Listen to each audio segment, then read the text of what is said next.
because you guys were done at 5, right?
Wisconsin is really the pivotal state.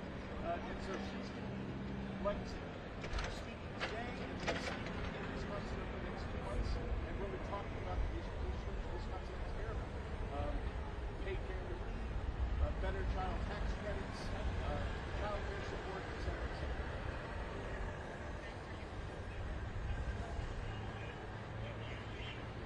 Yes. Yes, that was exciting. It was kind of a weird series of PDFs. We got a PDF to send, and then we filled out the PDF and sent that. And it worked out very well. New York was likely not done that, but Ohio got really to get some people. Well, that's what she said, but now. I think the ceremonial is going to be more exciting. It's just great to see up close, personally, the enthusiasm of every single state in the union and how pumped everyone is to nominate Harrison Walz.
Wisconsin.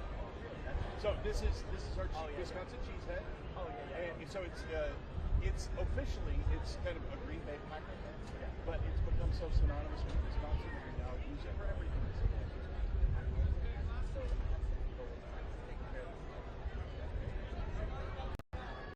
No, of course not.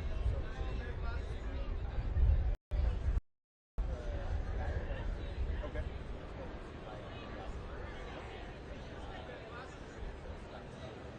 Okay. Yeah, sure.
traffic. I sent it to my family.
Is there wind protection in here?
lunch they give me here.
That didn't work, yeah. Hair is not.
Jessica.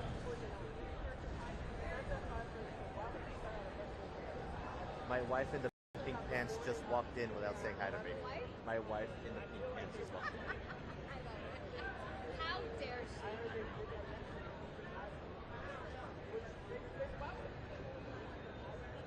And you said Jessica too.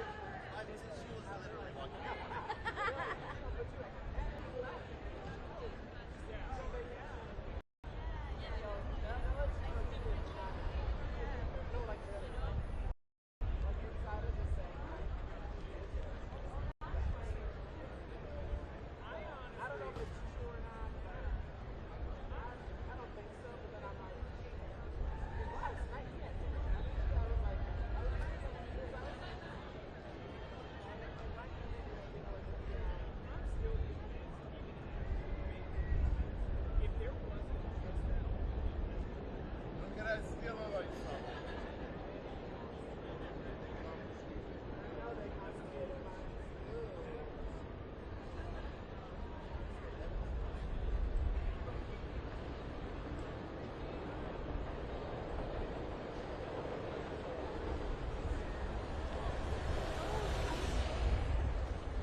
Democrats.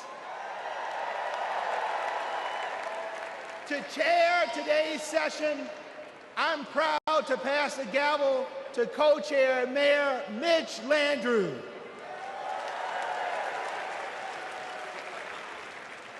Hello, America. Yeah, there you go. Can we do it again?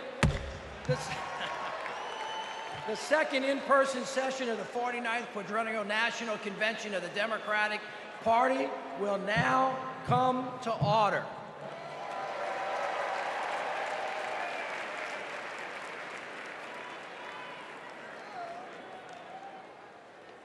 Please stand if you are able for this evening's invocation, offered by Rabbi Sharon Browse and Imam Dr. Talib Sharif.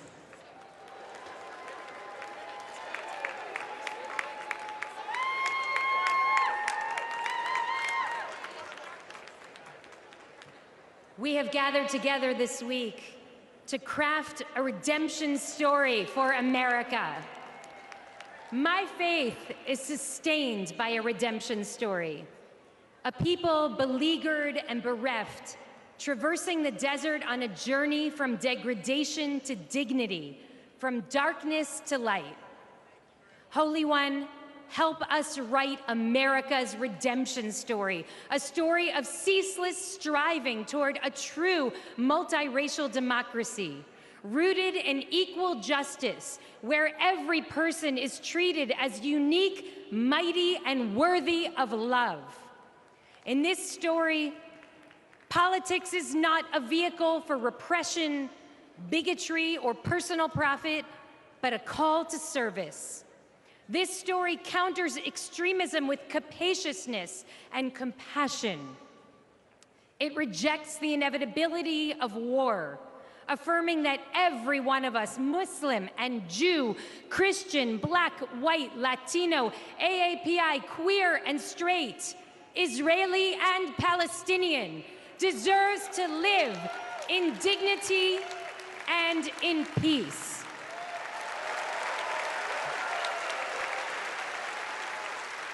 Some say that this story is impossible, but we know that the God of redemption specializes in the impossible, and so must we.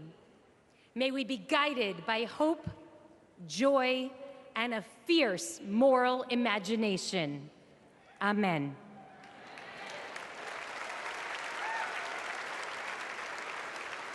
Greetings of peace. We pray that Almighty God, Allah, will bless this historic convention. Tonight, we build upon our pledge, one nation under God, indivisible, from Adam, created without racial, ethnic, or national identity, but the first identity, human. Bless us to embrace our shared identity and diverse expressions of life that contribute to the beauty and strength of our nation of nations, made up of people coming together from every land. E pluribus unum. In moving forward with a bold vision for the future, we pray it will reflect our nation's diversity and intrinsic nature to live together intelligently. Bless our leaders with wisdom to do the right thing, consistent with God's ways, to stand firm against inhumane acts, to treat all humans as the sacred creation of the Almighty. And may we remember the inalienable rights service members sacrifice to protect. That is the America we vote for. Amen.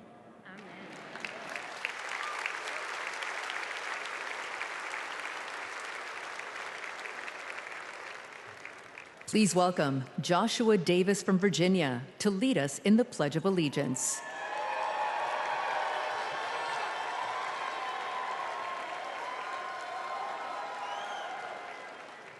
I pledge allegiance to the flag of the United States of America and to the republic for which it stands, one nation, under God, indivisible, with liberty and justice for all.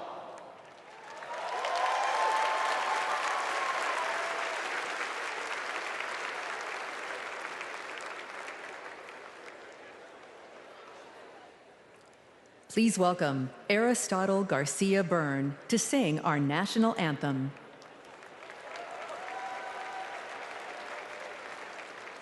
Oh, say, can you see by the dawn's early light what so proudly we hailed at the twilight's last gleaming, whose broad stripes and bright stars through the perilous fight o'er the ramparts we watched were so gallantly streaming, and the rocket's red glare, the bombs bursting in air, gave proof through the night that our flag was still there. Oh, say, does that star-spangled banner yet wave o'er the land of the free and the home of the brave?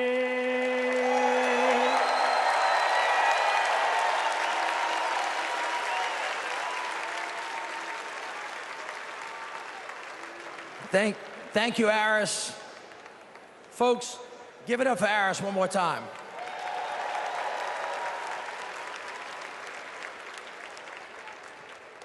I'd like you to pause with me for a minute. 2 years ago, my dad died, the late Moon Landrew. He was a great leader. He was a great mayor, secretary of HUD. He lived his life for others. We have lost so many patriots since the last convention. So before we go any further tonight, let's take a moment and join with me and let's remember them all.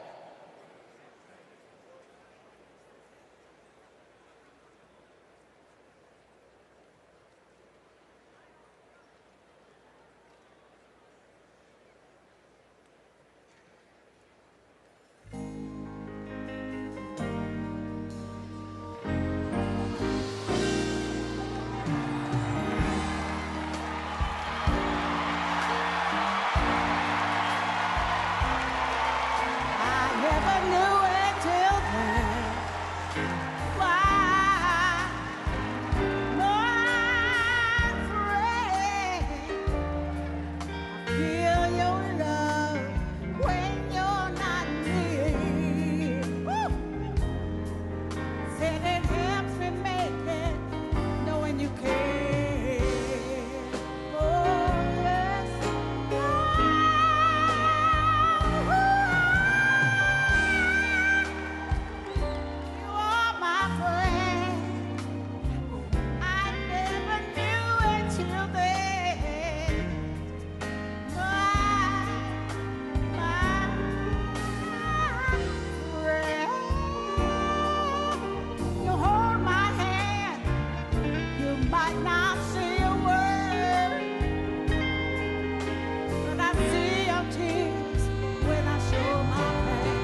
Please welcome the chair of the Carter Center and grandson of President Jimmy Carter, Jason Carter.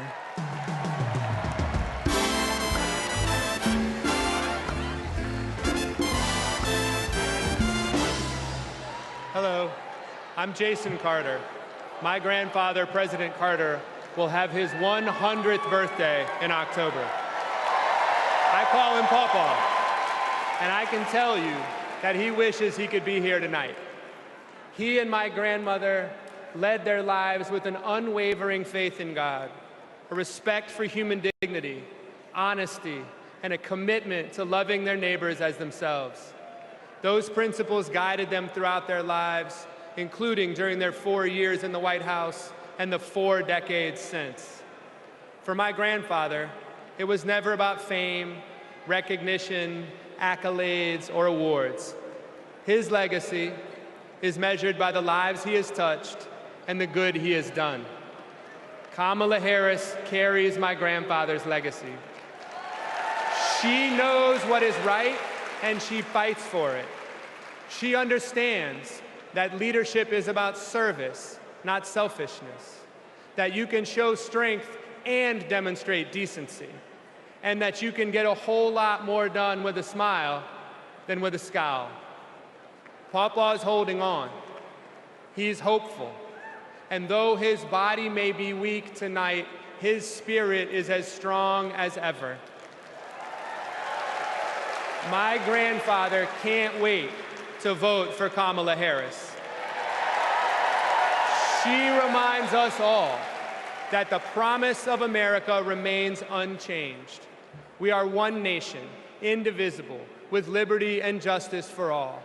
And my grandfather knows that with her as our next president, we will keep that promise. Thank you.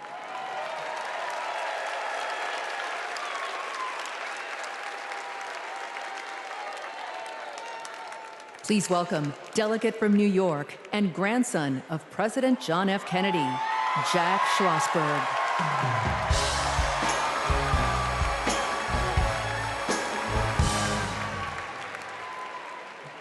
Hi, I'm Jack Schlossberg. President John F. Kennedy is my grandfather, and he's my hero. JFK was the youngest person ever elected president and the first Catholic. He sent a man to the moon, fought for civil rights, and navigated the Cuban Missile Crisis peacefully. Most of all, he inspired a new generation to ask what they could do for our country. Tonight, JFK's call to action is now ours to answer, because once again, the torch has been passed to a new generation, to a leader who shares my grandfather's energy, vision, and optimism for our future. That leader is Vice President Kamala Harris.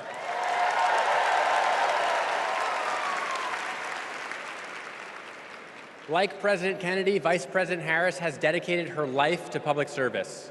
She believes in America, like my grandfather did, that we do things not because they're easy, but because they are hard. As president, she will fight for working families. She will expand investments in clean energy so that my generation will have clean air and good jobs. She will defend our freedoms, the freedom for women anywhere in America to make their own healthcare choices, the freedom to be safe from gun violence, the freedom to vote easily and without fear. The choice is ours to make, and history is watching to see what we will do. Now, let's elect Kamala Harris the next President of the United States. Thank you.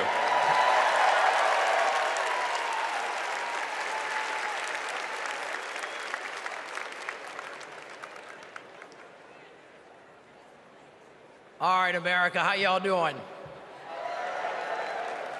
We about to have a fired up, ready to go, yes we can night. Y'all ready?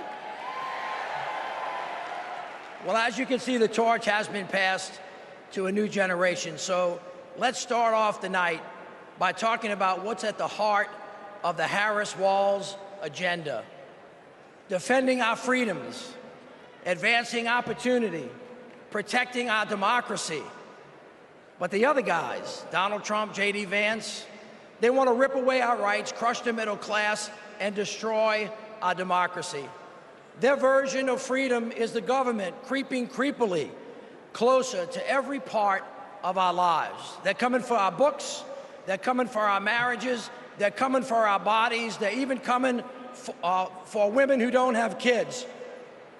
But this just isn't about what we stand against. It's about what we stand for. Kamala Harris and Tim Walz have a bold vision for America's future, where every American has a fair shot at the American dream. Kamala Harris and Tim Walz will build a future that belongs to all of us, because we are one nation, not two. Indivisible, with liberty and justice for all, not some. We are part of one nation, pledging allegiance to one flag, and that is the flag of the United States of America. Hear this. America is great because of who we are, and more importantly, who we strive to be. My friends, our best days are ahead if we stick together. My friends, say it with me. Let them hear it to the rooftops. We are not going back. So now please help me welcome. Please help me welcome from the great state of Pennsylvania, the great Representative Malcolm Kenyatta.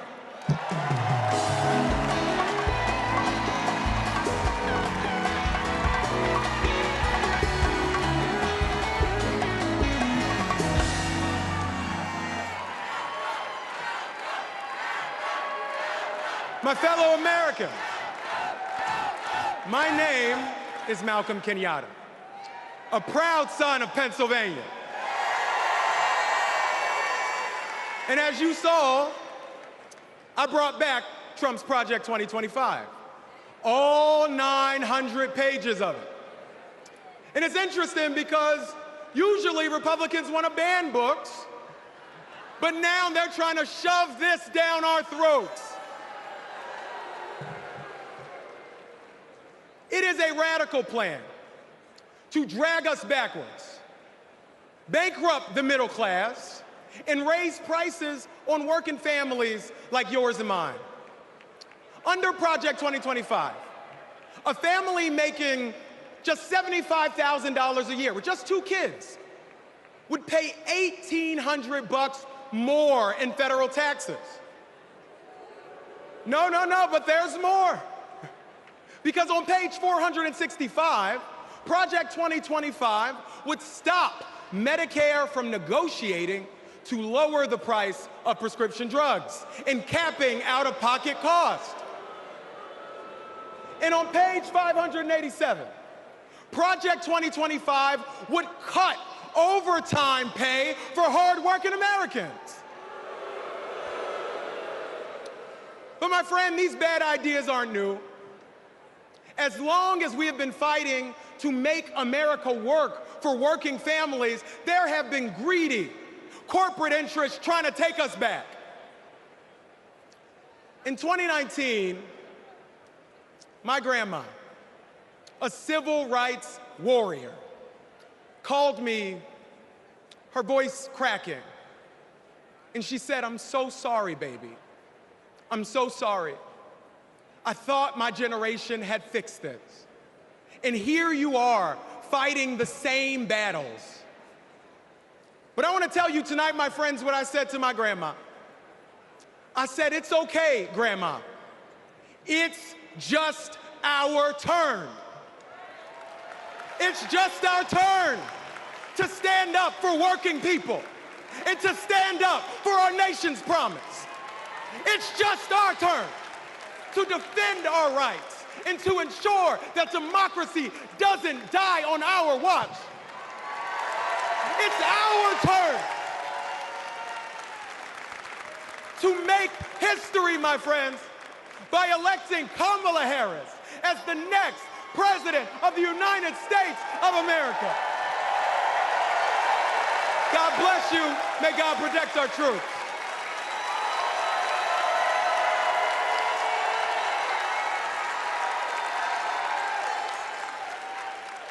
Don't know why, but I feel like Seeing how the Biden-Harris focus on making healthcare affordable for middle-class Americans has benefited so many of my patients. I support Kamala Harris because she fights for the working family and she thinks about the future of our country. Trump tried to take our country backward. She has taken action to make sure childcare and home care are accessible and affordable. I am a type 1 diabetic since the age of 10, and having my insulin is not an option. My name is Anne from Wisconsin, and this is my daughter, Isla.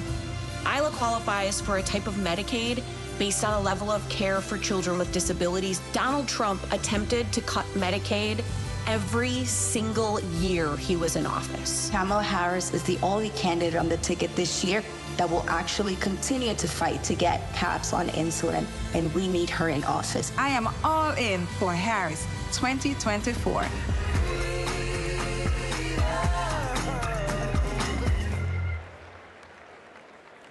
Hailing from the south side of Chicago, please welcome Oscar and Grammy Award-winning artist, author, and longtime activist, Common, featuring Grammy Award-winning gospel singer, Jonathan McReynolds.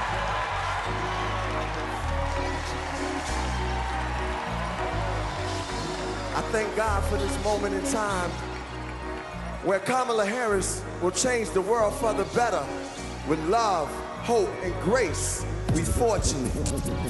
I'm fortunate to be alive. Can't explain how I got here, but we've arrived. The deliverance and diligence for which we strive. It's the feeling, there's no silliness when we rise. Fortunate to have friends who don't synthesize. I keep good company, we enterprise. Had a strong gaze since infant eyes. I guess I can see the power in the prize. Incentivized by the streets I identified. Other people's struggles I don't minimize. Fortunate to be born and raised in the shy. Salt of the earth, people with the bravest eye. They say your God is the truth, I wasn't raised to lie. Fortunate to be so que sera. Every day that I get up, I trace the sky. Draw with the most high on the place that I am. And that's fortunate. You can feel it in the air. Hey yo, it's love out there. Hey, the feeling is free. Yo, shot down at the DNC. Jonathan, what you say?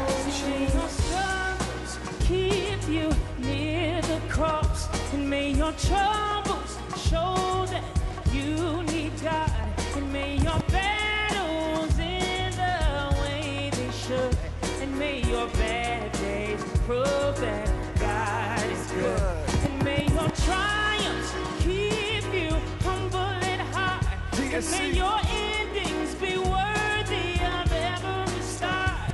Hey, let's take this message to every hood, that your whole life will prove that God is good, and we are fortunate. You can feel it in the air. Hey, yo, it's love out there.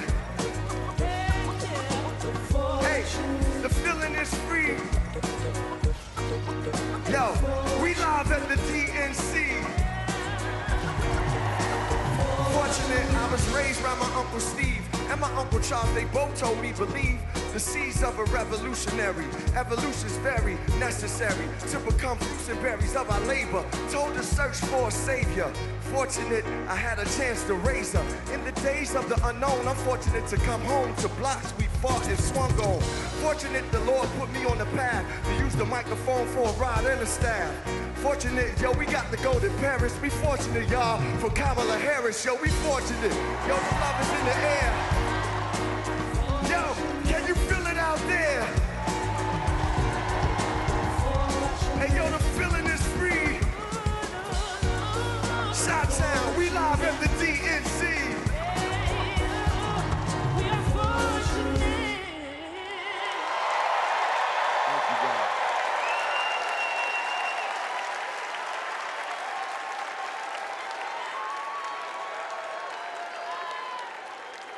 Don't know why, but I feel like My name is Chuck. I voted for Trump in 2016. My name is Tom. I'm from Michigan, and I'm a former Trump voter. I'm Joanna. I live in Florida. I'm a former Trump voter. I just cannot vote for the man, and it can go from just being dishonest from a criminal and an insurrectionist. He has no respect for Americans. He has no respect for the Constitution. I believe if Trump gets a second term, he's not leaving, he's staying. He broke the law. He doesn't believe they apply to him. The President of the United States exists to serve the people of the United States. In 2024, I'm voting for Kamala Harris.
Please welcome Kyle Sweetser from Alabama.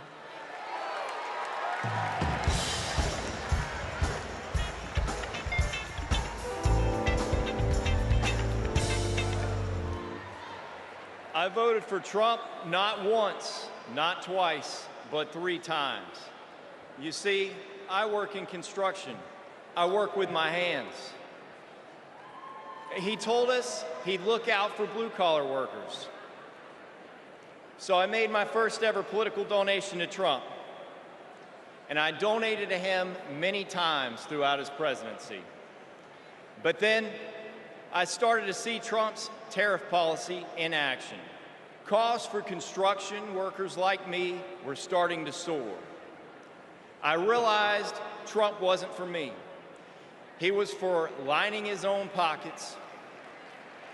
Now, I'm not left-wing, period. But I believe our leaders should bring out the best in us, not the worst.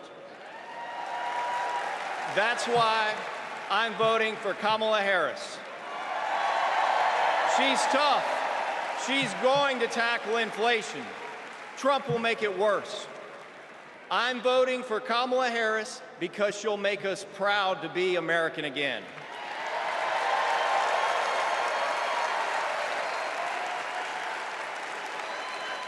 Nobody's ever called me weird. I'm a lot of things, but weird I'm not. The late, great Hannibal Lecter is a wonderful man. You know what I'd do if there was a shark or you get electrocuted? I'll take electrocution every single time. Bing, bing, bing, bing, bing. She said Kamala has one big advantage. She's a very beautiful woman. I'm a better looking person than Kamala. He says, you're not going to be a dictator, are you? I said, no, no, no. Other than day one. I'd like to congratulate Vladimir Putin for having made yet another great deal. Kim Jong-un I had a good relationship with. He's a tough, smart guy. Now, if I don't get elected, it's going to be a bloodbath. Well, they're the weird ones. JD is not at all. The people who are most deranged and most psychotic are people who don't have kids at home. Let's give votes to all children in this country, but let's give control over those votes to the parents of those children. In 4 years, you don't have to vote again. We'll have it fixed so good you're not going to have to vote.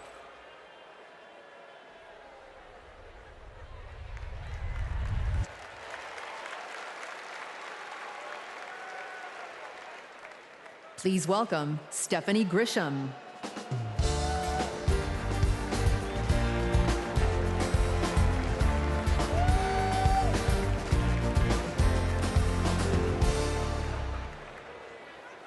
I wasn't just a Trump supporter.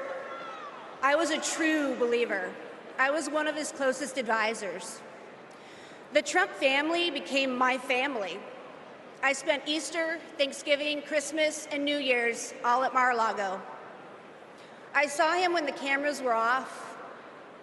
Behind closed doors, Trump mocks his supporters. He calls them basement dwellers. On a hospital visit one time when people were dying in the ICU, he was mad that the cameras were not watching him. He has no empathy, no morals, and no fidelity to the truth. He used to tell me, it doesn't matter what you say, Stephanie. Say it enough and people will believe you. But it does matter. What you says matter, and what you don't say matters. On January 6th, I asked Melania if we could at least tweet that while peaceful protest is the right of every American, there's no place for lawlessness or violence. She replied with one word, no. I became the first senior staffer to resign that day. I couldn't be part of the insanity any longer. When I was press secretary, I got skewered for never holding a White House briefing. It's because, unlike my boss, I never wanted to stand at that podium and lie. Now here I am, behind a podium, advocating for a Democrat. And that's because I love my country more than my party. Kamala Harris tells the truth. She respects the American people, and she has my vote. Thank you.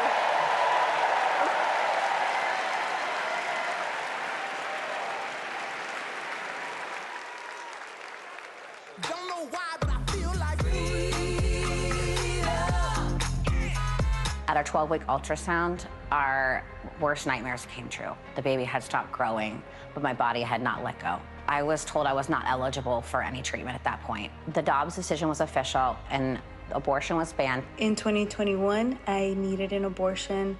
After an ectopic pregnancy, I was able to access life-saving medical care when I needed it, and now I'm turning to IVF to build my family. I'm supporting Kamala Harris because I'm an IVF mom. It's not just the headline-making stories that these bans impact. It impacts people trying to build families, just like me.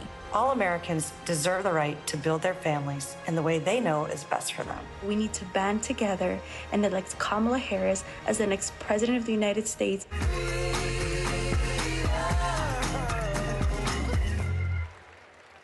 Please welcome Nabella Noor.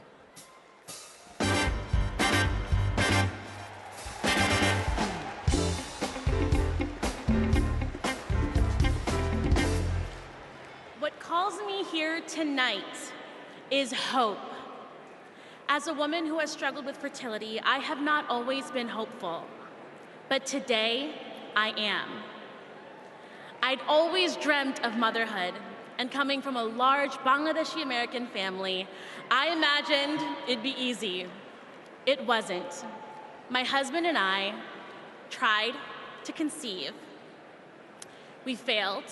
We tried and failed again and again and again for 6 long years. Finally, I got pregnant. We were overjoyed, but then I miscarried. I was devastated. It was only after sharing my story online and hearing from women about their experiences with IVF that I felt a tiny glimmer of hope. So I started the IVF process. But just a few weeks before my egg retrieval, I learned I was pregnant. Today, we have 2 beautiful daughters. But this is not everyone's ending. For many women, IVF is the only choice. That choice and more is at stake in November. The freedom to plan your family, the hope of having a family at all.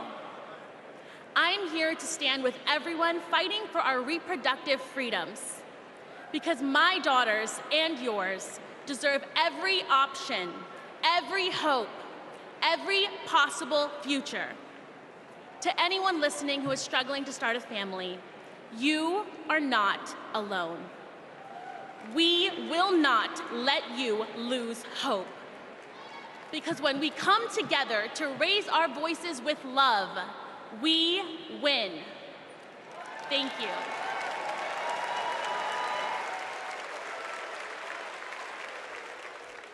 Please welcome Michigan Senator Gary Peters.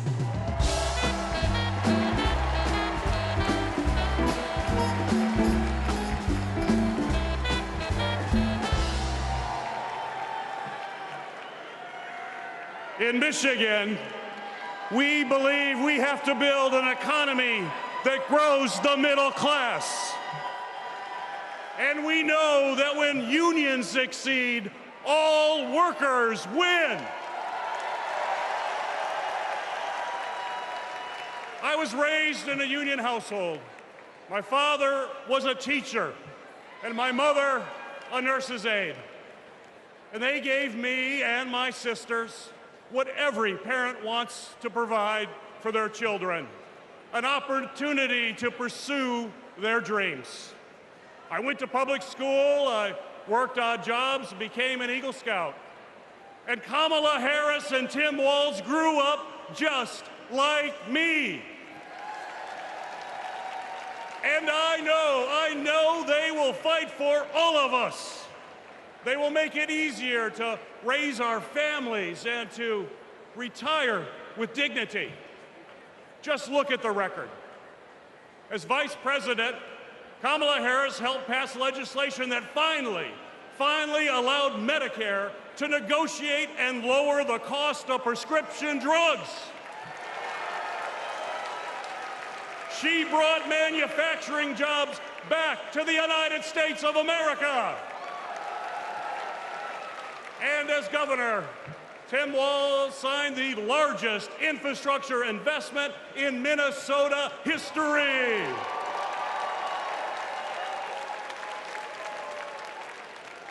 And on the other hand, we have Donald Trump and J.D. Vance.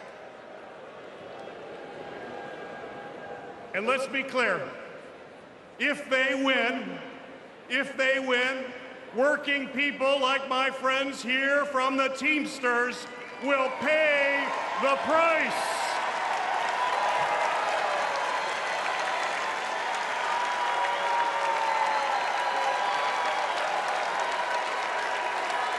Their Project 2025 agenda is the same old, gut overtime pay, cut healthcare programs, and give billions in tax breaks to billionaires. We cannot let that happen, and we will not let that happen. And now I want to introduce some retired Teamsters and pension warriors, led by Ken Stribling, president of the National United Committee to Protect Pensions.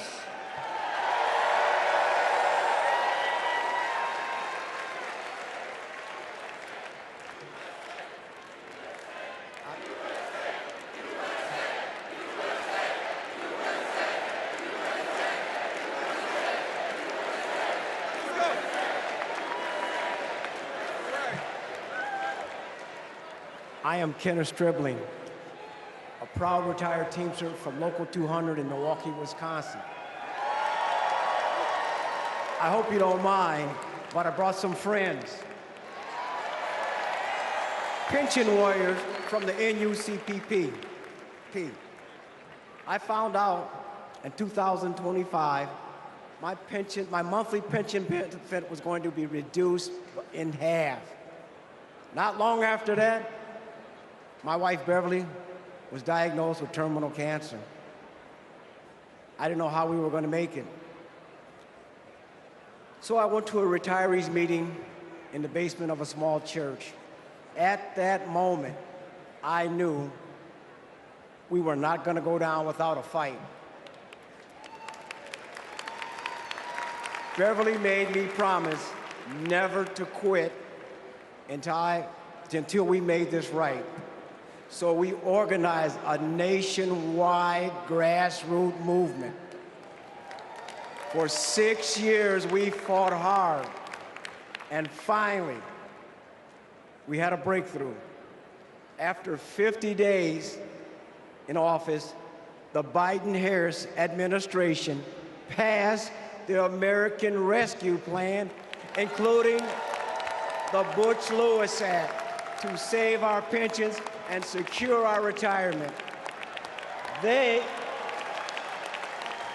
got it done without one single Republican vote in Congress. They saved over 1 million pensions, including 33,000 from my state, Wisconsin, 52,000 from Pennsylvania, 61,000 from Michigan. As president, I know Kamala Harris will have our backs.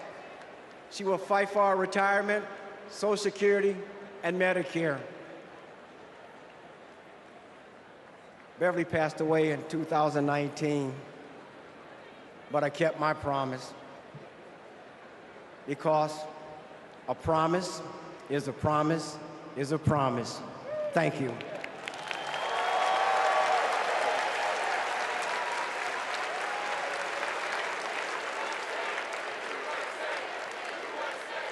For years, Big Pharma has often inflated the price of life-saving medications, and millions of Americans have suffered as a result.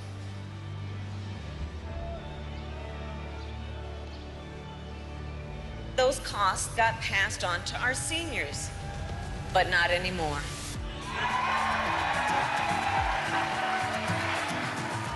It was because of them that we had insulin for $35 compared to $687?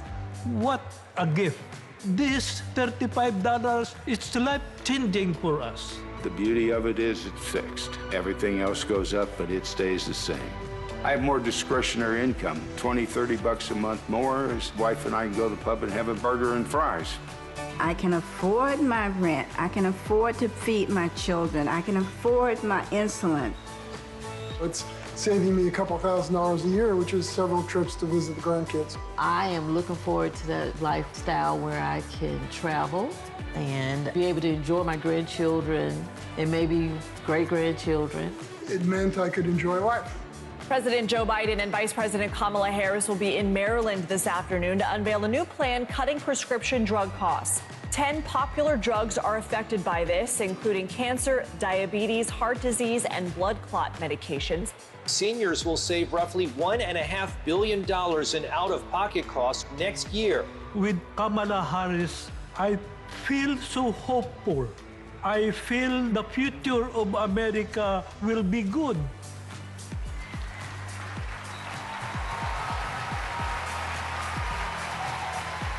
As president, I'll lower the cost of insulin and prescription drugs for everyone. I am so excited. I can't hardly stand it. We're going to only go forward. We can't go back.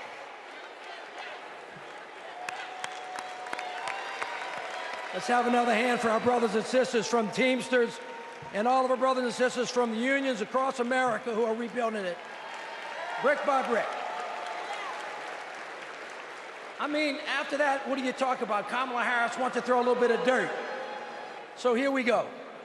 After years of dead ends and broken promises, President Biden and Vice President Harris brought Republicans and Democrats together to actually get something done. Trump promised Infrastructure Week but never built anything. But this time, the Biden-Harris administration is actually breaking ground, and we're starting to turn dirt, ushering in an infrastructure decade. All I see is possibilities ahead. You see, the foundation of a strong economy is literally a country's infrastructure.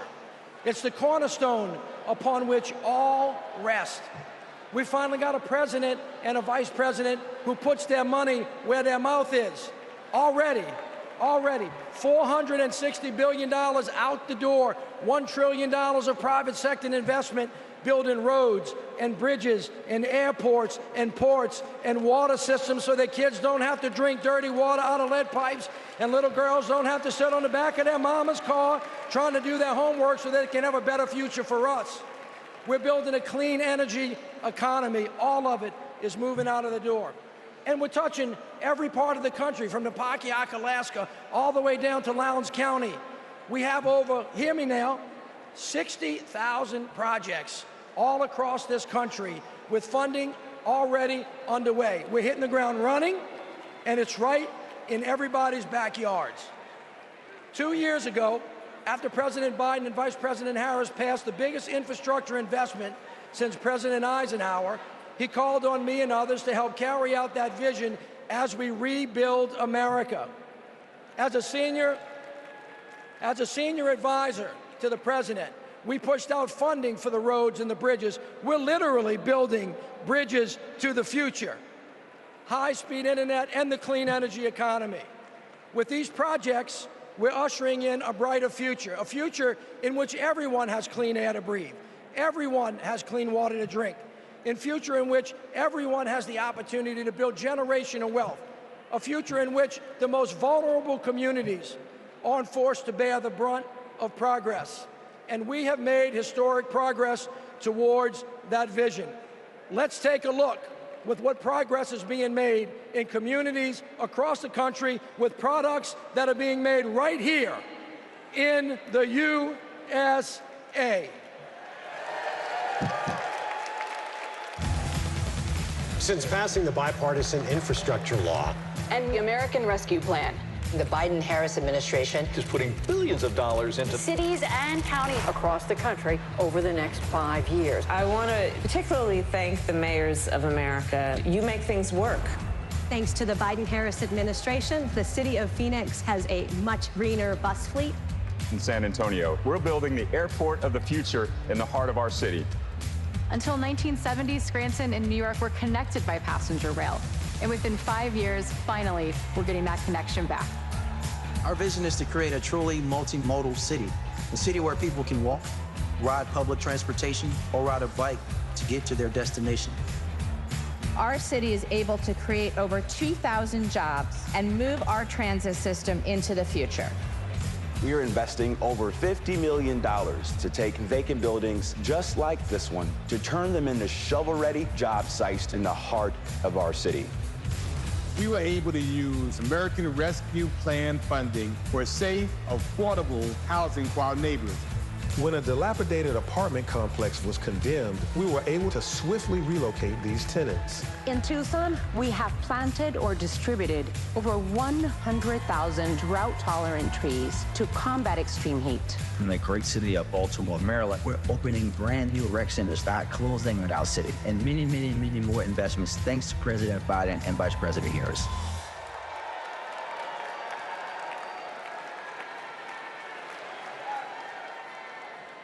All right, everybody, what a way to start. But you ain't seen nothing yet. We got a great night planned, and it all starts off, all of you get to participate in this, in the roll call. It starts off with something unlike anything you've ever seen. So look, stick around. We're gonna be right back at you.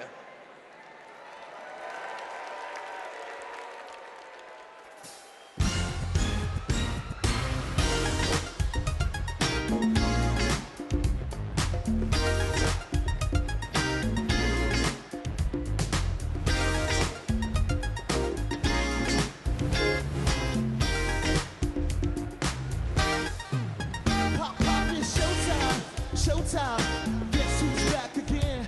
Oh, they don't know, I bet they know as soon as we walk in. Wearing Cuban links, designer mix, Inglewood's finest shoes. Don't look too hard, why hurt yourself? Known to get a little red, the blue. Woo! I'm a dangerous man with some money in my pocket, keep up. So many pretty girls around me and they're waking up the rocket, keep up. Don't be mad, fix your face, ain't my fault, they all be trying to keep up. Players only. Put your pinky, put your tick up. Girls, what y'all trying to do? 24 karat magic in the air. It's so bad. Sick your face with a hustler, gangsters, and your little friends. Can I preach? I gotta show them how a pimp get it in first. Do your dip, spend your money like money ain't. Woo, woo. Gotta blame it on Jesus. Hashtag close your ready for me. I'm a dangerous man with some money in my pocket. Keep up. So many pretty girls around me and they're waking up the rocket. Keep up. Don't be mad, fix your face and my mother y'all be trying to keep up. Players only, come on. Put your pinky, put your finger.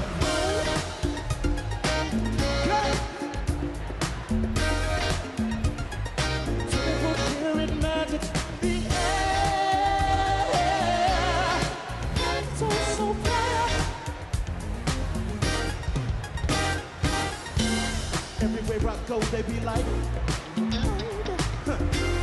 Everywhere I go, they be like. Everywhere I go, they be like. Don't fight the feeling, invite the feeling. Just put your pinky up to the. What's that sound? Come on now.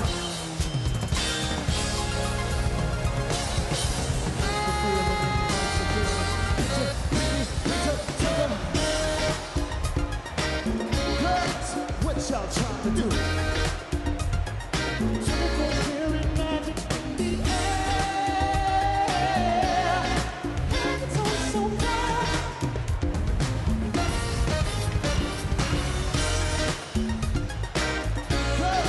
What y'all trying to do?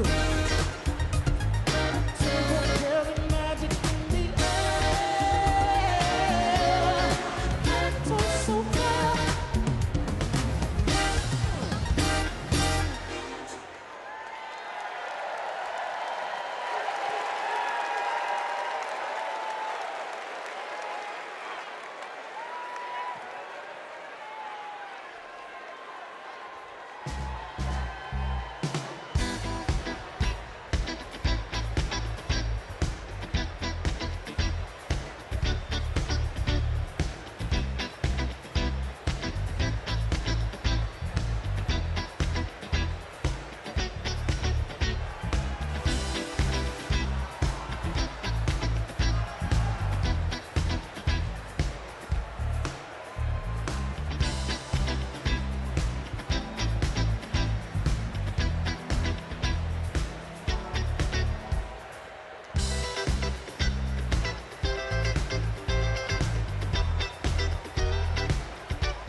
Ladies and gentlemen, we are about to take the official 2024 National Committee panoramic photograph. At this time, we would ask all of the delegates and guests to take their seats and get ready for this historic photo. During the photo, there should not be any movement in the hall. If anyone moves, anyone behind them will be blurred. There will be one digital rotation. There will be one photo taken with a 110-year-old film camera by Abbas Shir Mohammadi, fourth-generation photographer who has captured all of the past Democratic and past 10 swearing ceremonies. The camera is ready. Please listen to Abbas, who is located in the center blue press stand in the center of the hall.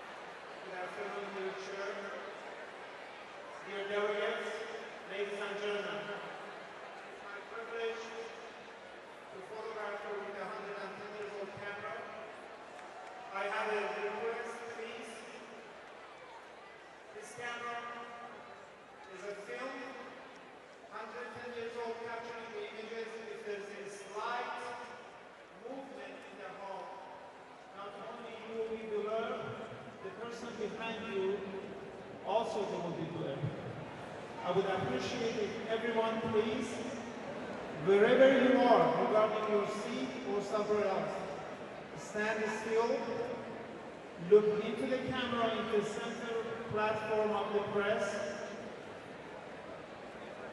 and hold your hands in the front, please. Do not move. The camera is going to start in about 22 seconds. Please do not move. There are some moving in the hall. Please, wherever you are, stay right there. You're going to make other people blur. Please hold it right there. I greatly appreciate that. The digital right now. Please do not move.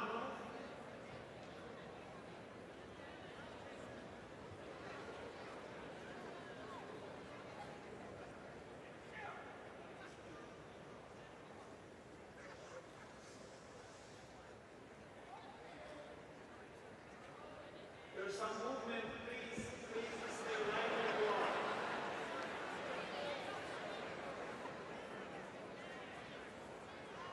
Right there, sir, please put your hands down. I appreciate that. This is your photo. I'm moving, damn it!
Here goes the real camera.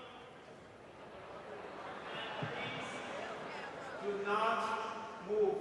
It's an extremely sensitive camera. Thank you.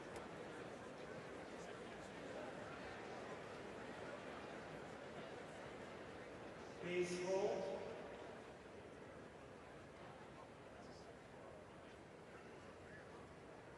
You can see this photograph at democraticphotos.com.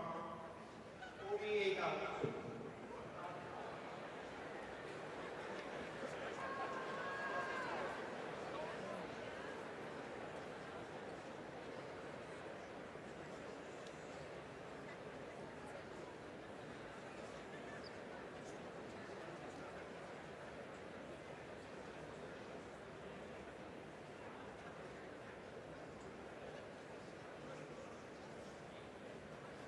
I congratulate all of you. Thank you for your attention.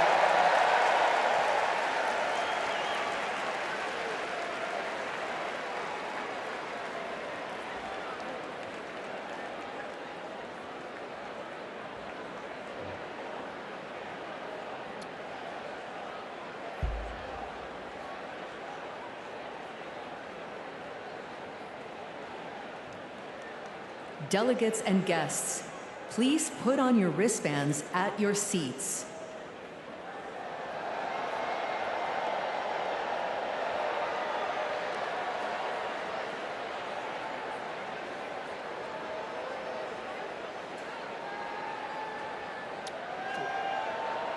I'm gonna just catch y'all up.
America.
1, 2, 1, 2. Check, check, 1, 2. Check, check, 1, 2, 1, 2. Check, check, 1, 2. Ladies and gentlemen, 1, 2, 1, 2. Check, check, 1, 2.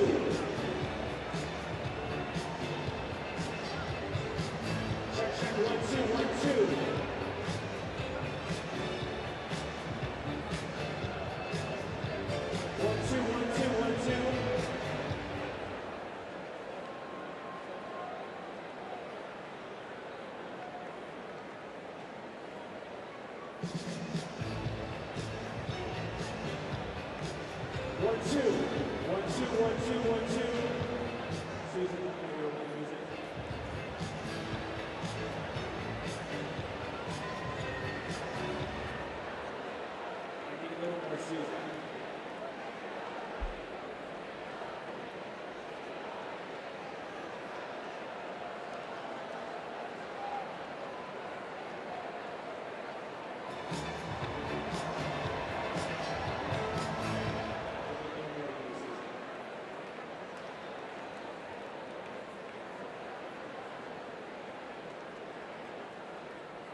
Please welcome Democratic National Convention Secretary Jason Ray.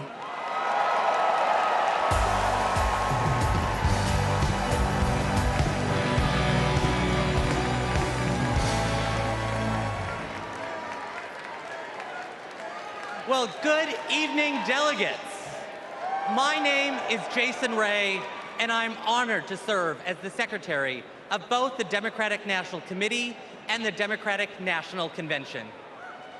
I remember watching my very first convention on television when I was just 10 years old. It was the 1996 convention right here at the United Center. Now, nearly 3 decades later, I could not be more thrilled to join you in making history as we nominate Vice President Kamala Harris.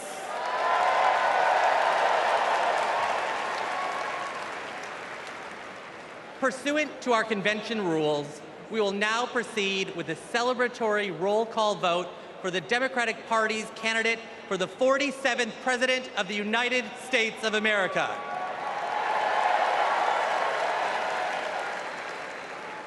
As a reminder, our nomination was made official on August 6th upon the certification of the virtual roll call. This roll call will reflect those results. The chair of each delegation or their designee will report its delegation's voting results for the presidential nomination. Pursuant to the rules, the roll call will follow the alphabetical order of the states, with the District of Columbia and Puerto Rico, the territories, and Democrats abroad treated as states for the purposes of the alphabetical roll call. Delegates, are you ready? Let me hear you.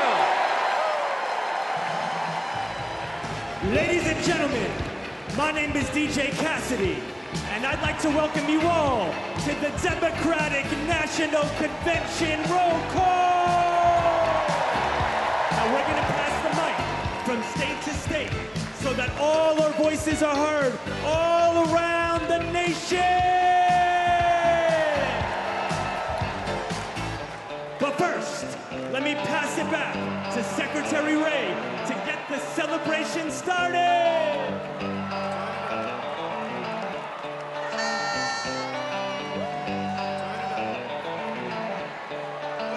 Alabama, how do you cast your votes?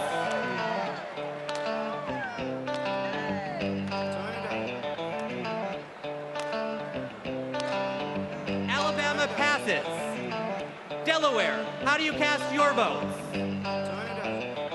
On behalf of the great state of Delaware, home of our beloved 46th President of the United States, Joseph Robinette Biden Jr., it is our honor to unanimously cast our 34 votes for the next President of the United States, Vice President Kamala Harris!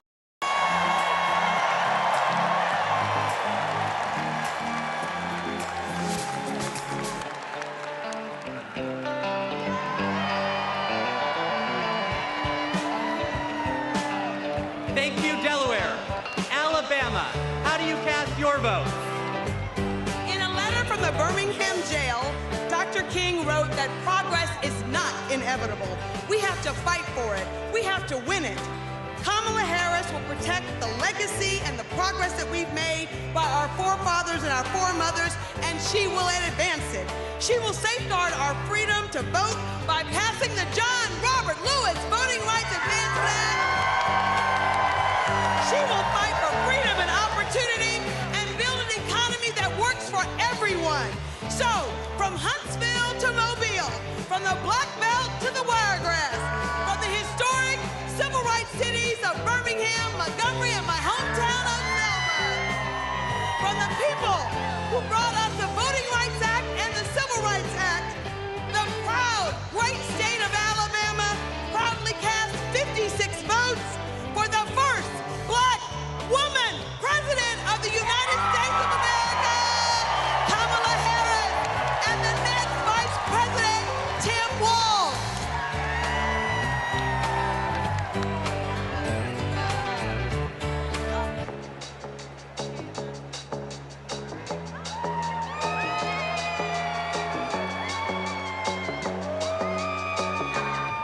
Alaska, how do you cast your vote? Alaska's motto is North to the Future, and that's exactly where Kamala Harris and Tim Walz are going to take us. A future full of opportunity for everyone. As a teacher, a union member, and a proud Black woman, it is my honor to cast Alaska's 19 delegates for the next president of these United States, Kamala Harris.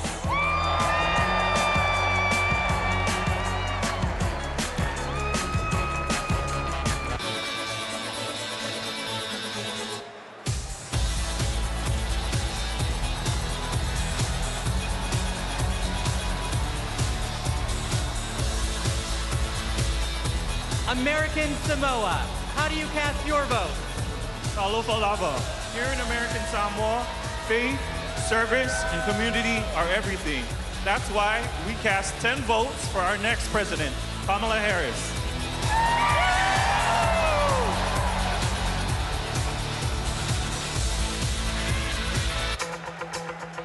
Now, once again, my name is DJ Cassidy, and this is the DNC roll call. So let's pass the mic around the nation.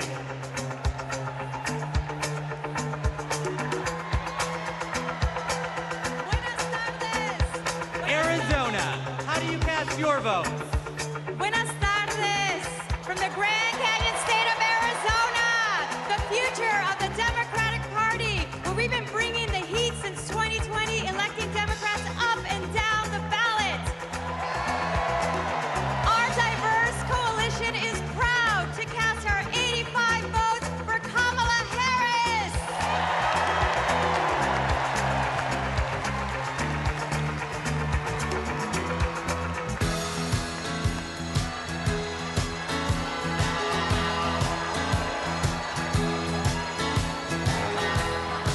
Arkansas, how do you cast your vote?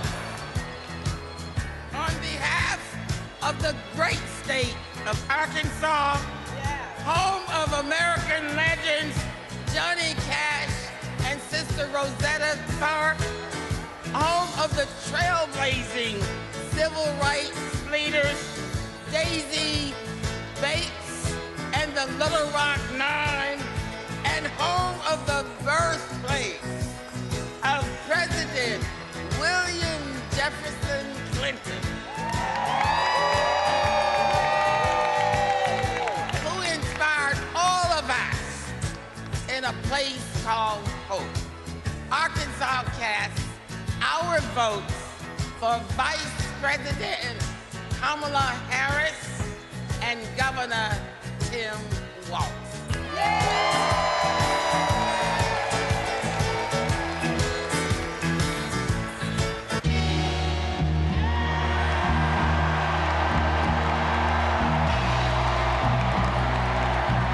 California, how do you cast your vote?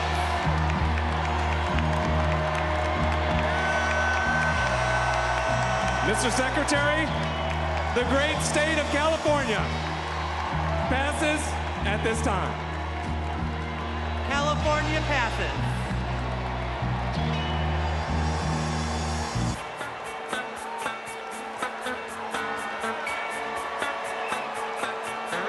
Colorado, how do you cast your vote? Mr. Secretary, in Colorado, we know how to climb mountains, and we're going to make sure Kamala Harris and Tim Walz reach the summit and win this election.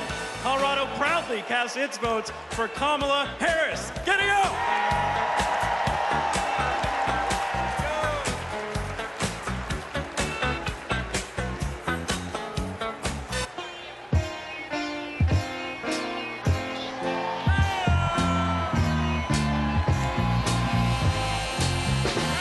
Connecticut, how do you cast your vote?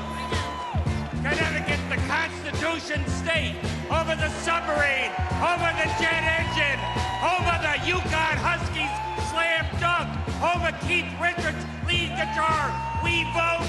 Tonight, we cast 73 votes and one president for the first female president of the United States of America, Kamala Harris.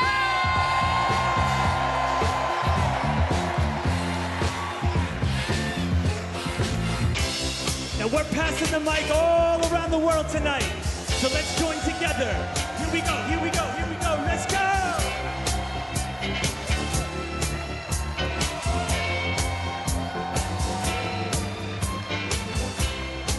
Democrats abroad, how do you cast your vote? Mr. Secretary, Democrats Abroad represents millions of Americans who live abroad and vote back home in all 50 states and in D.C. U.S. citizens can go to votefromabroad.org to register and request a ballot. On behalf of our large, diverse community, we joyfully cast 21 votes for Kamala Harris!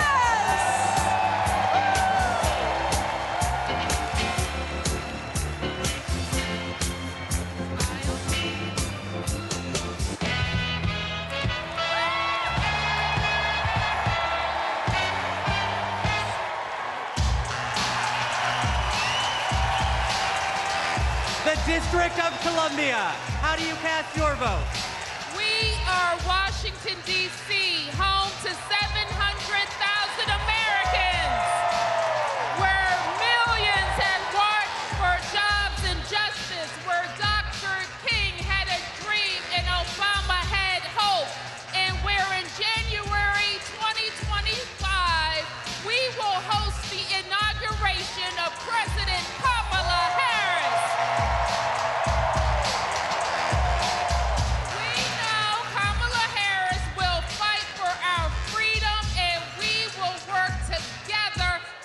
Washington, D.C., the 51st state. The District of Columbia is proud to cast its 51 votes for the next president of the United States, Kamala Harris.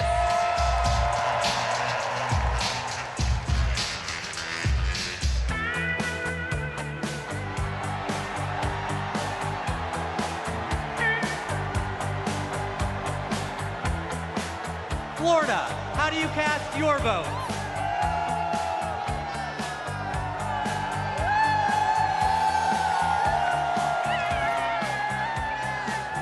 Florida is worth fighting for.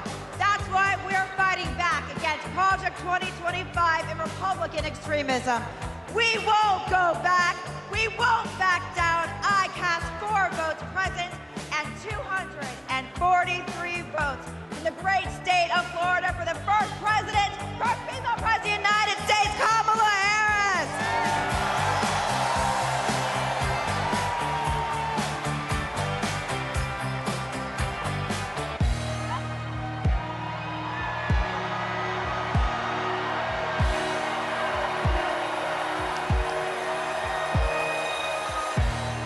Georgia, how do you cast your vote?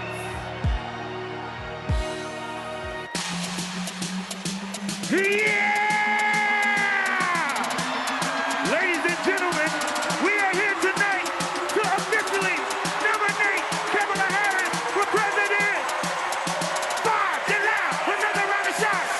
DNC, turn out for what?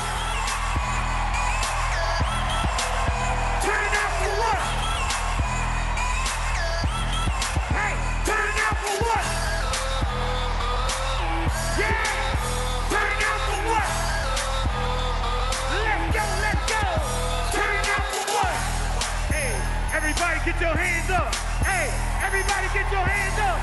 Hey, everybody get your hands up. Now, say, we're not going back. We're not going back. We're not going back. We're not going back. VP Harris, give me the wall. VP Harris, give me the wall. Hey.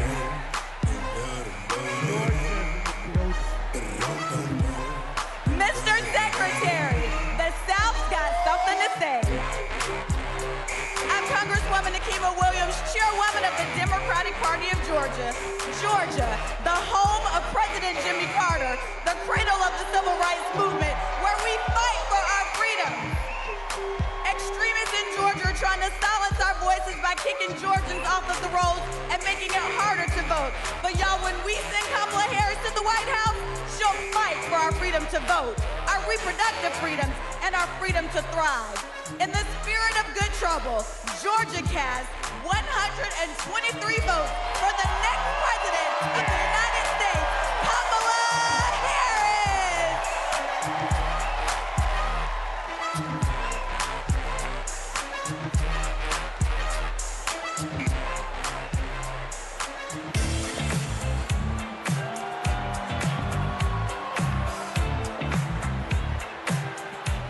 Guam, how do you cast your vote?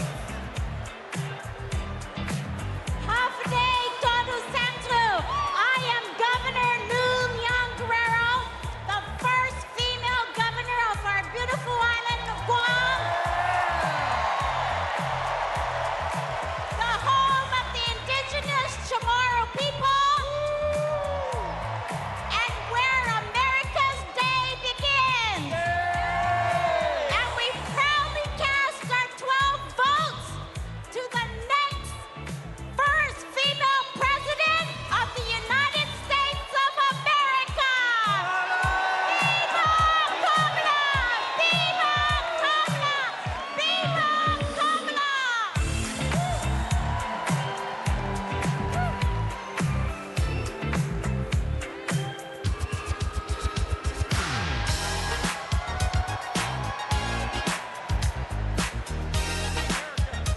Aloha, Hawaii, how do you cast your vote? America, thank you all for loving Hawaii. The spirit of aloha means acting with love and kindness. Our Hawaii was the first state to legalize abortion. Our state was the first to ratify the ERA. Our state was the first to pass universal health care for all and target 100% renewable energy. Our state is the birthplace of Barack Obama. Our state shares the values of Kamala Harris, and we cast 6 votes present and 23 votes for Kamala Harris. First woman president.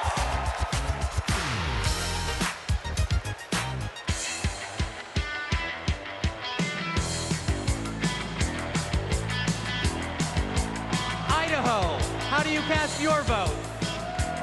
Republicans ripped away our reproductive freedoms. The Idaho Democrats are mounting our comeback. For the first time in decades, we're running in every legislative district. We are not going back. Idaho cast 27 votes for Kamala Harris.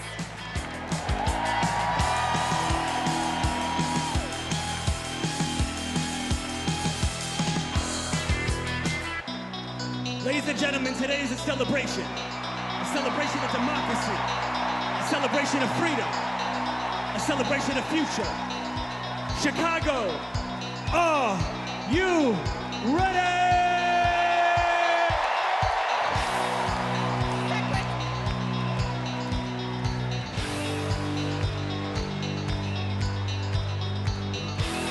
Our convention host, Illinois, how do you cast your vote? Secretary, Illinois Democrats are doing the work to win in November, and I am proud to introduce my partner in the fight, my governor, J.B. Pritzker!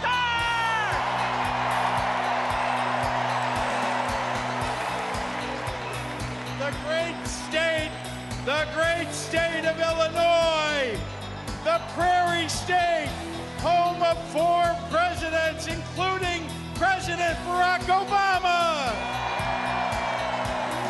The birthplace of skyscrapers and the adopted home of Superman. The cornerstone of the Midwest Blue Wall. The first state to ratify the 13th Amendment ending slavery. And the 19th Amendment granting women the right to vote. Illinois casts 1 vote present and 176 votes for the next president of the United States, future Madam President Kamala Harris.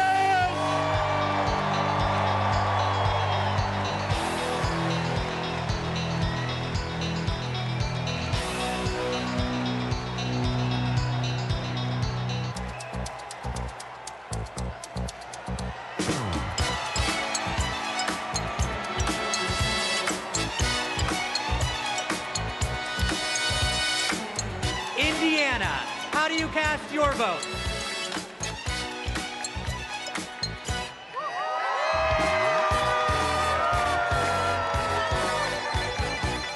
Indiana welcomed me into its heart.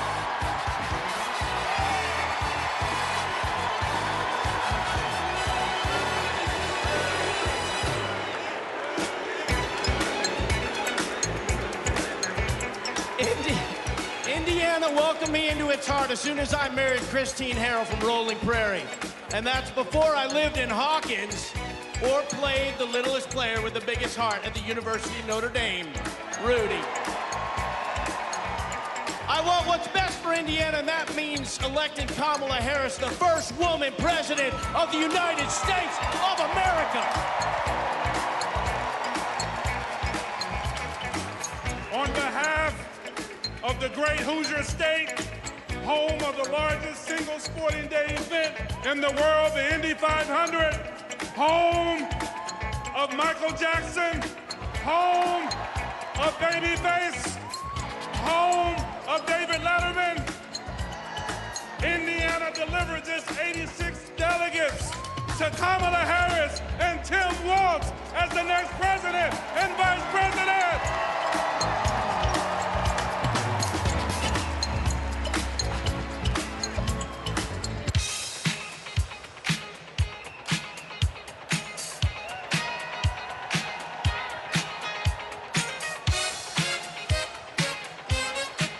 Iowa, how do you cast your vote?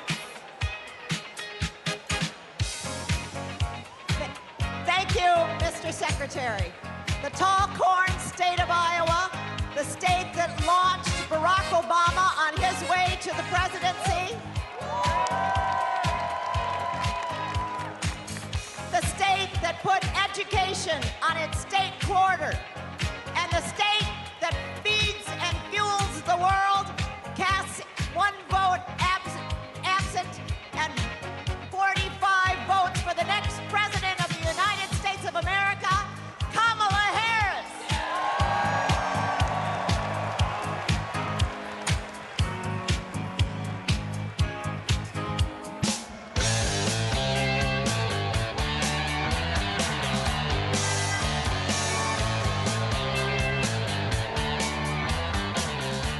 Kansas, how do you cast your vote? I can't hear. Hello, delegates from the center of America, the Sunflower State, Kansas, where our farmers feed America, where we elect strong women who govern from the middle. As the first ever black chair of Kansas, I am proud to cast our 39 votes for the first black woman president, Kamala Harris!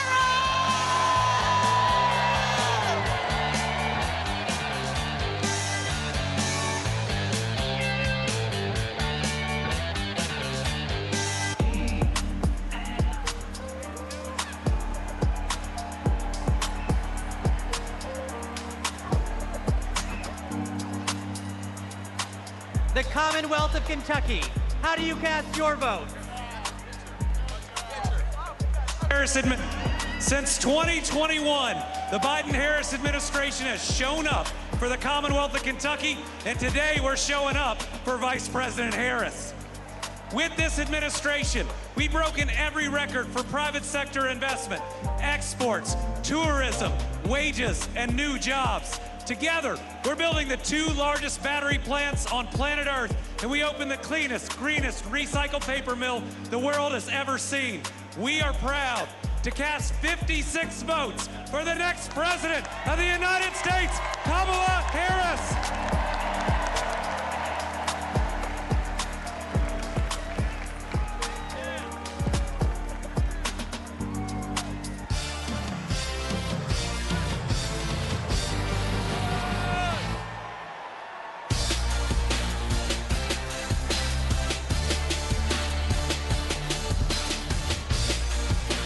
Louisiana, how do you cast your votes?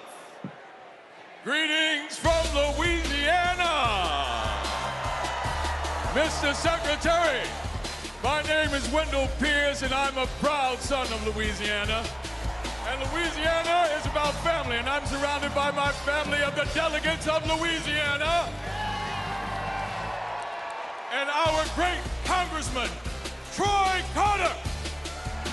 Louisiana casts its votes in support of our democracy, and we stand in line for a more perfect union.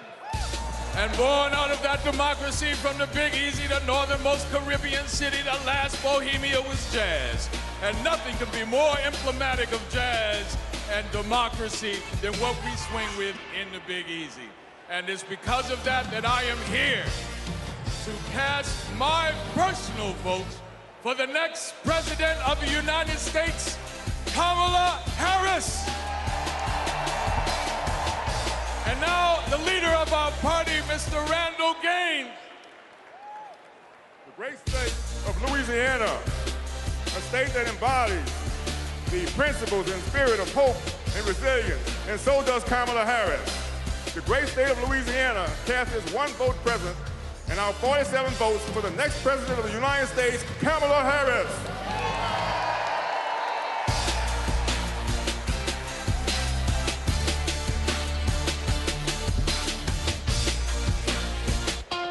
Ladies and gentlemen, we're halfway there. Are you ready? Here we go, here we go. Let's go, let's go, let's go!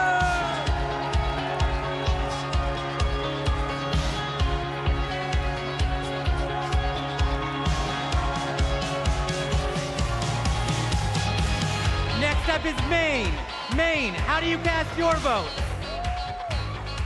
Mr. Chair, great state of Maine, home of environmental climate activists and champions like Edmund S. Muskie and George Mitchell. Happy birthday today, George.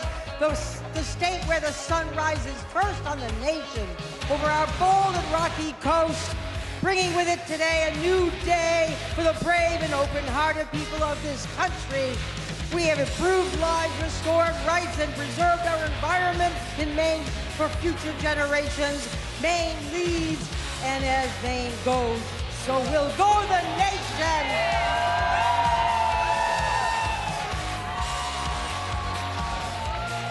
Maine proudly cast 30 votes for our next president, Kamala Harris.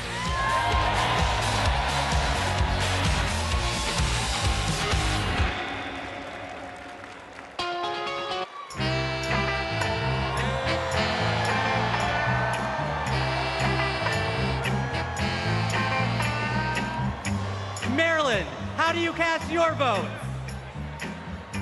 We are Maryland!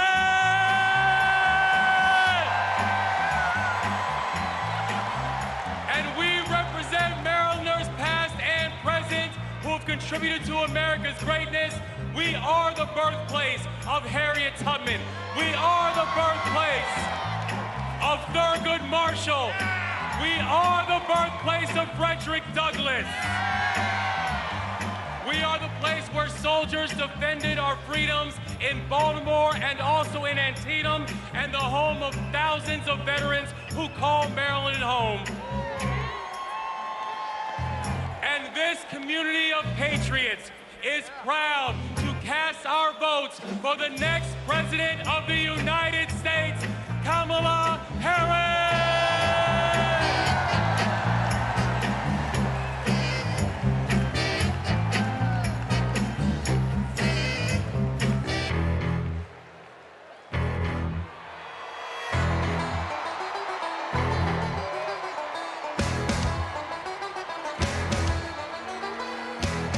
The Commonwealth of Massachusetts. How do you cast your vote? Mr. Secretary, the people of Massachusetts know something about making history. The first Thanksgiving in Plymouth, the first public school, the first public library where we don't ban books. Health care for all and the first shots fired in our revolution.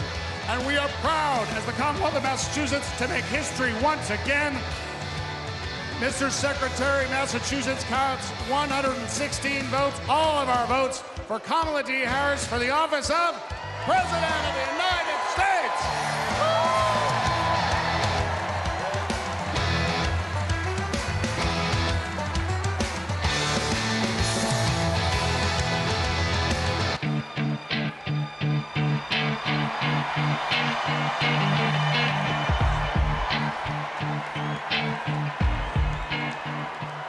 Michigan.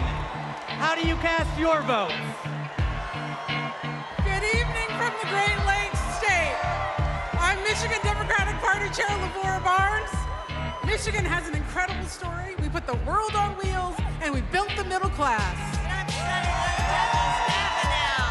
We are getting things done in Michigan in 2022.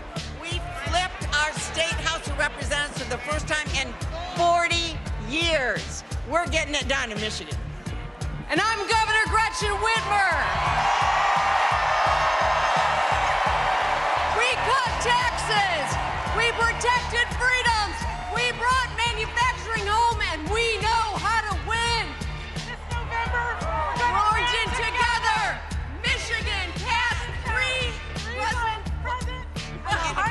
25 votes for our next president, Kamala Harris.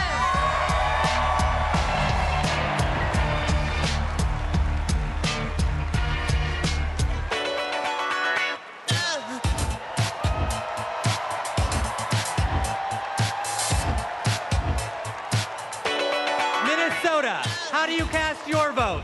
Mr. Secretary, the great state of Minnesota, home of Vice President Hubert Humphrey, Vice President Walter Mondale, and the next Vice President of the United States, Tim Walz. We pass. Minnesota passes.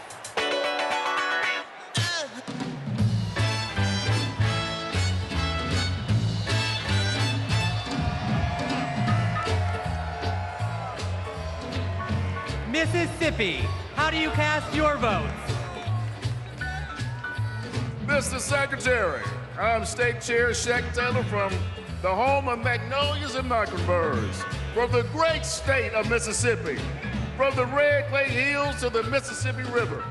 To our Gulf Coast, we're proud of our heroes such as Fannie Lou Hamer and our special guest, Mr. January 6th, the Honorable Benny T. Thompson.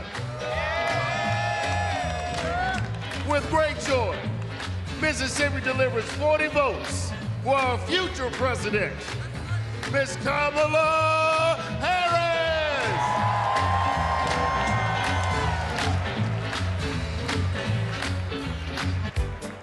Now tonight is a celebration of love, a celebration of life. So let the celebration continue.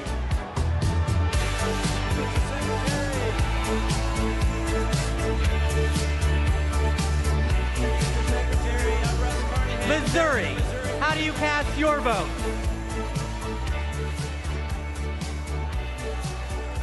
Mr. Secretary, I'm Russ Carnahan, Chairman of Missouri Democrats. We're home to Super Bowl champion Kansas City Chiefs. We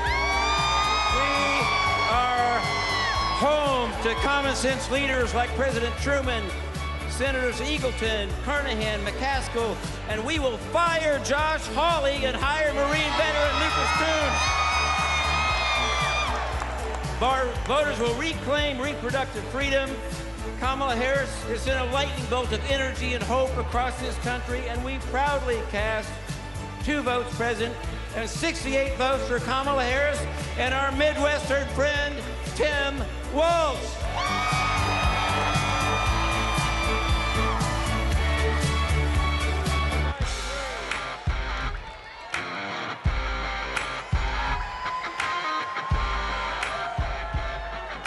Montana, how do you cast your vote? We, the delegates of the proud state of Montana, on behalf of Big Sky Country, the last best place in these United States, I'm grateful for the beauty of our land and determined to protect it for future generations.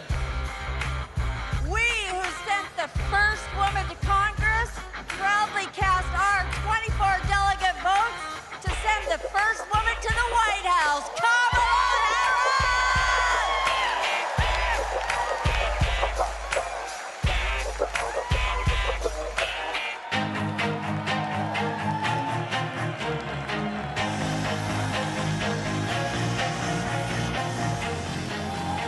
Nebraska, how do you cast your vote?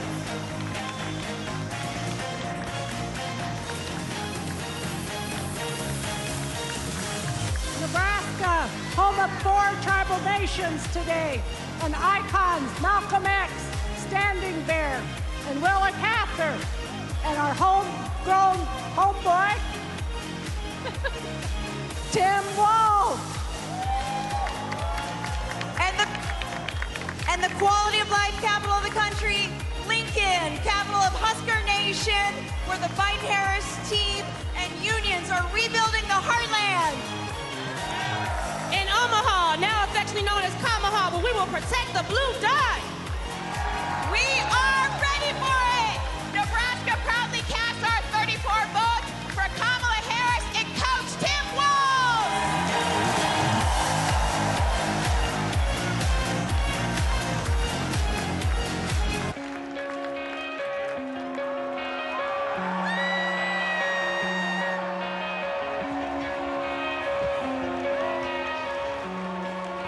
Nevada, how do you cast your vote?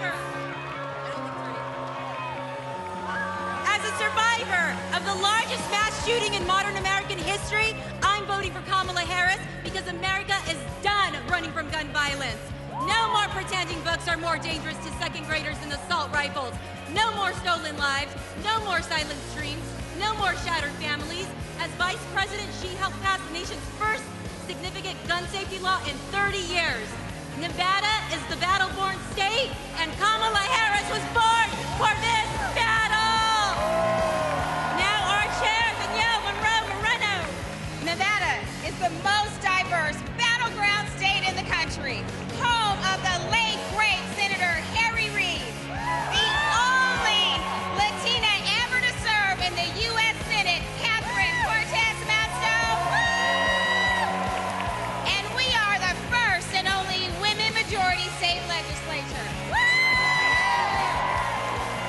As Nevada's first black woman chair, I proudly deliver the Silver State's 48 votes for the next president of the United States of America, Kamala Harris.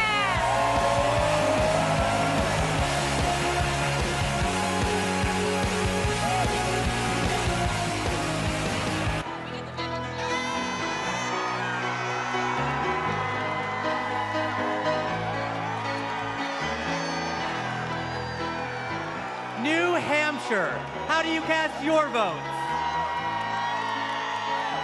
Good evening. My name is Joanne Dowdell from the great state home of the nation's first primary, New Hampshire, where we stand granite strong.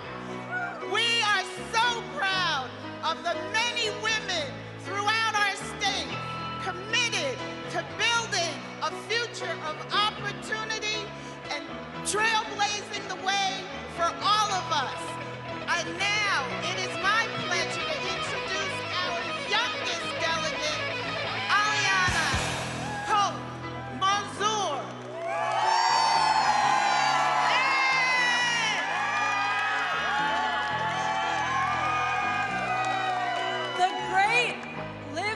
or die state of New Hampshire cast all 34 of our votes for our next Black woman and first South Asian president, Kamala Harris.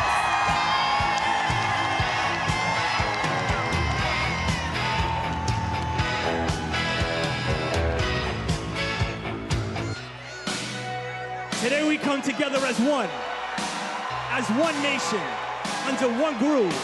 Nothing can stop us now. So no matter who you are, no matter where you are, represent your state with pride as we unite for the future.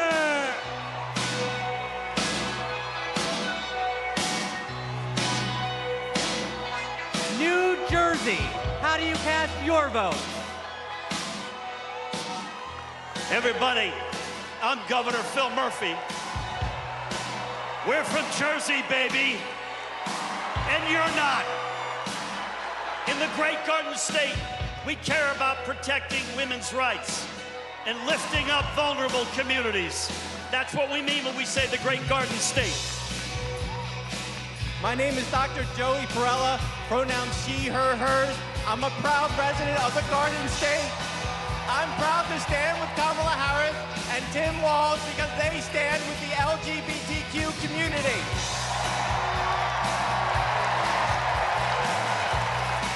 It's time to turn the page on Trump. Thank you.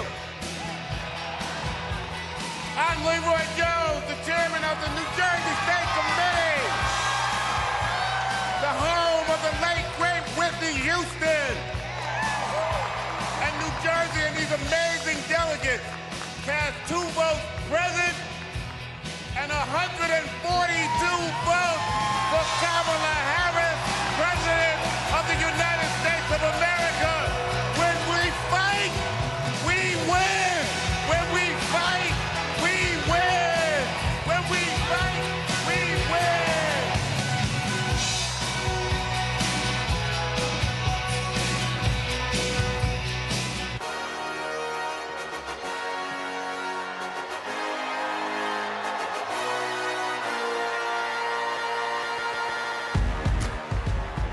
New Mexico, how do you cast your vote?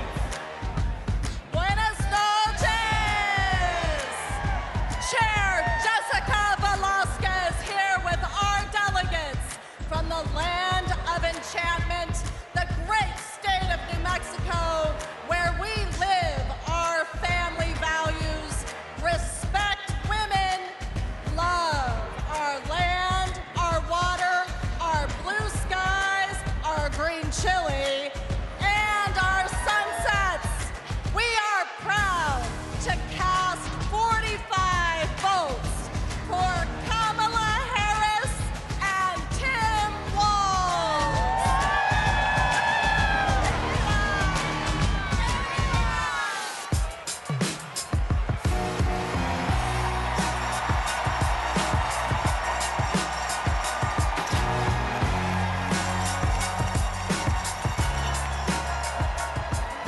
New York, how do you cast your vote?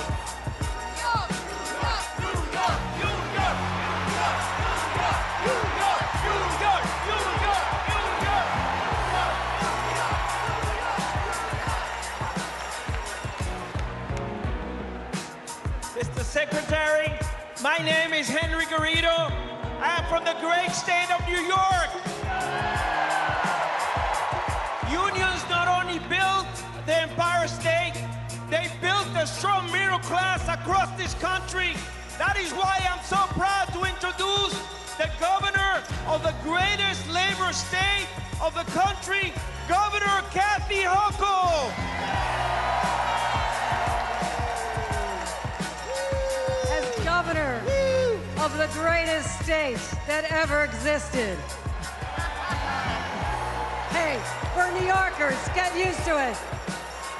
From Seneca Falls, the birthplace of the women's rights movement, to Stonewall, the birthplace of the LGBTQ movement, to Stone King Mountain, the birthplace of the environmental justice movement, and the birthplace of the labor movement. We are also not just the birthplace of great progressive movements. We are the birthplace of Shirley Chisholm. We are the birthplace.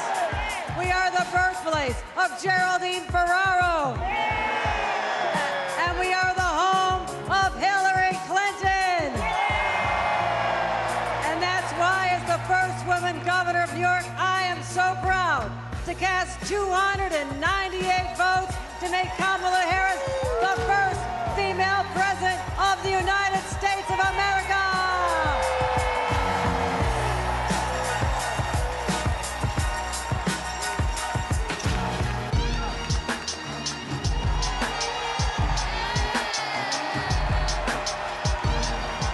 North Carolina, how do you cast your vote?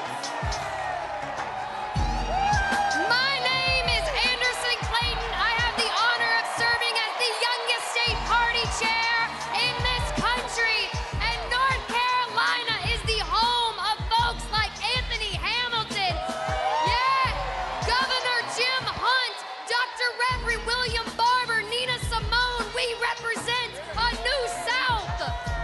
And we are proud to be that again this year by electing Josh Stein, Allison Riggs, Wesley Harris, Anita Earls, and everyone else that's on our ballot this year. We are going to make sure that we put Democrats on the ballot and in people's hearts and minds. North Carolina gives 131 votes to the phenomenal Kamala Harris.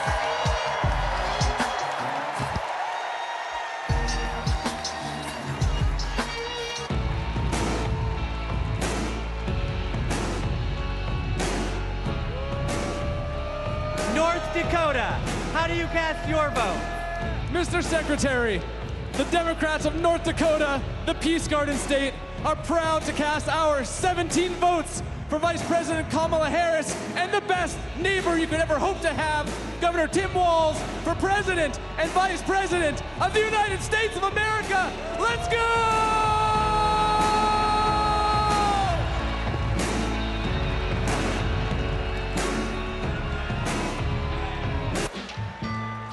So now, ladies and gentlemen, my name is DJ Cassidy.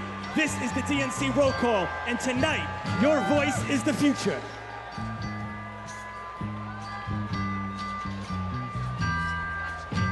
Northern Mariana Islands, how do you cast your vote? Half a day, Tiro, and hello, everyone.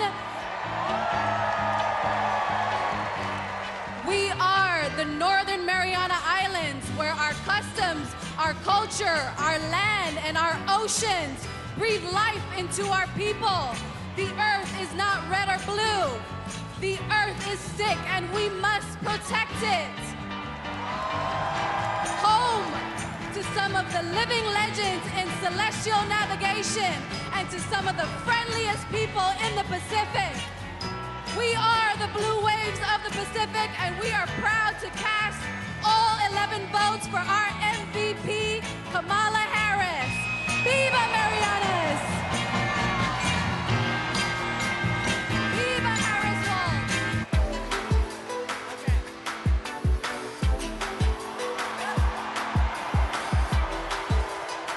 Ohio, how do you cast your vote?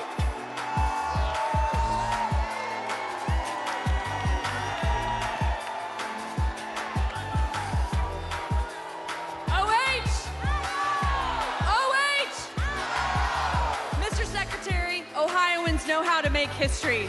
We put a man on the moon, and we are the founding home of the AFL-CIO. We enshrined abortion rights in our state constitution by 13 points, and we are going to send Sherrod Brown back to the U.S. Senate. As the first woman to lead Ohio Democrats, I am proud to cast our ballots for the first woman to be president of the United States. Mr. Secretary, we cast one vote present and 142 votes for Kamala Harris and Tim Walz.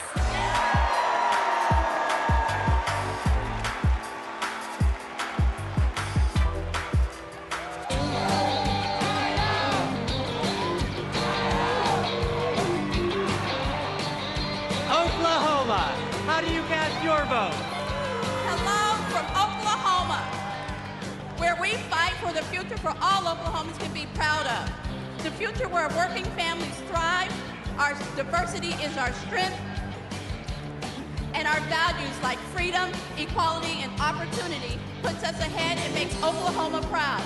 We cast our 36 votes for Kamala Harris and Tim Walz.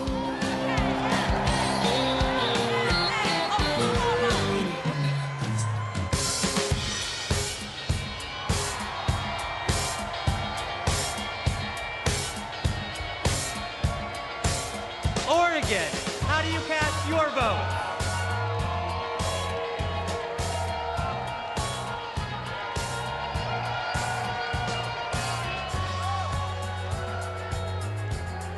From the first state in the nation to hold a presidential election with all mail-in voting, Oregon is proud to protect voting rights in America. And hailing from the heart of the beautiful Pacific Northwest, Oregon protects our planet and fights for LGBTQ equality.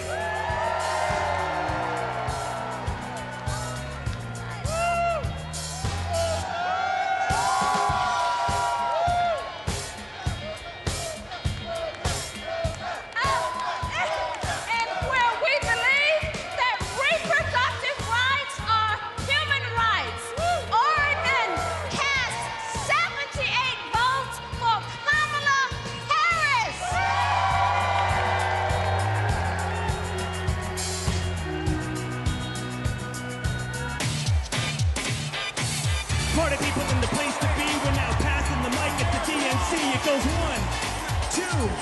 1, 2, 3, let's go!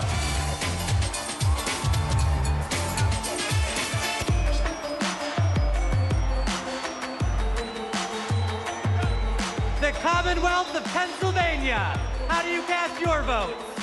Let's go, Pennsylvania, let's go! My name is Mayor DeJuan Walker from the great city of Aliquippa, Beaver County. My city is a city of legends, the only high school in America with 3 Hall of Famers. I took this seat in 2009 when my sister was murdered. I wanted to do better. 15 years she's been gone. 12 years this city has been under my watch. I'm grateful for the opportunity to lead my city. I'm grateful for the state of Pennsylvania. God bless everyone in this room. I love this state, thank you. I'm Governor Josh Shapiro. The proud governor of the Commonwealth of Pennsylvania, the birthplace of democracy, the birthplace of freedom, the greatest Commonwealth of all. And together, Pennsylvania cast 178 votes for the next Madam President of the United States, Kamala Harris, and Vice President Tim Walz.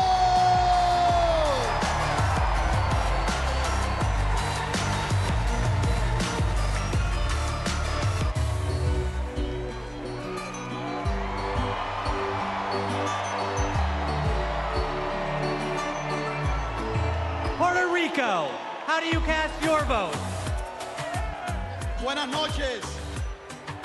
Puerto Rico, a U.S. territory known as the Commonwealth of Puerto Rico and the next state of the United States, has its 60 votes para la primera mujer afroamericana de ascendencia asiática y caribeña que será presidenta de los Estados Unidos, Kamala Harris.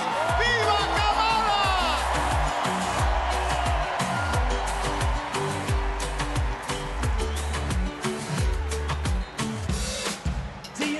Let's go! Roll call, keep it coming now. Roll call, keep it coming now. Roll call, keep it coming now. 1, 2, 3, let's go!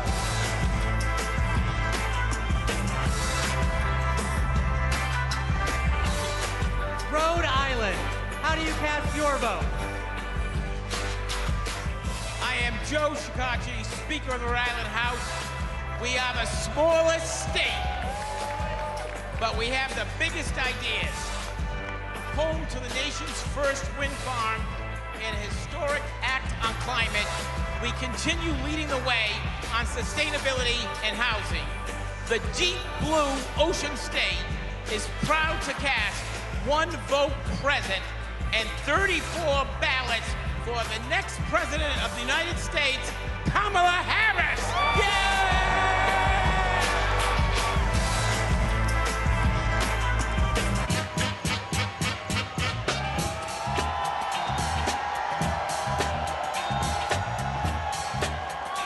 South Carolina, how do you cast your vote?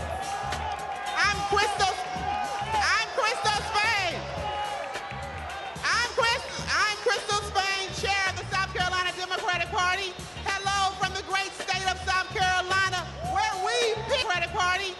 Hello from the great state of South Carolina, where we pick presidents. The home of the DNC chair, Jamie Harrison. The home of the first Black Panther, Chadwick Boseman. The home of the national basketball champions, the mighty Lady Gamecocks. I'm Senator Margie Bright Matthews, one of the sister senators, and John F. Kennedy Profiles in Courage Award winner. We stopped the total abortion ban in South Carolina. Like us, Kamala has proven that she has the courage to fight and will fight for all Americans. South Carolina is not going back.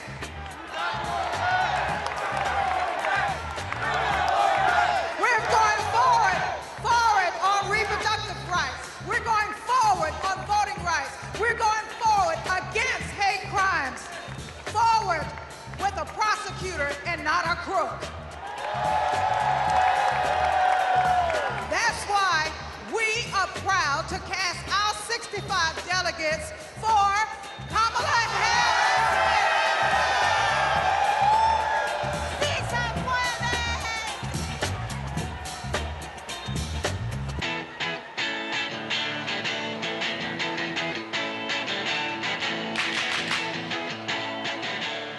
South Dakota, how do you cast your vote? How mitakiapi, chante washte na benchuzapalo. In my beautiful Lakota language, that means hello, my relatives. I shake your hand with a happy heart. That is the spirit of my beloved South Dakota. My name is Chante Redis, and I want to say that my people, the Ocheti Shakoan, are still here.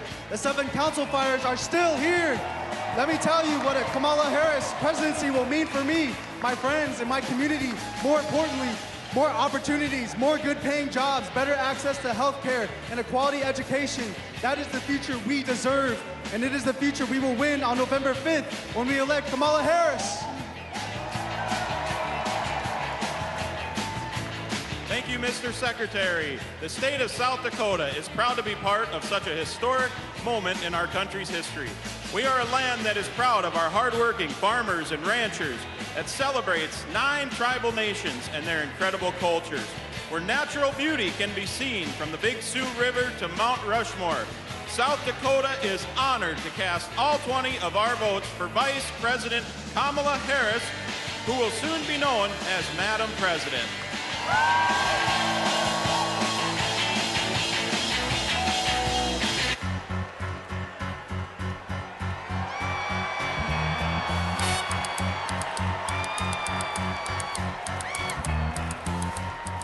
Tennessee, how do you cast your votes? Mr. Secretary, the great state of Tennessee, birthplace of rock and roll, hometown to the blues, home of 7 HBCUs, and the state that gave women the right to vote. From the bluffs of Memphis to the peaks of Mountain City, the movement for justice rooted in love in Tennessee is still strong. It is a movement where kids are free from gun violence, a movement where women have the right to choose, a movement where working people get access to economic opportunity, a movement where those who have been pushed to the periphery are brought to the center, a movement where those who have been pushed down are lifted up. It is alive in Tennessee because we believe that justice will roll down like waters and righteousness like an ever-flowing stream, which is why we are so proud to have been the first state in the union to have pledged all of our delegates to Kamala D. Harris. We cast 72 votes for the first woman and next president of the United States, Kamala D. Harris.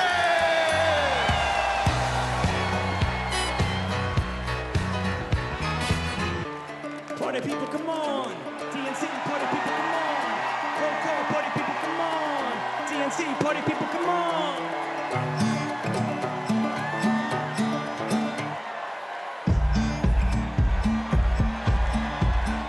Texas, how do you cast your vote?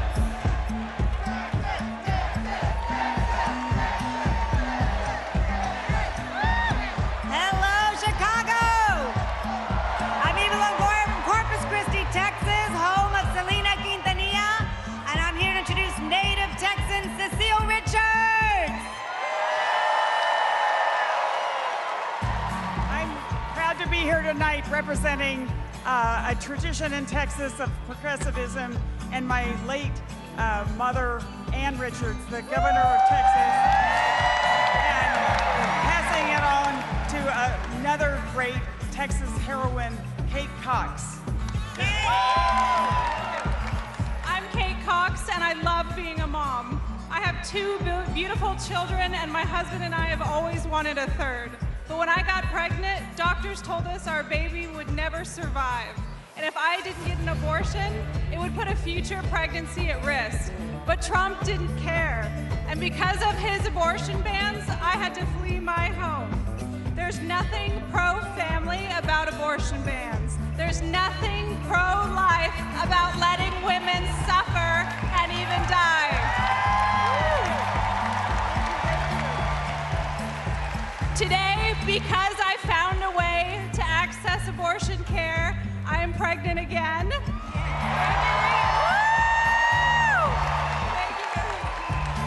And my baby is due in January, just in time to see Kamala Harris sworn in as President of the United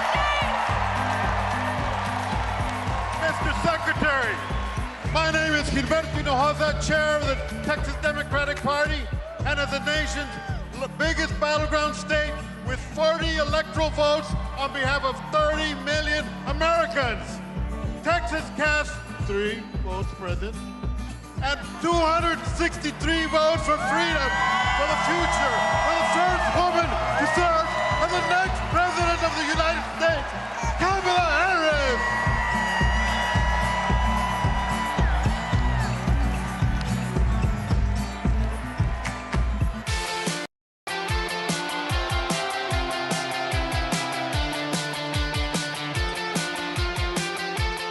Utah, how do you cast your vote?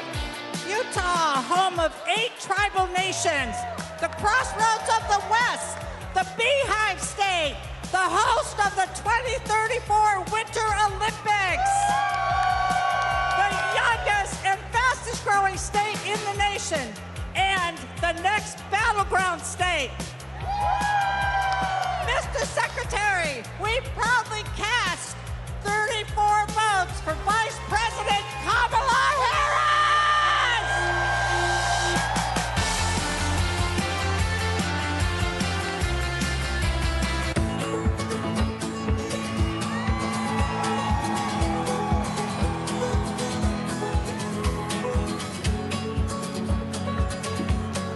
Vermont, how do you cast your vote?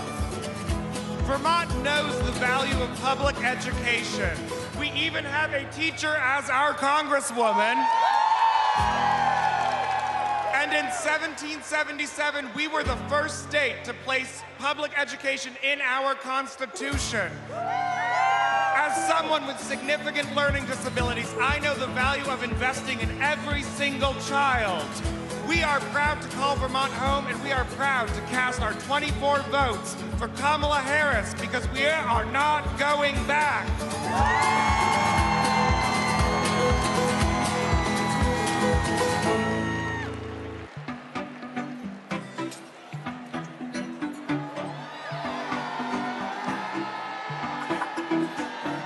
The U.S. Virgin Islands, how do you cast your vote?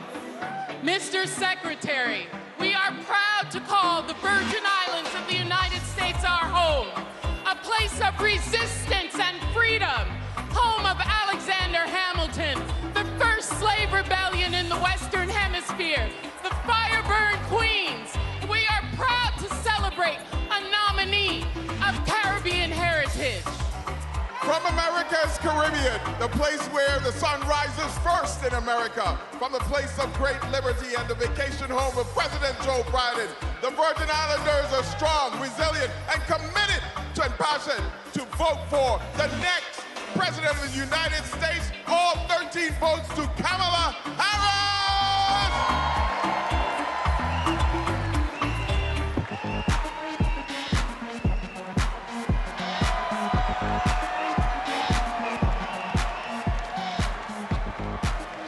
The Commonwealth of Virginia, how do you cast your votes? Mr. Secretary, the Commonwealth of Virginia is proudly represented by Senator Mark Warner and Senator Tim Kaine, majorities in the House of Representatives with 6 hardworking Congress members and majorities in the General Assembly. We also are proud to be represented by 25,000 hardworking, mostly union workers who build freedom, by building aircraft carriers and submarines. Senator Warner. Virginia, for this year, we're going to return Tim Kaine to the United States Senate. Our Commonwealth of Virginia is proud to cast all 119 votes for the next President, Kamala Harris.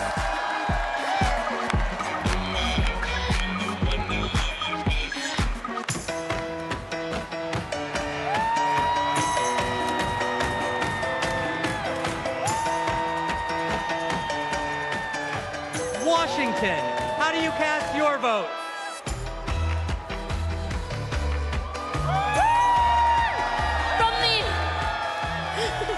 From the amber waves of grain and verdant origins of eastern Washington to the iconic waters of the Salish Sea, Washington stands proud as a part of the Blue Wolves. I, the first South Asian woman leading a state party, am honored to pledge 9 votes present and a lucky 101 votes for Vice President Kamala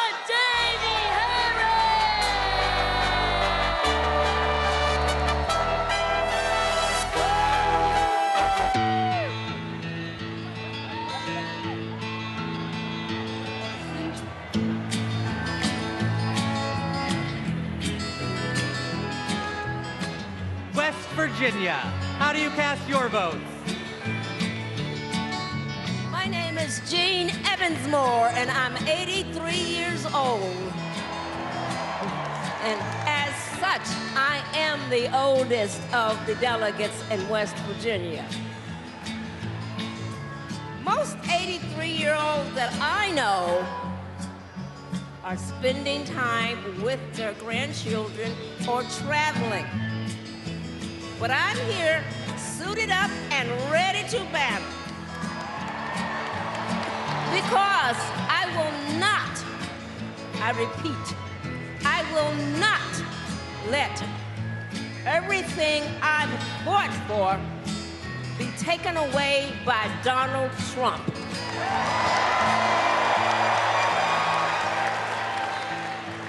My name is Catherine Prather. I am 18 years old, and I am the youngest delegate from West Virginia. I'm suited up and ready for battle because I will not let my freedoms and my future be taken away by Donald Trump.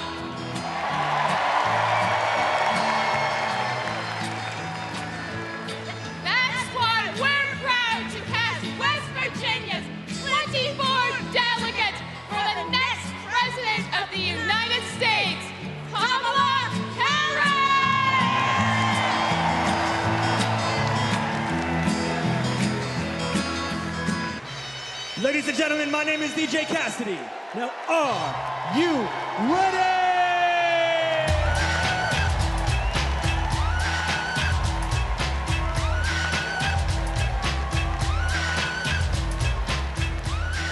My home state of Wisconsin, how do you cast your vote? Thank you, Badger Jason Ray, for all your good work. As a proud governor of the great state of Wisconsin, we're home of the Green Bay Packers. We're home of the Wisconsin Badgers. We're home of the Milwaukee Brewers. And the Milwaukee Bucks, as well as U.S. Senator, our best U.S. Senator, Tammy Duckworth. And our great congressional folks, Gwen Moore and Mark Pocan. I'm here because I'm jazzed as hell to announce that Wisconsin cast 1 vote present and 94 votes who are we at? Got me going here. Former Wisconsinite, former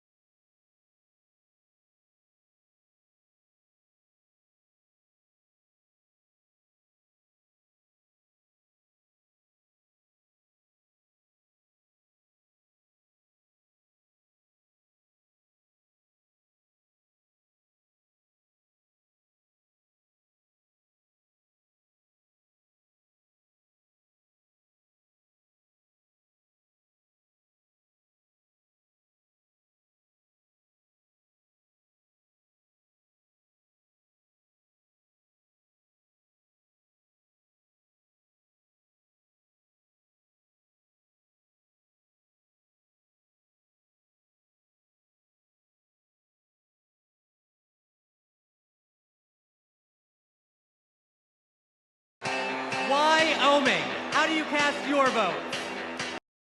Mr. Secretary, delegates, my name's Joe Barbudo, and our nation's first female governor representing the great state of Wyoming. President of the United States, years ago elected Democrat Nellie Taylor Ross, our nation's first female governor. With that legacy in mind and heart, the Equality State cast all of our votes for the woman who will be the first woman president of the United States. Say it with me now, Kamala Harris!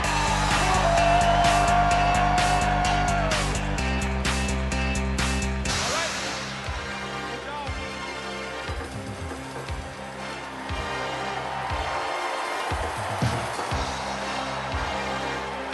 The great state of Minnesota, how do you cast your vote? Hello, Minnesota! My name is Hans Storbeck, and Tim Walz was my neighbor, coach, and favorite teacher. We were excited to go to his classroom every day. If you've ever been in high school, you know that can be rare. He opened our eyes to the world. He taught us how to talk about global issues with respect, curiosity, and kindness, even and especially when we disagreed. But he wasn't just a great teacher. He was also a great neighbor and friend. In fact, when he was in the midst of a budget battle as governor of our state, he still found time to attend my brother's funeral. Mr. Walz means the world to my family. He's always been there for us, and that's how I know he'll always be there for you as vice president.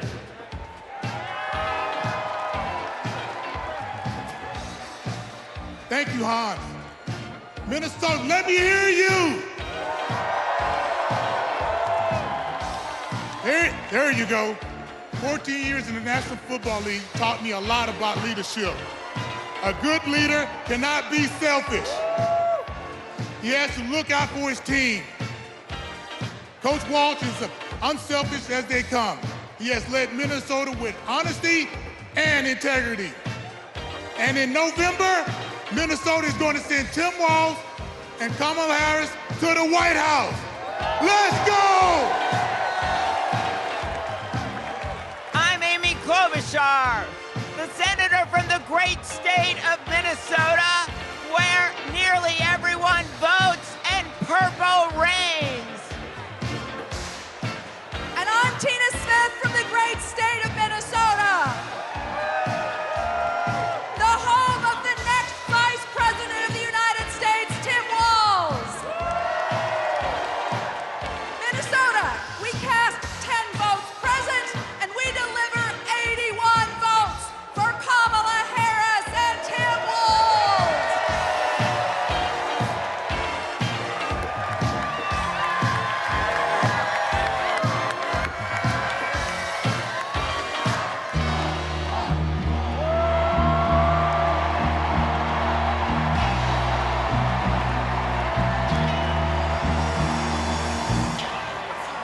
The great state of California.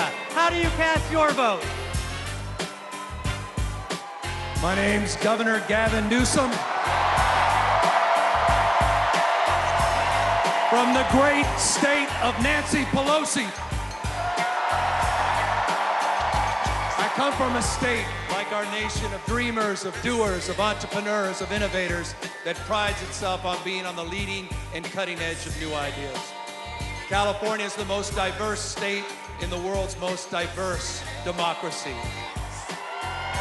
And we pride ourselves on our ability to live together and advance together and prosper together across every conceivable and imaginable difference.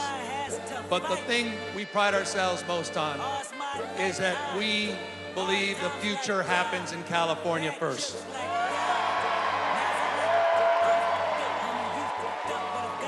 And Democrats, I've had the privilege for over 20 years to see that future taking shape with a star in Alameda courtroom by the name of Kamala Harris. I saw that star fighting for criminal justice, racial justice, economic justice, social justice. I saw that star get even brighter as Attorney General of California, as a United States Senator, and as Vice President of the United States of America. Kamala Harris has always done the right thing. A champion for voting rights, civil rights, LGBTQ rights, the rights for women and girls. So Democrats and independents, it's time for us to do the right thing, and that is to elect Kamala Harris as the next president of the United States of America. California, we proudly cast our 482 votes for the next president, Kamala Harris.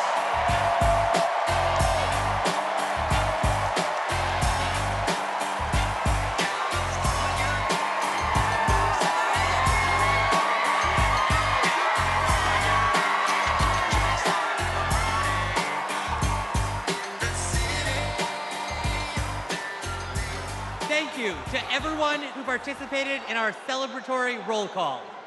Delegates, please know how critical you are to this process, both now and earlier this month when we conducted our virtual roll call.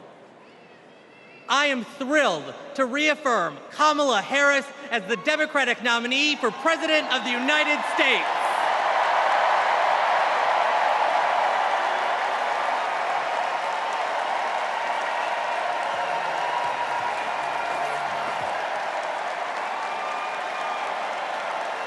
Pursuant to the convention rules of procedure, Vice President Kamala Harris has been invited to make an acceptance speech, which she will give on Thursday, August 22nd. But now, a special surprise. It's my pleasure to introduce our party's official nominee for President of the United States, live from my home state of Wisconsin, Vice President Kamala Harris.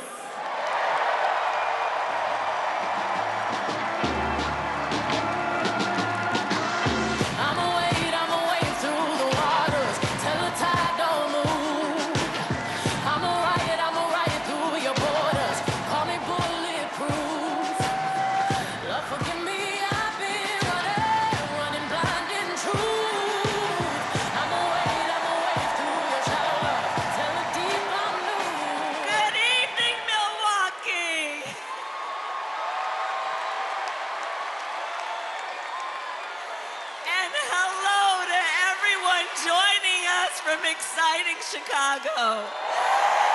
The delegates at the Democratic National Convention, well, they just completed their roll call. And they have nominated Coach Walz and me to be the next Vice President and President of the United States of America.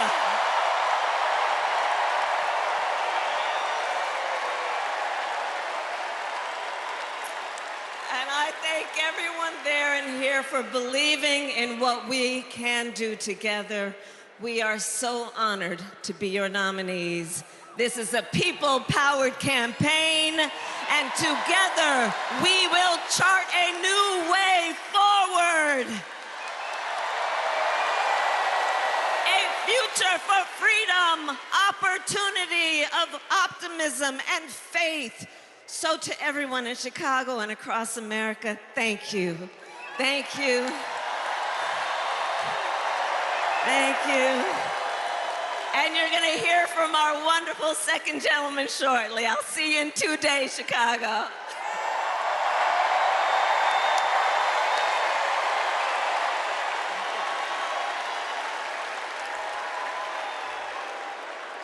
Please welcome TV personality, loud and proud Latina, Ana Navarro.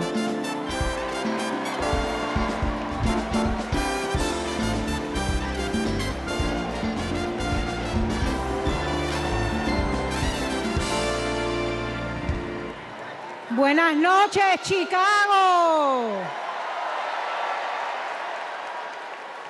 So tell me, are you excited? Wow, what energy, what a moment. I have to tell you, I will never stop being the little refugee girl who came to this country at the age of 8. Thank you for inviting me to be here. Welcome to the second night of the Democratic National Convention. Let me tell you about the Kamala Harris I know. She is legitimately a joyful, optimistic leader. She cares about policy, yes, but she also cares about people and how that policy affects real people, not just the members of Mar-a-Lago. And you know what else? Kamala Harris, she likes dogs. And my dog, Cha-Cha, likes her. Dogs are good judges of character. So are cats. We cannot elect a president who does not like dogs or hangs around with people who shoot them. Now, let's be serious. Donald Trump and his minions call Kamala a communist. I know communism. I fled communism from Nicaragua when I was 8 years old. I don't take it lightly. And let me tell you what communist dictators do. And it's never just for one day. They attack the free press. They call them the enemy of the people, like Ortega does in Nicaragua. They put their unqualified relatives in cushy government jobs so they can get rich of their positions, like the Castros do in Cuba. And they refuse to accept legitimate elections when they lose and call for violence to stay in power, like Maduro is doing right now in Venezuela. Now you tell me something. Do any of those things sound familiar? Is there anybody running for president who reminds you of that? And I know one thing, it's not Kamala Harris. That is not the America we love. It's not the land of freedom we treasure. Last night, we heard President Biden say that he loves his job, but he loves his country more. Every American needs to love our country more. Every American has the duty to put our country first. Country first before party. Country first before political ambition. Country first before habit. And in this election, putting country first means one thing and one thing only: voting for Kamala Harris. And that is what this night is about. That is what we're going to talk about tonight. So you know what? Let's get it started. Let's get this fiesta going.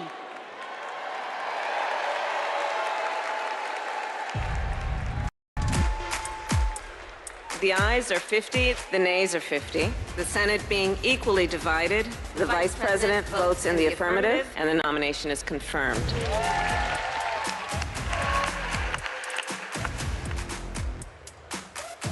And the concurrent resolution as amended is adopted.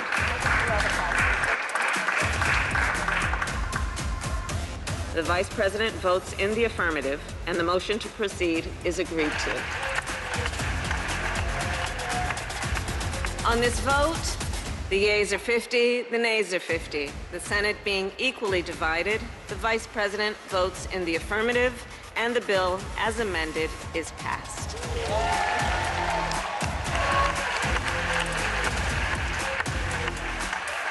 It is my honor to present the Golden Gavel to Vice President Harris, 32 tie-breaking votes. Please welcome Senate Majority Leader and New York Senator Chuck Schumer.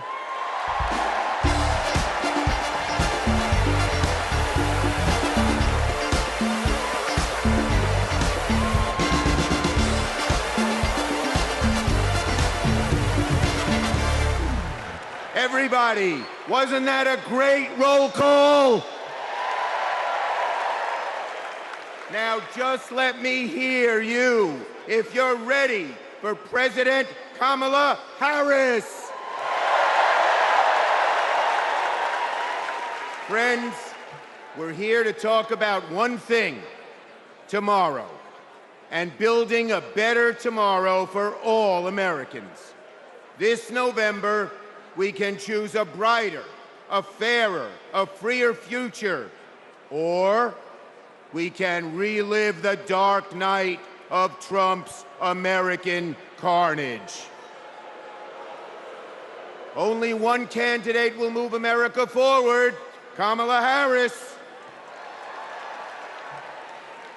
Vice President Harris has been the best partner Senate Democrats could ever have asked for. Under her and President Biden's leadership, Senate Democrats lowered prescription drug prices and created millions of good-paying American jobs. I worked with Kamala Harris when she was Senator Harris. I saw a leader who was fearless, who stood up for middle-class families like the one she was raised in, who focused on things that really mattered: helping parents raise their kids, safe neighborhoods, safe schools, and building an opportunity economy that gives everyone a shot at the American dream. She will lead America forward into a brighter future, but she can't do it alone. She needs a Democratic majority in the Senate of the United States. Now, my friends, 2 years ago, the naysayers said Senate Democrats stood no chance in the midterms. I told them, just you wait. We're going to keep the Senate and maybe pick up a seat or two. And that's exactly what happened. Well, ladies and gentlemen, my good friends at this convention, I am telling all of you now, we're going to hold the Senate again, and we're poised to pick up seats.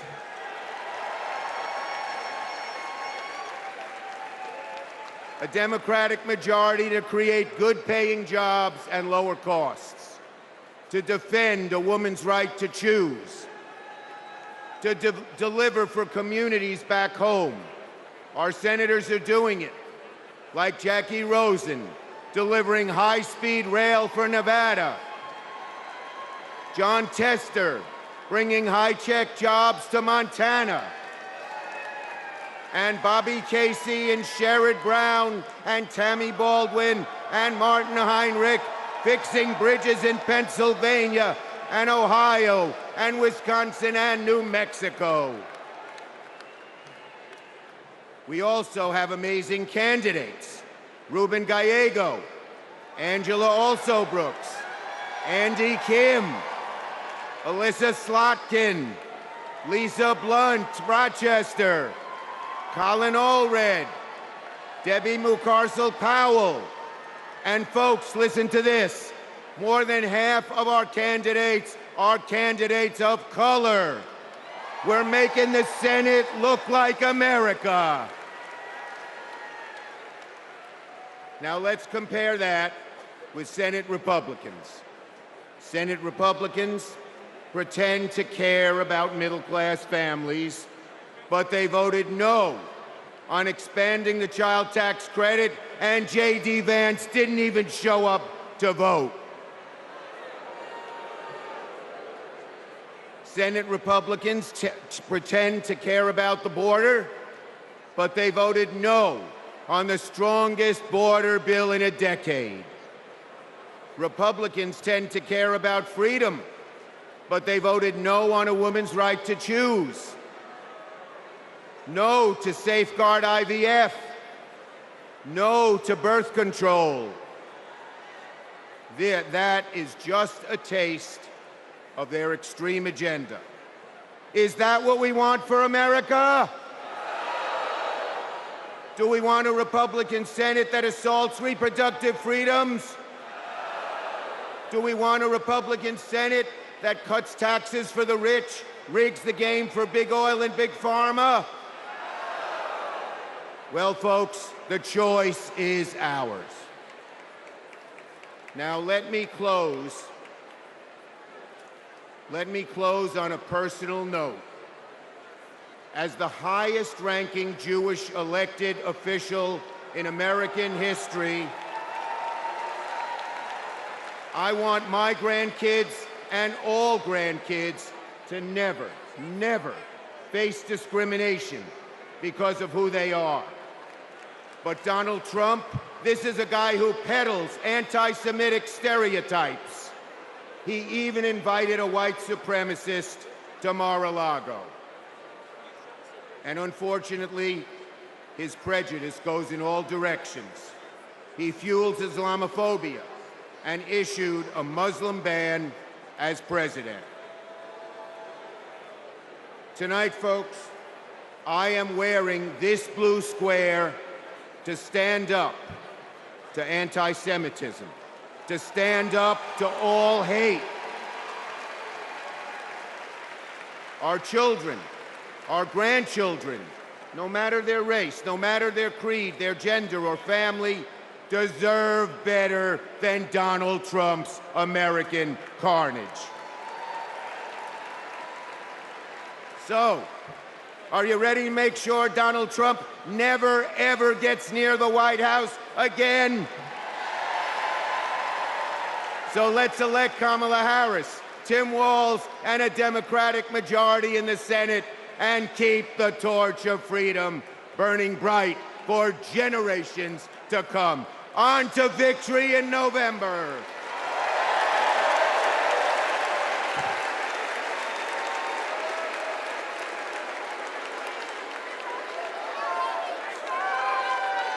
Together, we will build what I call an opportunity economy. I will take on the high costs that matter most to most Americans. Compare my plan with what Donald Trump intends to do. He wants to impose what is, in effect, a national sales tax on everyday products and basic necessities that we import from other countries. It will mean higher prices on just about every one of your daily needs. Donald Trump's plan would cost a typical family $3,900 a year.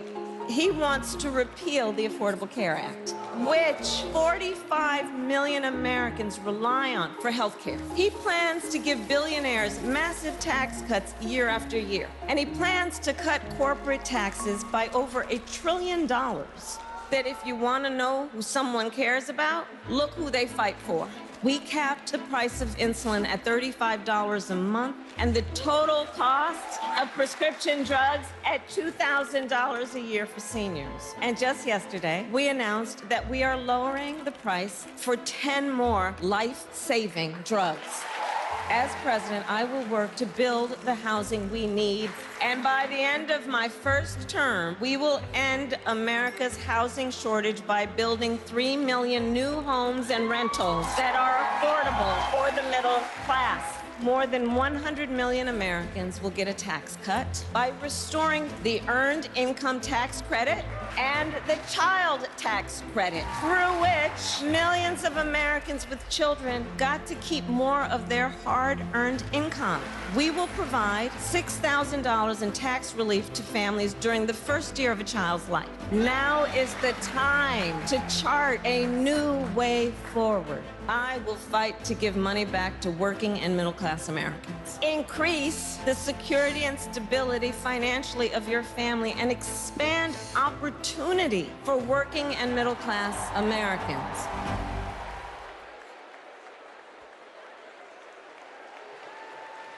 Please welcome Vermont Senator Bernie Sanders.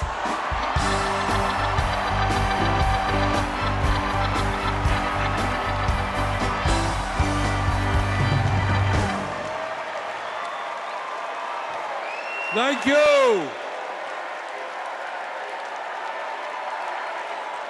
Thank you. My fellow Americans, it is an honor to be with you tonight because we're laying the groundwork for Kamala Harris to become our next president. And let me tell you why that is so important. I want you all to remember where we were 3.5 years ago. We were in the midst of the worst public health crisis in 100 years and the worst economic downturn since the Great Depression. 3,000 Americans were dying every day, and our hospitals were overwhelmed with COVID patients. All across the country, businesses were shutting down. Unemployment was soaring. Workers were losing their health insurance. Schools were closing. State and city budgets were running out of money. People were being evicted from their homes. Children in America were going hungry. That was the reality the Biden-Harris administration faced as they entered the Oval Office. A nation suffering, a nation frightened, and people looking to their government for support. And within 2 months of taking office, our government did respond.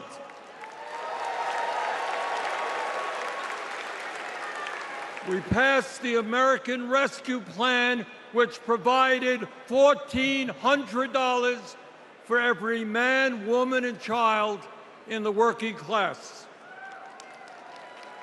We extended and expanded benefits for the unemployed. We provided emergency assistance for small businesses to stay open.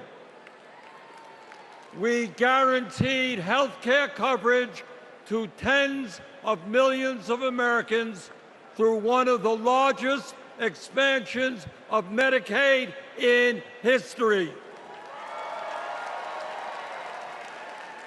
We provided rent relief and mortgage assistance, which prevented tenants and homeowners from being evicted. We established emergency food programs for hungry children and the elderly, and protected the pensions of millions of union workers and retirees from being slashed by up to 65%. Oh, and by the way, we cut childhood poverty by over 40% through an expanded child tax credit. Thank you, President Biden. Thank you, Vice President Harris. Thank you, Democratic Congress.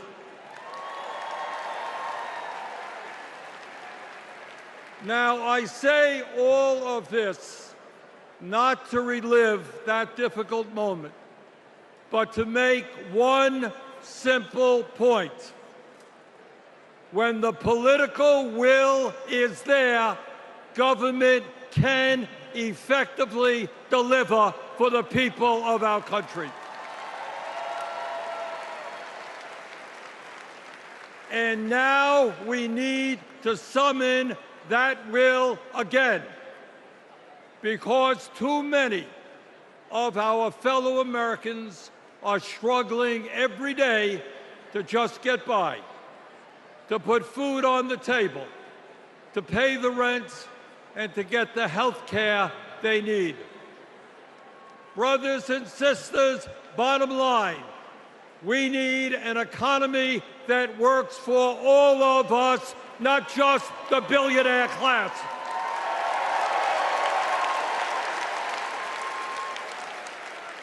My fellow Americans, when 60% of our people live paycheck to paycheck, the top 1% have never, ever had it so good.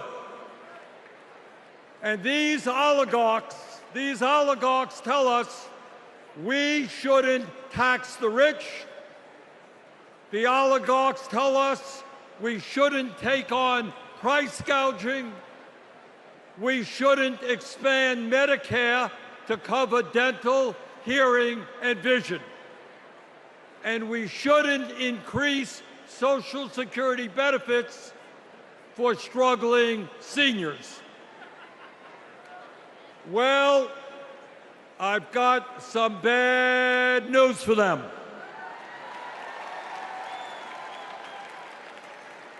That is precisely what we are going to do.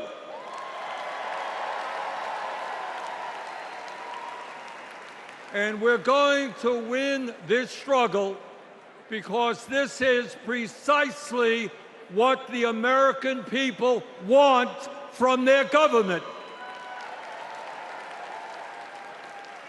And my friends, at the very top of that to-do list is the need to get big money out of our political process.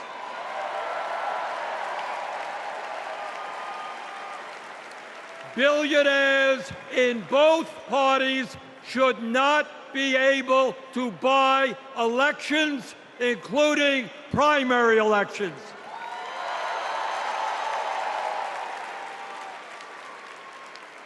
For the sake of our democracy, we must overturn the disastrous Citizens United Supreme Court decision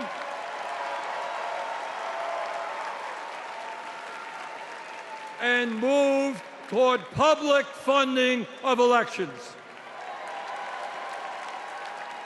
And let me tell you what else we must do. We need to join the rest of the industrialized world and guarantee health care to all people as a human right, not a privilege.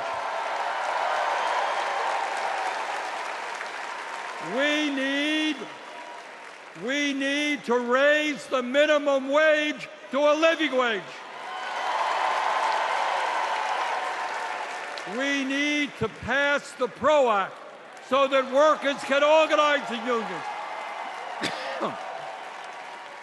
and gain the decent pay and benefits they deserve. We need to strengthen public education, raise teachers' salaries, and make sure that every American, regardless of income, receives the higher education he or she needs. We need to take on Big Pharma and cut our prescription drug costs in half so that we no longer pay any more than other countries. Joe and Kamala made sure that no senior in America pays over $35 a month for insulin. We need to make sure that reality is true for every American. I look forward to working with Kamala and Tim to pass this agenda. And let us be very clear. This is not a radical agenda. But let me tell you what a radical agenda is. And that is Trump's Project 2025. At a time of massive income and wealth inequality, giving more tax breaks to billionaires is radical. Putting forth budgets to cut Social Security, Medicare, and Medicaid is radical. Letting polluters destroy our planet is radical. And my friends, we won't let that happen.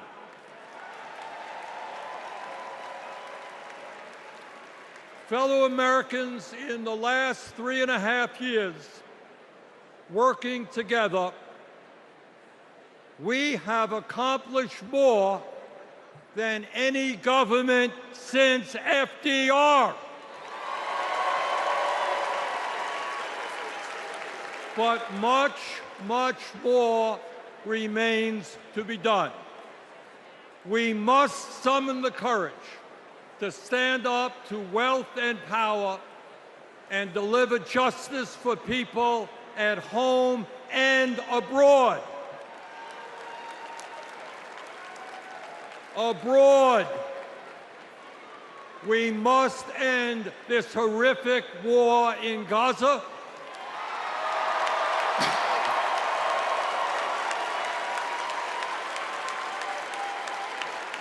Bring home the hostages and demand an immediate ceasefire.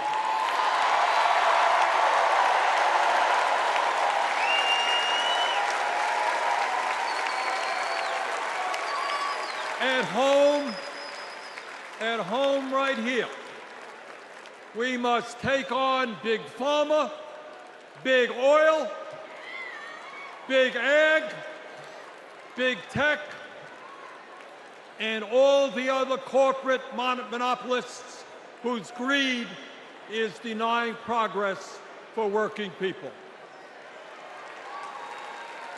On November 5th, let us elect Kamala Harris as our president, and let us go forward to create the nation we know we can become.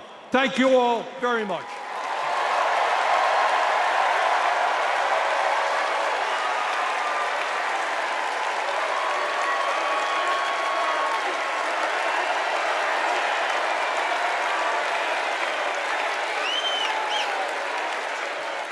Please welcome Illinois Governor J.B. Pritzker.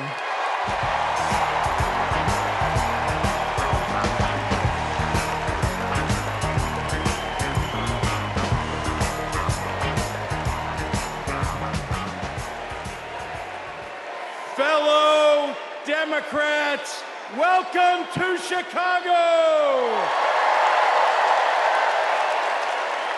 We're a great American city in a proud blue state.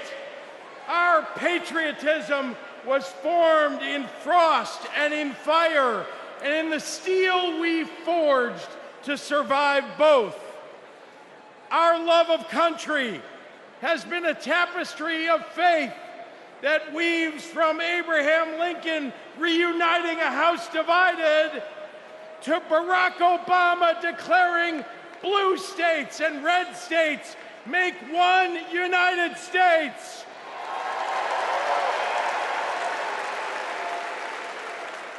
Now, Illinois' presidential pedigree is unmatched. And given that Vice President Kamala Harris spent some of her early life right here, I speak for the entire Illinois delegation when I say, we claim her too.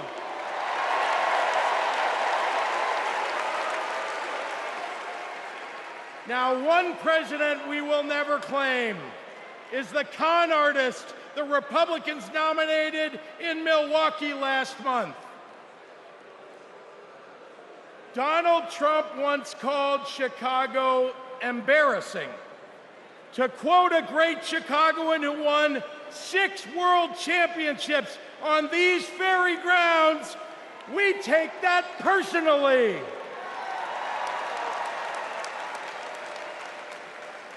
I had to govern for 2 years while Trump was president. Let me tell you what's embarrassing. In Illinois, we passed a massive bill to fix our roads and bridges. When Donald Trump proposed his own plan, he turned right around and called it stupid. We eliminated the grocery tax. Donald hasn't been in a grocery store since his first bankruptcy. Illinois invested in clean energy and the jobs it brings. Donald claimed that windmills in the ocean made the whales a little batty. During COVID, we supported small businesses and jobs. And Donald, well, Donald told us to inject bleach. Donald Trump thinks that we should trust him on the economy because he claims to be very rich. But take it from an actual billionaire.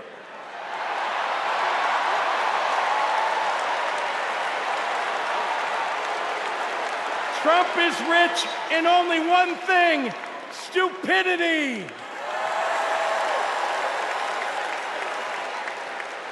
Now, I meet with business leaders all the time, and there's one universal thing they all need: people.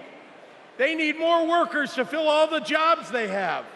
But the anti-freedom, anti-family policies of MAGA Republicans are driving workers away. Here's the thing.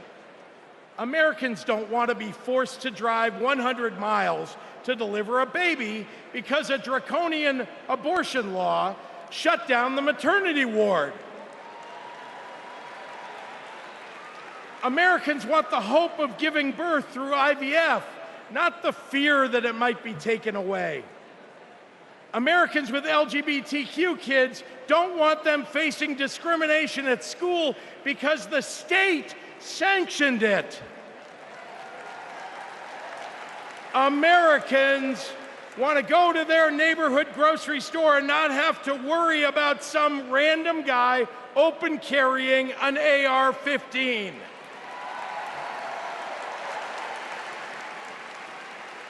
Americans don't want their kids to be taught in history class that slavery was a jobs program. And if Americans are black or brown, they want to get promoted at work without being derided as a DEI hire for the sin of being successful while not white.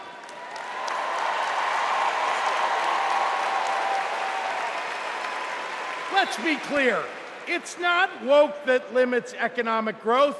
It's weird. And these guys aren't just weird, they're dangerous.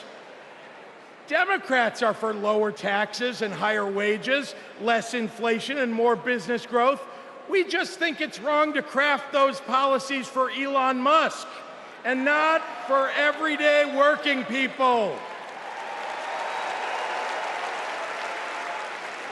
That includes a secure retirement and good health care.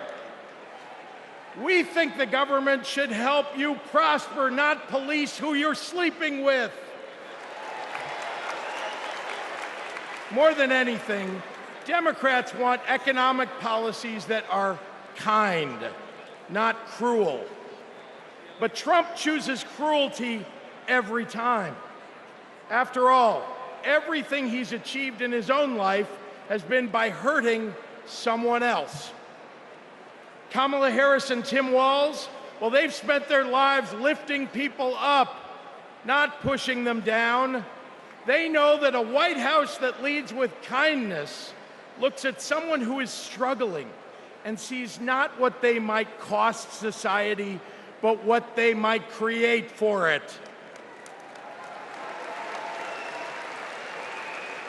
Americans want policies that give every American a chance to make it to the middle class. They want to grow small businesses, and Democrats want to cut taxes for everyday people. More than anything, Kamala Harris and Tim Walz want a country where we can all live with a little serenity. The serenity that comes with a balanced checkbook, an affordable grocery bill, and a housing market that has room for everyone. And if there's one thing I know about Donald Trump, he's not bringing anyone any kind of serenity. We have a choice, America, between the man who left our country a total mess and the woman who has spent 4 years cleaning it up.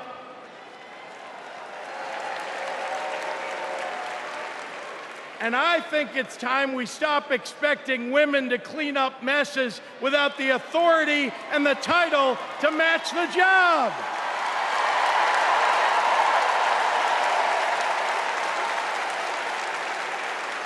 Vice President was a good title for Kamala Harris, but you know an even better one?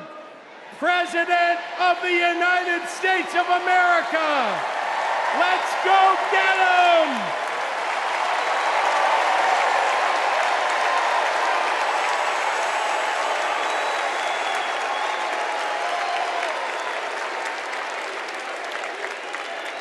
Please welcome former chair and CEO of American Express and current chair and managing director of General Catalyst, Ken Chenault.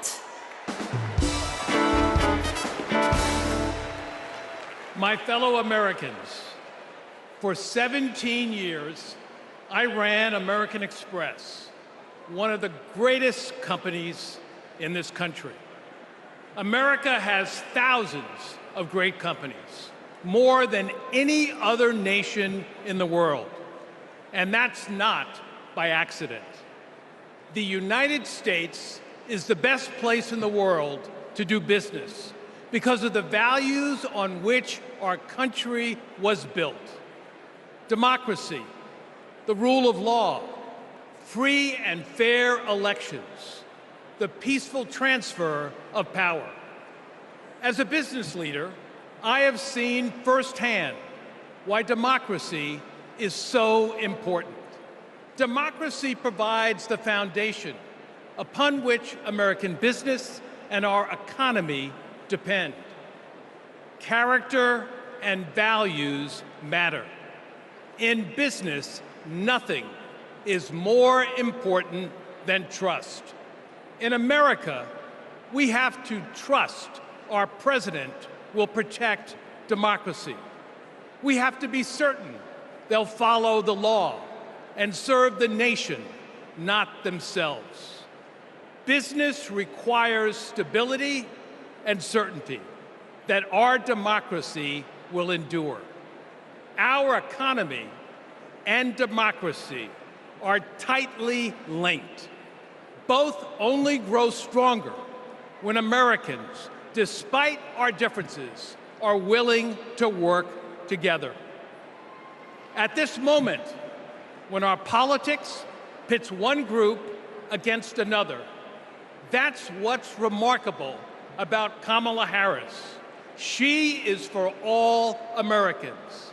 She understands it's possible, in fact necessary, for a president to be both pro-business and pro-worker.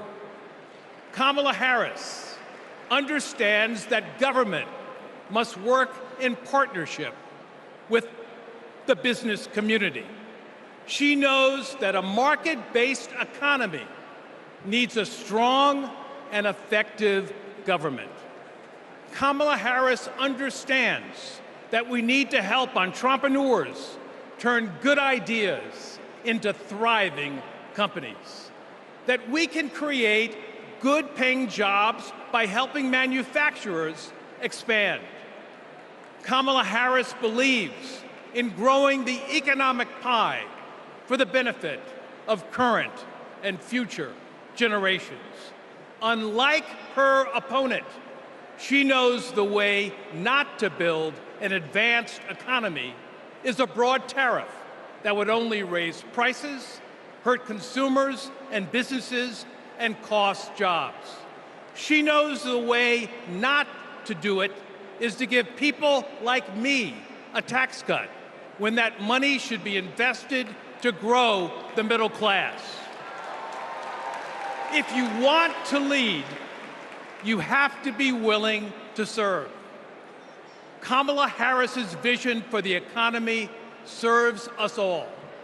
She has demonstrated throughout her career that she wants to serve all people and wants all Americans to have the opportunity to work to achieve their own share of the American dream.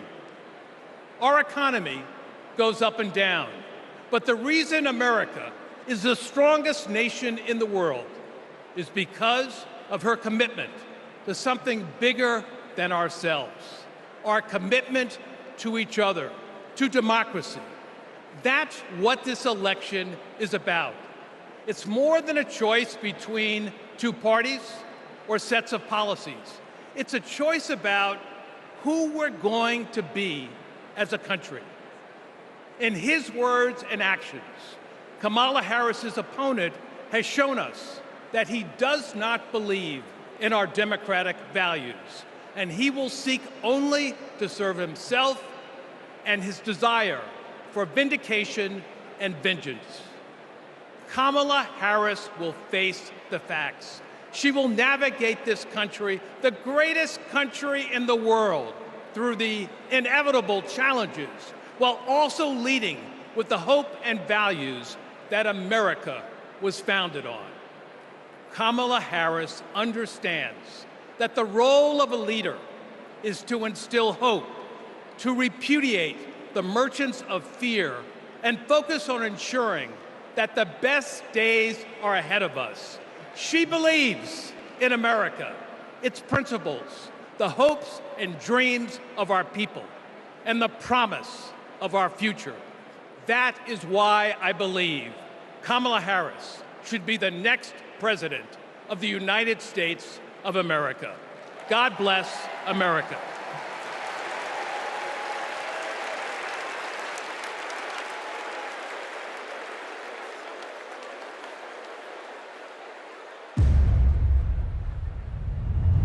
Repeal Obamacare. Donald Trump over the weekend again threatened to repeal Obamacare. This would lead to Americans having their health insurance taken away. There are about 19 million people with coverage through Medicaid expansion, another 16 million enrolled through the ACA's health insurance marketplaces, and we'd probably be talking about many millions of people becoming uninsured. Biggest worries, losing the safety net of pre-existing conditions coverage. What happens if you lose this insurance? Our son would die. What makes you think this isn't just a hollow threat? This is one of the few campaign promises that he actually tried very hard to keep. So we better believe him when he says he's coming after this. Even if you have insurance from your employer, you will be affected because your premiums would be going up. We're looking at a lot of people who could lose their health insurance. Please welcome New Mexico Governor Michelle Lujan Grisham.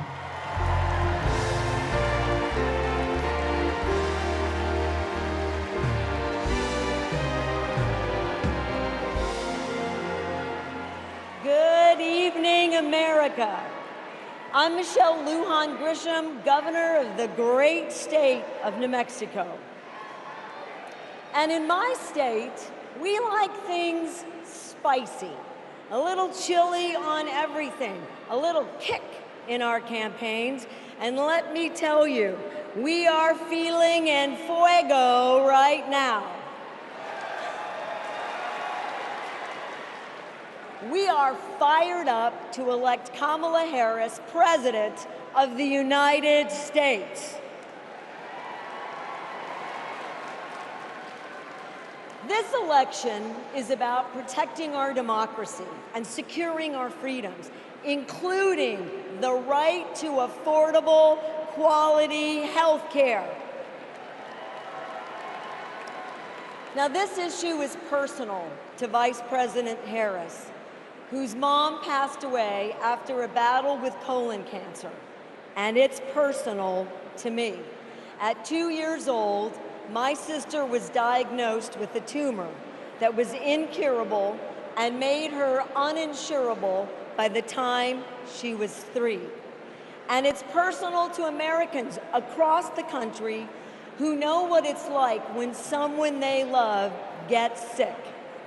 Donald Trump and J.D. Vance want to dismantle our healthcare system, repeal the Affordable Care Act, and eliminate protections for pre-existing conditions. Either these guys don't get it, or they just don't care. You know who gets it? Kamala Harris gets it, and she cares.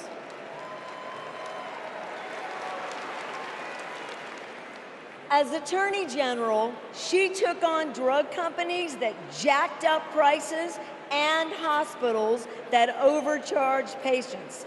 And when Republicans tried to kill the Affordable Care Act, she stood up in the Senate, voting not just no, but hell no.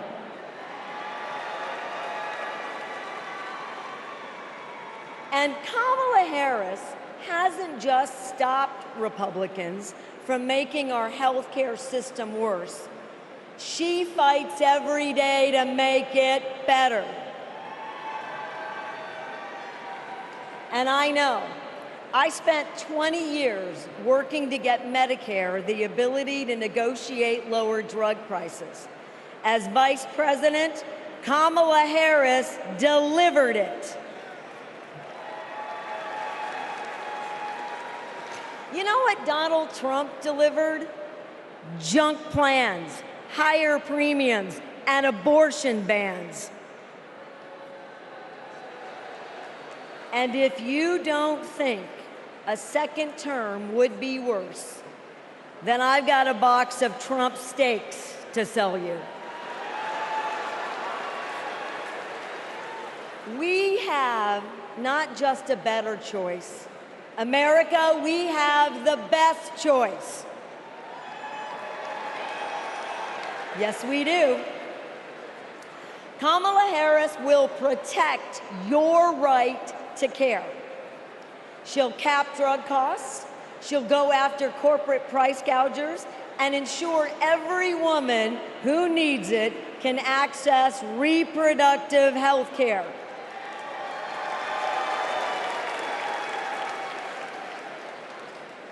That's the president I want. And that's the president America needs. And with your help, that's the next president of the United States.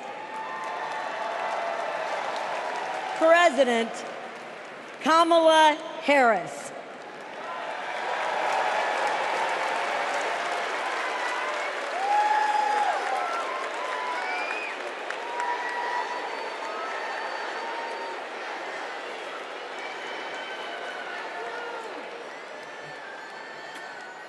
I love you too.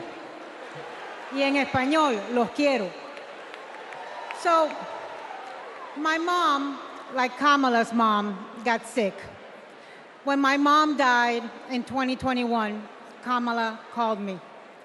She had lost her mother to cancer in 2009. Kamala helped me navigate my grief. She said that heartbreak and loss are the price for having loved and having been loved. How I wish our mothers could be here to see this moment.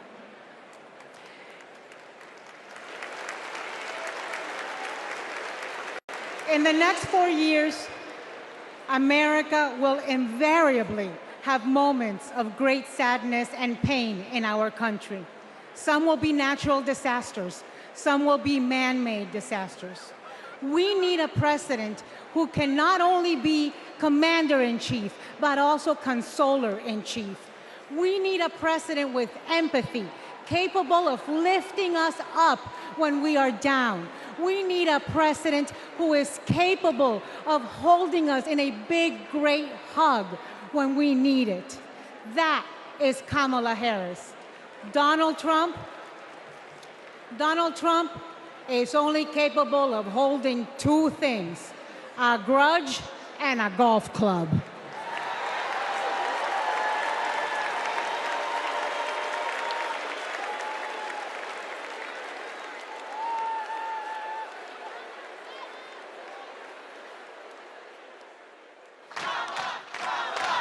I remember when Kamala was first running for district attorney and people were like, oh, I don't know if she's tough enough. And I just had to laugh because I'm like, you don't know my sister. Kamala had been a hard and tough prosecutor in Alameda County, prosecuting men who were pimping young girls and rapists. Kamala wanted to make sure that murderers and child abusers face meaningful accountability and consequences for those actions. One of the cases that she had early in her career was where a man had scalped his girlfriend. And she ended up getting a conviction, getting justice for that woman. She came to San Francisco to protect victims, and she was elected to be district attorney of San Francisco. Kamala knew that we needed to be smart on crime, and if hell, no one else was gonna do it, that she was gonna do it. If I'm gonna keep my promise to you to keep you safe, I better talk with you about what I'm doing in terms of crime prevention. Investing in people coming out of prisons is the smart thing to do for law enforcement. Forget that it's just the right thing to do. That was a young Kamala Harris. She's only gotten more fierce. I've never seen her back down from a fight, and when she fights, she wins. When Kamala became Attorney General, she wanted to protect people, but also to fundamentally pursue justice. Being smart on crime starts with being tough on violent crime. From a statewide perspective, I think we were concerned about the rise of gang violence. In San Joaquin County, we saw this tremendous change in our community, and it hit us like a wave. We saw an increase in human trafficking, narcotics, and guns. Let it be clear to anyone who would menace this state with violence, to those who prey on the weak and the vulnerable, justice will be swift and certain in the state of California. She was always hunting the kingpins, but we didn't have partnerships with DOJ or FBI or DEA or any of those law enforcement agencies. Now, we all work collaboratively to help all the counties in California. Because of her, we destabilized organized crime, disrupt these flows of guns, human beings, and narcotics. We are here this afternoon to announce the shutting down of one of the biggest and most organized threats to the safety of the Central Valley. I really think of her as fearless, as a fighter. Kamala just perseveres, and mommy would say it's too hard is never an excuse. Making excuses is a failure to not only take responsibility, but to take action. If you have the will, the desire, the passion, the commitment, there is no challenge that is insurmountable.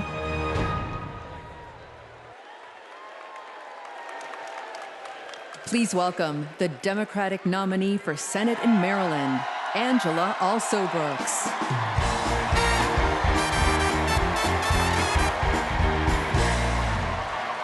Good evening, America, and hello, Maryland.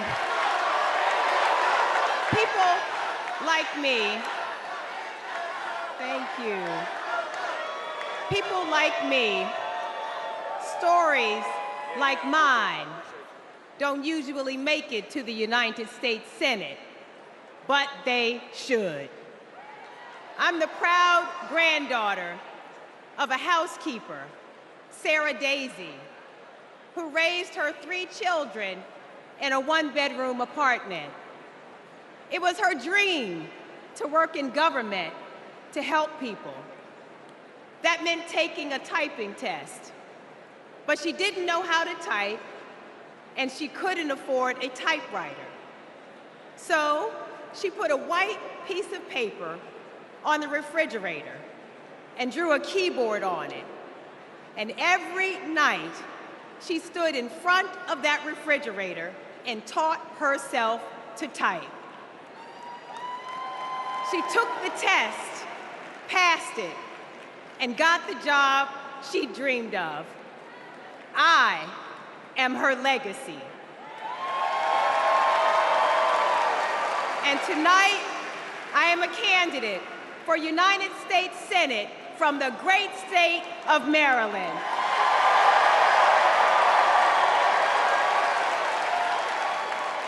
I've always been inspired by women like my grandmother, women who imagine a better future and then have the grit to make it a reality. One of those women is a friend, a mentor, and a role model. That woman is Kamala Harris. Let me tell you about the Kamala I've known for 14 years.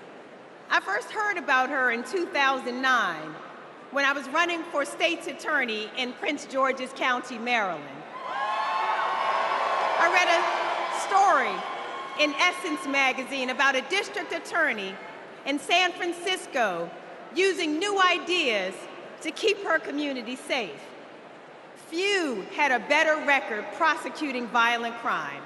She put rapists, child molesters, and murderers behind bars. But what she knew was that violent crime accounts for about 30% of all crimes. For the 70% that are nonviolent, she created a first-of-its-kind program called Back on Track. After serving time and pleading guilty, these low-level offenders would get the job training, GED help, and apprenticeships they needed to find a job. The result? The recidivism rate plummeted. Now, after reading about this super bad district attorney, I talked nonstop about her on the campaign trail. 2 days after I won the election, my phone rings. It's Kamala calling to congratulate me and ask how she could help. She helped me bring Back on Track to Maryland. And wouldn't you know it, crime went down and economic growth went up.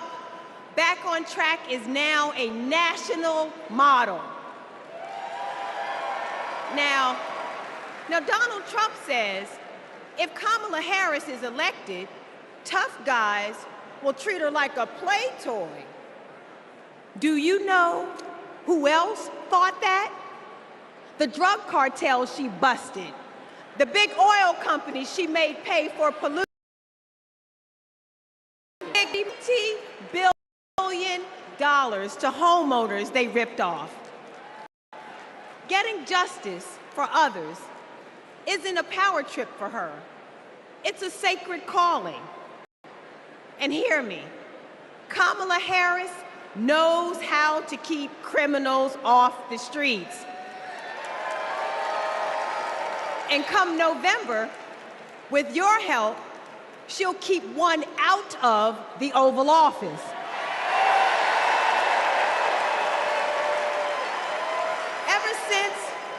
Donald Trump rode down that ridiculous escalator,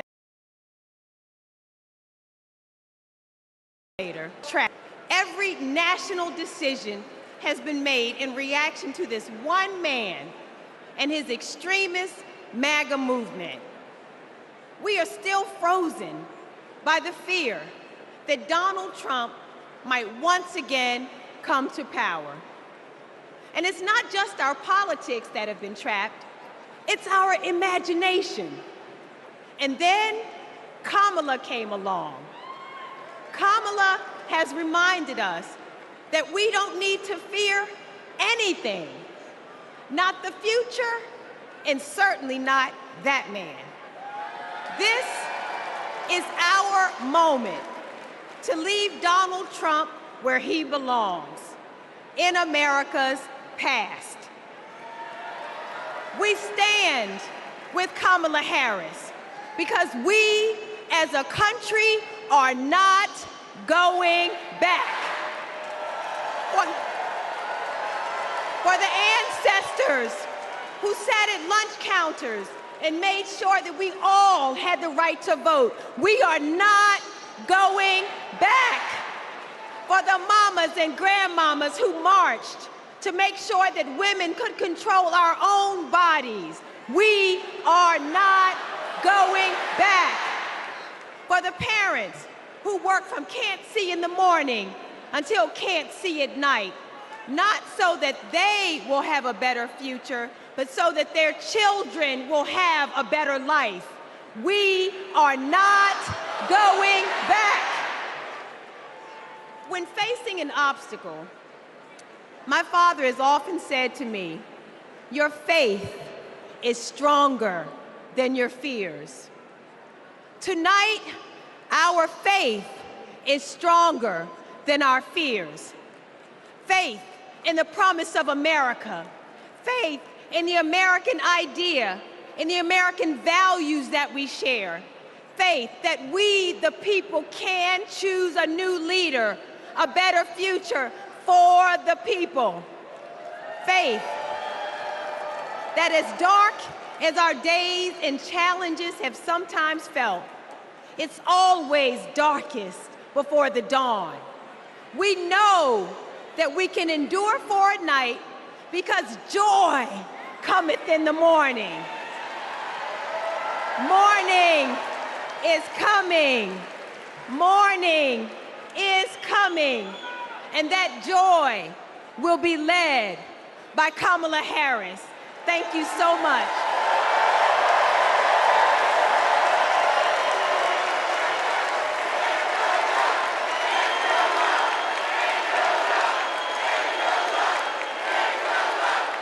Please welcome Mesa, Arizona Mayor John Giles.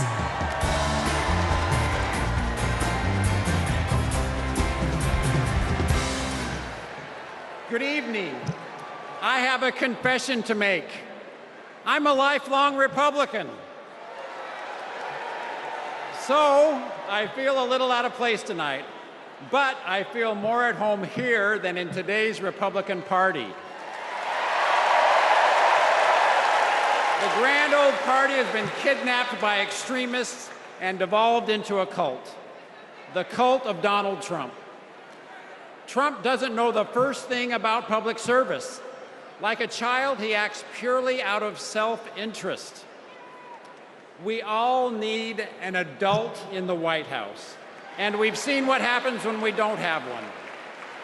Trump made a lot of lofty promises: unlimited economic growth, American manufacturing reborn, a secure border. Turns out Donald Trump was all talk. He wanted our votes, but he couldn't deliver a thing. But these days, my city of Mesa, Arizona is on the move. I'm going to ribbon cuttings every single week, all because Joe Biden and Kamala Harris reached across the aisle and they delivered for my conservative community and countless more across the country. My hero, John McCain, taught us to put country over party. And that's how Vice President Harris and Governor Walz will lead too. I have an urgent message for the majority of Americans who, like me, are in the political middle. John McCain's Republican Party is gone, and we don't owe a damn thing to what's been left behind. So let's turn the page. Let's put country first. Let's put adults in the room where our country deserves. Thank you.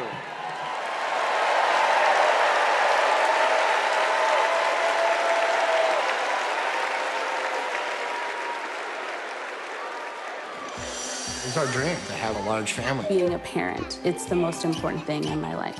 For decades, Americans have turned to the miracle of IVF treatments. She felt like a dream come true. The fact that she was able to build a family, that's why I do what I do. Without IVF, I don't know how this would have been possible. IVF treatment gives many patients an opportunity to have a family. I love that I get to help people every day become parents. But a party that pretends to be pro-family wants to put a stop to this. They are attacking the right to expand and start a family. It's unthinkable. They may never have the family that they've dreamt of. In the U.S. Senate, Republicans blocked a Democratic bill that would have established protections for in vitro fertilization. Mr. Vance, no. If Republicans actually cared as much about protecting IVF, this would have been a simple yes vote. Family means support. To me, family is your whole world. It's the life that you build. IVF made my family. It made my heart whole. It made my life full. It made my life full. And it made my life full. And we will always fight for you, for your family, for your freedoms, and for your future. Kamala Harris and Tim Walz honor the freedoms of all families to make decisions about what is right for them, for this generation and generations to come.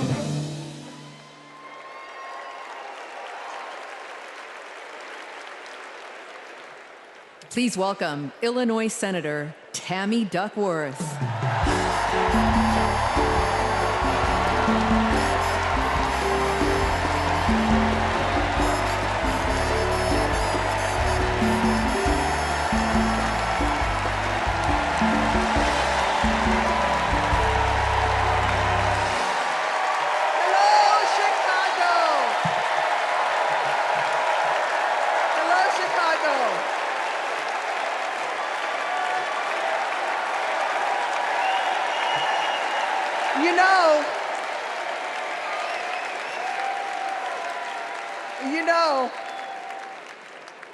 I went to war to protect America's rights and freedoms. So I take it personally when a five-time draft-dodging coward like Donald Trump tries to take away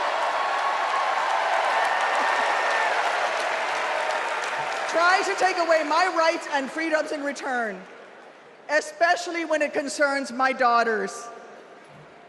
My girls, gamer girl Abigail and queen of the monkey bars, Miley, are everything to me. But they would never have been born without access to reproductive care. Because after 10 years of struggling with infertility, I was only able to have them through the miracle of IVF. But now, Trump's anti-woman crusade has put other Americans' right to have their own families at risk. Because if they win, Republicans will not stop at banning abortion. They will come for IVF next. They'll prosecute doctors. They on women. And if you think that's far-fetched, just look up what happened in Alabama last year. So let me say to every would-be parent, I see you, I'm with you. And together, in November, we'll send a message to old Cadet Bone Spurs.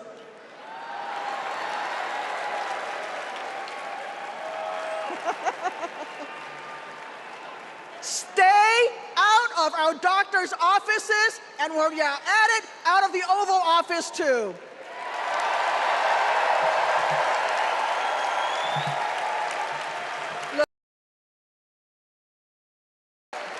was more painful than any wound I earned on the battlefield. So how dare a convicted felon like Donald Trump treat women seeking health care like they're the ones breaking the law? How dare J.D. Vance criticize childless women on cable news, then vote against legislation that would have actually helped Americans to start families? How dare the GOP endanger the dreams of countless veterans whose combat wounds prevent them from having kids without IVF, punishing our heroes for their willingness to serve? It's simple. Every American deserves the right to be called mommy or daddy without being treated like a criminal. Kamala Harris believes that. So let's make some history and elect her in November.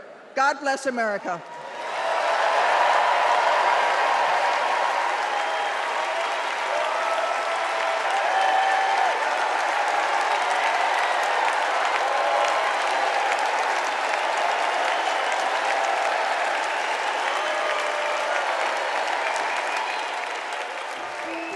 This is my dad, Doug.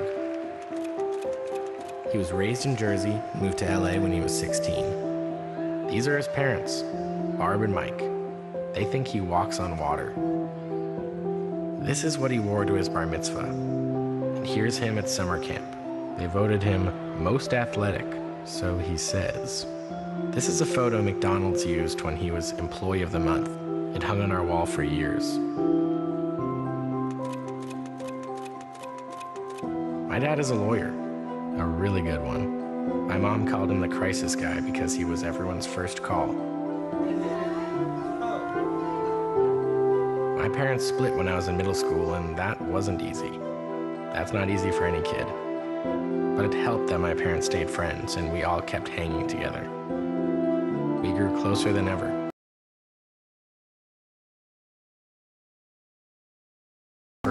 It was my senior year of high school. Elle and I would laugh watching them fall in love, acting like teenagers.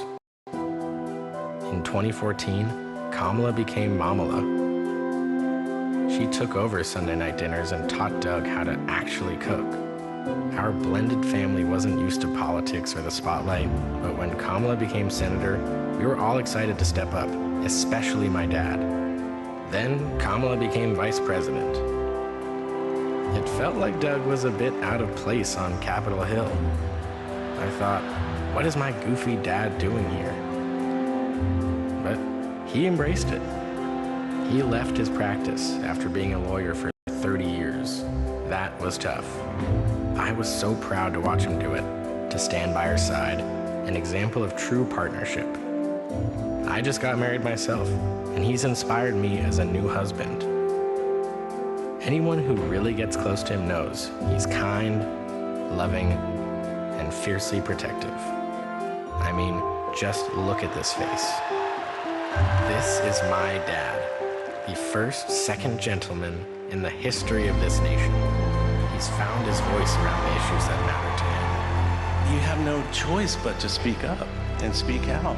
There is an epidemic of hate, including a crisis of anti-Semitism in our country and around the world. What they are doing on reproductive freedom and freedom in general is just outrageous. And next, he's gonna make history again as the first gentleman. I can't wait for everyone to get to know why we all love him. He's the glue that keeps this family together. We might not look like other families in the White House, but we are ready to represent all families in America.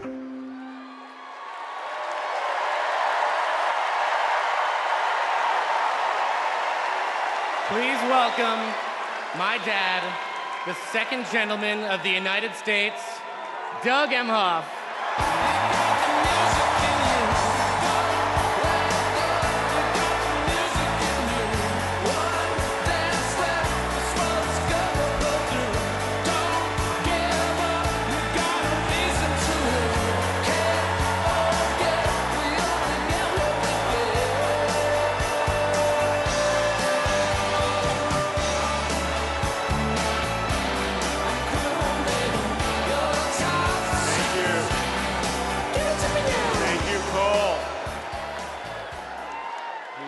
guess he didn't want me to give this speech. He just...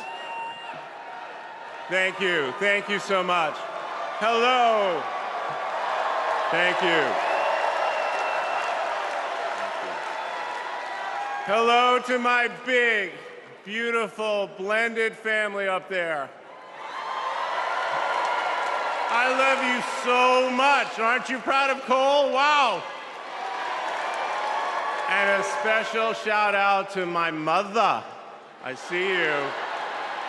My mother is the only person in the whole world who thinks lucky one for marrying me.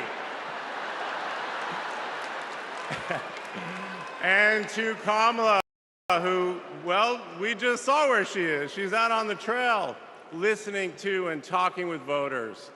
Honey, I can't wait for you to come back to Chicago because we're having a great time here.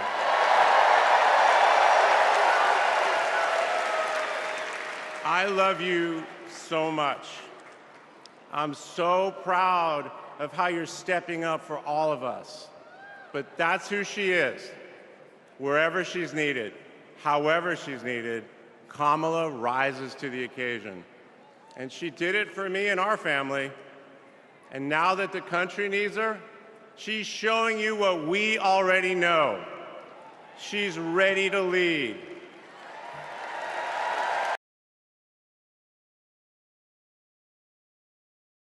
This task. You will be a great president we will all be proud of. Now, I'm the son of two Brooklynites, Mike and Barb. They've been together almost 70 years. My dad worked in the shoe business in Manhattan, and he moved our family out to New Jersey. Where's New Jersey? I see you out there. When I was a little kid. And in a lot of ways, I had a typical Jersey suburban childhood. I biked around the neighborhood. I took the bus to Hebrew school. And I rode to Little League practice in the way back of my coach's wood-paneled station wagon. And if we did well, we got to have a Slurpee after. In my neighborhood, everyone left their garage door open. Wherever you ended up at dinner time, that's the family that fed you. Everyone took care of everyone else. And the guys I grew up with are still my best friends. The group chat is active every day, and it's probably blowing up right now, guys. When my dad had to get a new job, we moved across the country to LA. Money was tight. Hey, California.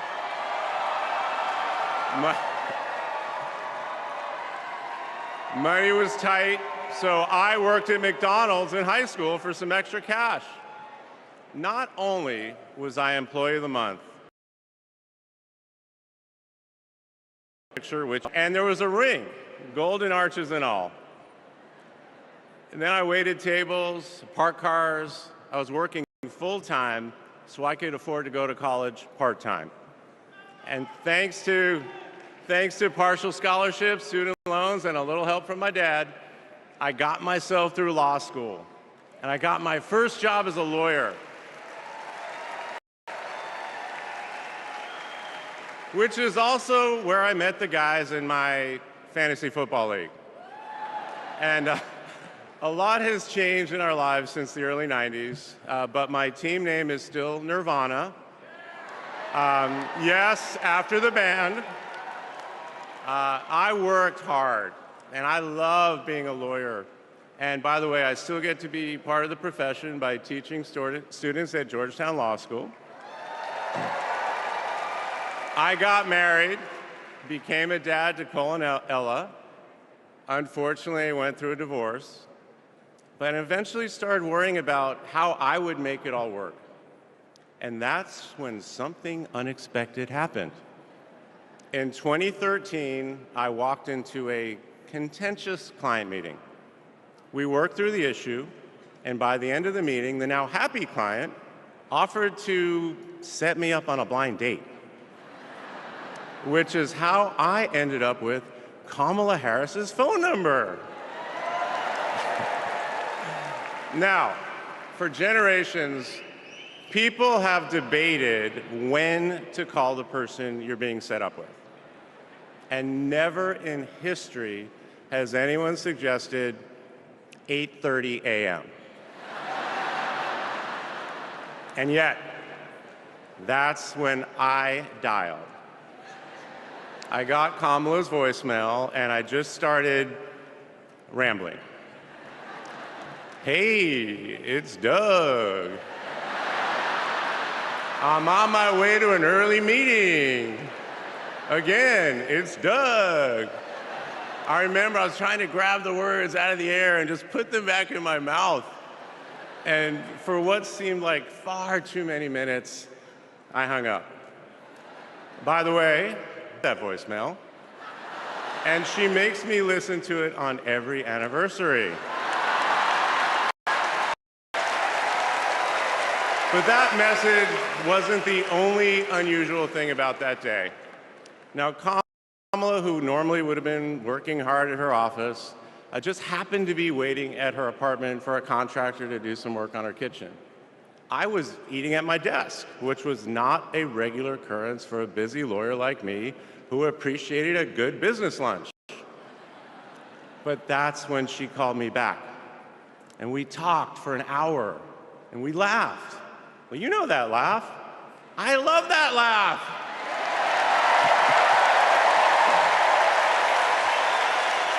And maybe that counted as our first date. Or maybe it was that Saturday night when I picked her up and told her, buckle up, I'm a really bad driver. Because you can't hide anything from Kamala Harris, so you might as well own it. And as I got to know her better and just fell in love fast, I learned what drives Kamala. And it's what you've seen over these past 4 years, and especially these past 4 weeks. She finds joy in pursuing justice. She stands up to bullies just like my parents taught me to. And she likes to see people do well, but hates when they're treated unfairly. She believes this work requires a basic curiosity in just how people are doing. Her empathy is her strength. Over the past decade, Kamala has connected me more deeply to my faith, even though it's not the same as hers. She comes to synagogue with me for high holiday services, and I go to church with her for Easter. I get to enjoy her mom's chili relleno recipe every Christmas, and she makes a mean brisket for Passover. It brings me right back to my grandmother's apartment in Brooklyn, you know, the one with the plastic-covered couches. But Kamala has fought against anti-Semitism and all forms of hate her whole career. She's the one who encouraged me as second gentleman to take up that fight, which is so personal to me. And those of you who belong to blended families know that they can be a little complicated. But as soon as our kids started calling her Mamala, I knew we'd be okay. Ella calls us a three-headed parenting machine. Kamala and Kirsten, thank you both. Thank you both for always putting your family and the kids first.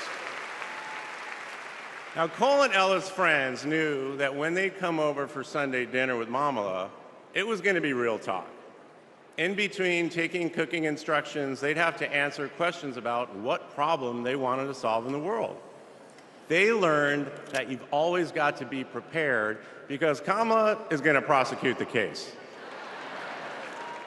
And in the same breath that Cole and Greenlee told us that they were engaged, they asked Kamala to officiate their wedding. And in the same way that she always steps up when it matters, Kamala put so much time into those remarks, and she bound them in a book that matched her dark red dress, and then turned that into a gift for the happy couple. A few days ago, during this incredible time we're going through, there was a brief window when Kamala was back at home. And I saw her sitting on her favorite chair, and in the middle of a wild month, I just hoped that she was having a quiet moment to herself. But then I realized she was on the phone. And of course, my mind went to all the potential crises that the vice president could be dealing with. Was it domestic? Was it foreign? Was it campaign? I could see she was focused, and all I knew was that it must be something important. And it turns out it was. Ella had called her. That's Kamala. That's Kamala. Those kids are her priorities, and that scene was a perfect map of her heart. She's always been there for our children, and I know she'll always be there for yours too. Kamala is a joyful warrior. It's doing for her country what she has always done for the people that she loves. Her passion will benefit all of us when she's our president. And here's the thing about joyful warriors. They're still warriors. And Kamala is as tough as it comes. Just ask the criminals, the global gangsters, and the witnesses before the Senate Judiciary Committee. She never runs from a fight. And she knows the best way to deal with a coward is to take him head on. Because we all know cowards are weak, and Kamala Harris can smell weakness. She doesn't tolerate any BS. You've all seen that look, and you know that look I'm talking about. That look is not just a meme. It reflects her true belief in honest and direct leadership. And it's also why she will not be distracted by nonsense. Kamala knows that in order to win, we cannot lose focus. America, in this election, you have to decide who to trust with your family's future. I trusted Kamala with our family's future. It was the best decision I ever made. This Thursday will be our 10th wedding anniversary, which I know it means I'm about to hear that embarrassing voicemail again. However, that's not all I'll be hearing. That same night, I'll be hearing my wife, Kamala Harris, accept your nomination for President of the United States. And with your help, she will lead with joy and toughness, with that laugh and that look, with compassion and conviction. She'll lead from the belief that wherever we come from, whatever we look like, we're strongest when we fight for what we believe in, not just against what we fear. Kamala Harris was exactly the right person for me at an important moment in my life. And at this moment in our nation's history, she is exactly the right president. Thank you so much.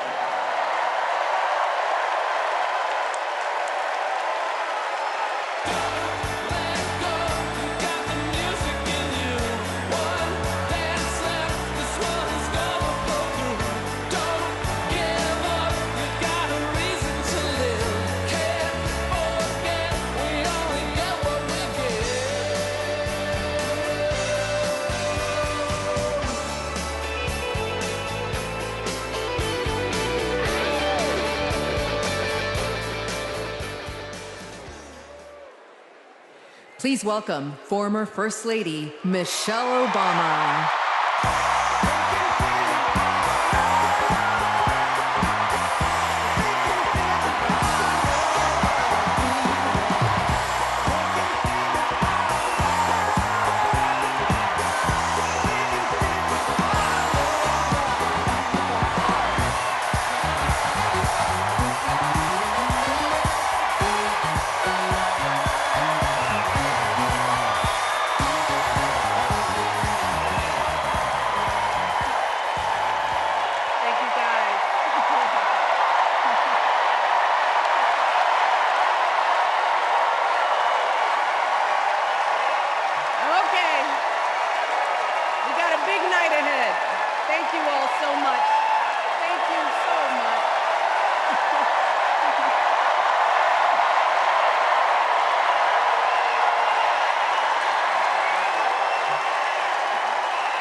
wonderfully magical is in the air, isn't it? Yeah.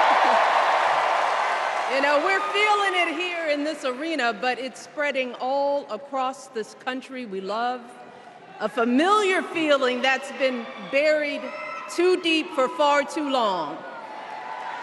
You know what I'm talking about. It's the contagious power of hope.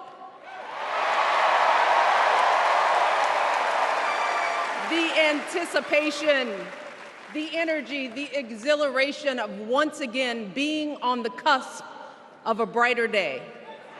The chance to vanquish the demons of fear, division, and hate that have consumed us and continue pursuing the unfinished promise of this great nation, the dream that our parents and grandparents fought and died and sacrificed for. America, hope is making a comeback.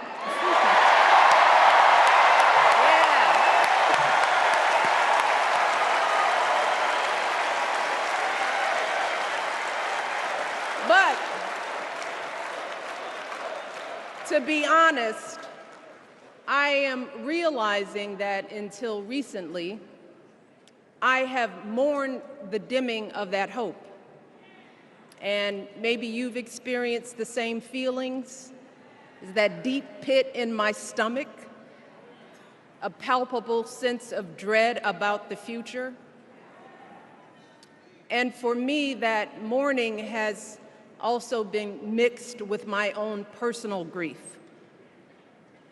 The last time I was here in my hometown was to memorialize my mother, the woman who showed me the meaning of hard work and humility and decency, the woman who set my moral compass high and showed me the power of my own voice. Folks,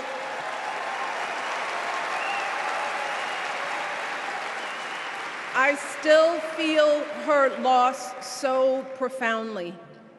I wasn't even sure if I'd be steady enough to stand before you tonight, but my heart compelled me to be here because of the sense of duty that I feel to honor her memory and to remind us all not to squander the sacrifices our elders made to give us a better future.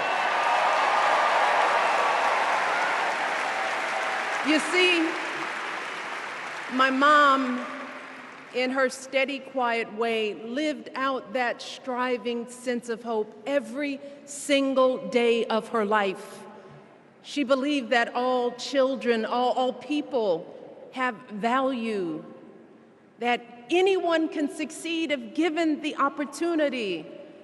She and my father didn't aspire to be wealthy. In fact, they were suspicious of folks who took more than they needed. They understood that it wasn't enough for their kids to thrive if everyone else around us was drowning. So my mother volunteered at the local school. She always looked out for the other kids on the block. She was glad to do the thankless, unglamorous work that for generations has strengthened the fabric of this nation. The belief that if you do unto others, if you love thy neighbor, if you work and scrape and sacrifice, it will pay off. If not for you, then maybe for your children or your grandchildren. You see, those values have been passed on through family farms and factory towns, through tree-lined streets and crowded tenements, through prayer groups and National Guard units and social studies classrooms. Those were the values my mother poured into me until her very last breath. Kamala Harris and I built our lives on those same foundational values.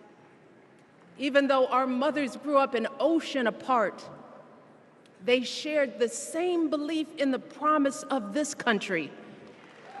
That's why her mother moved here from India at 19 It's why she taught Kamala about justice, about the obligation to lift others up, about our responsibility to give more than we take.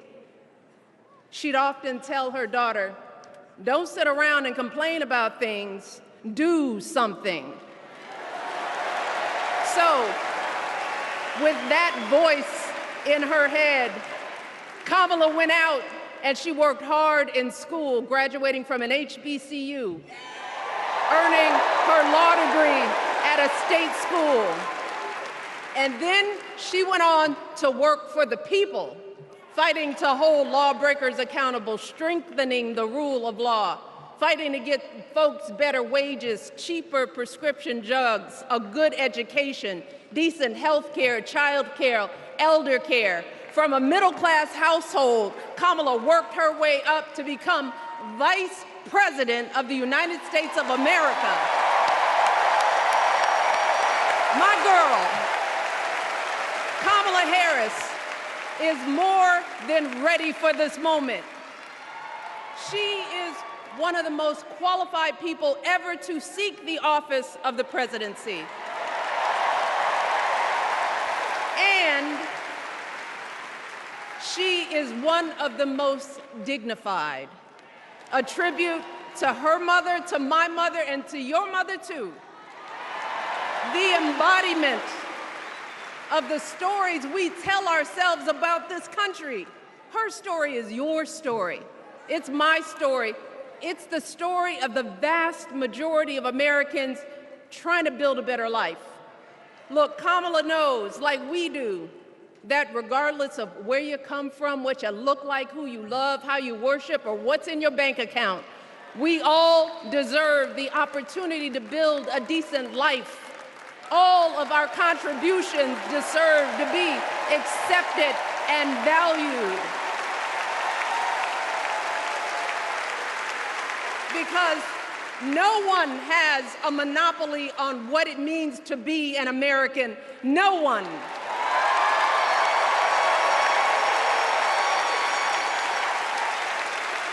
Kamala has shown her allegiance to this nation, not by spewing anger and bitterness, but by living a life of service and always pushing the doors of opportunity open to others. She understands that most of us will never be afforded the grace of failing forward. We will never benefit from the affirmative action of generational wealth.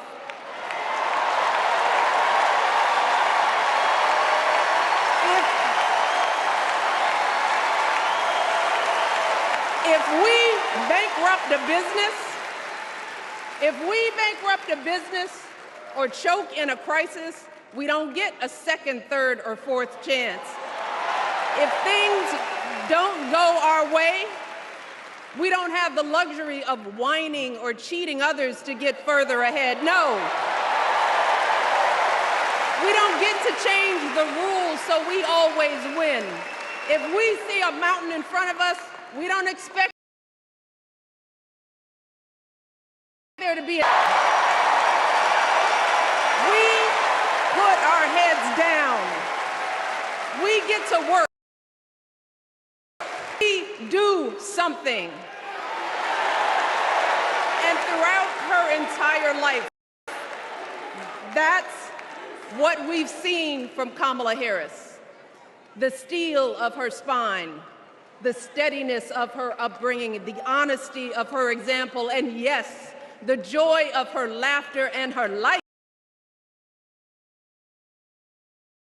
More obvious, of the two major candidates in this race, only Kamala Harris truly understands the unseen labor and unwavering commitment that has always made America great.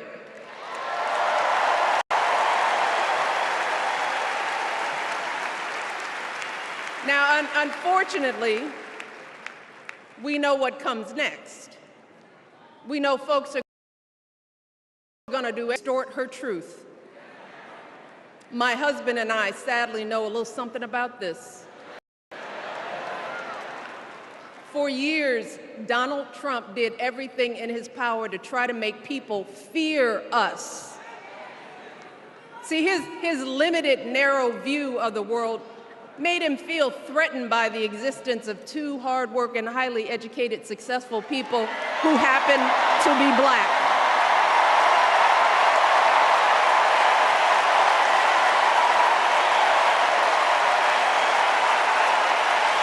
Wait.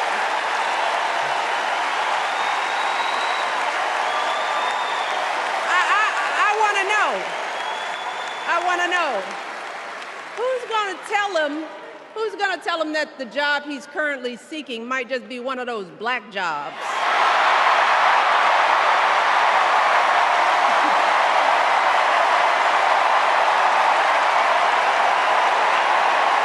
Look, it's his same old con. His same old con. Doubling down on ugly, misogynistic, racist lies as a substitute for real ideas and solutions that will actually make people's lives better.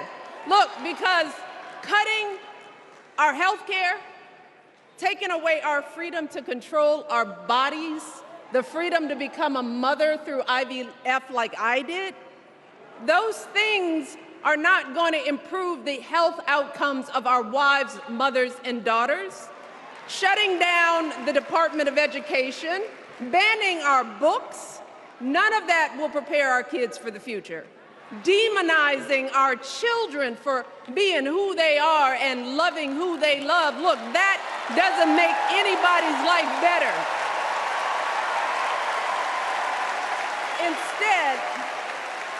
Instead,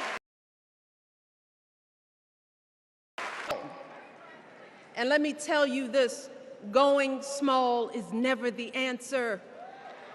Going small is the opposite of what we teach our kids. Going small is petty, it's unhealthy, and quite frankly, it's unpresidential.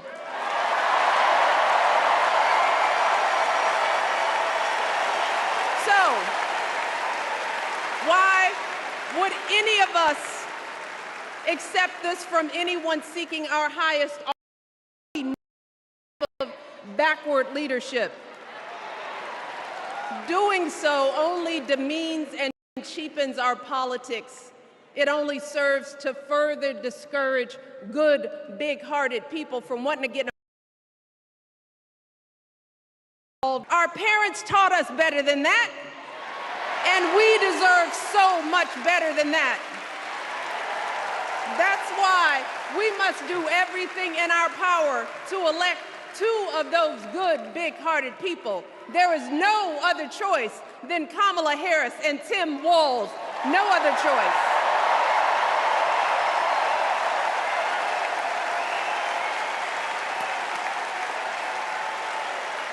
But as we embrace this renewed sense of hope, let us not forget the despair we have felt. Let us not forget what we are up against. Yes, Kamala and Tim are doing great now. We're loving it. They're packing arenas across the country. Folks are energized. We are feeling good. But remember, there are still so many people who are ready to question and criticize every move Kamala makes, who are want to vote for, who will continue to prioritize building their wealth over ensuring that everyone has enough. So no matter how good we feel tonight or tomorrow or the next day, this is going to be an uphill battle. So folks, we cannot be our own worst enemies. No. See, because the minute something goes wrong, the minute a lie takes hold, folks, we cannot start wringing our hands. We cannot get a Goldilocks complex about whether everything is just right. And we cannot indulge our anxieties about whether this country will elect someone like Kamala instead of doing everything we can to get someone like Kamala elected.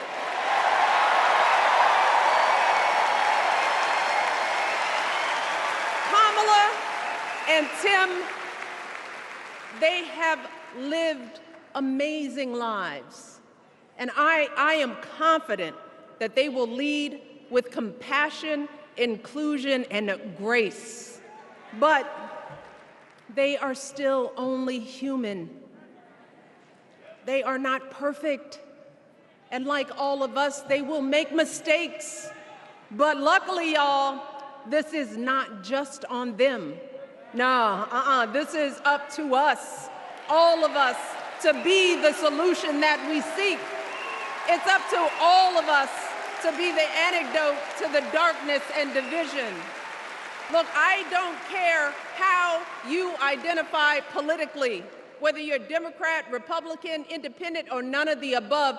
This is our time to stand up for what we know in our hearts is right.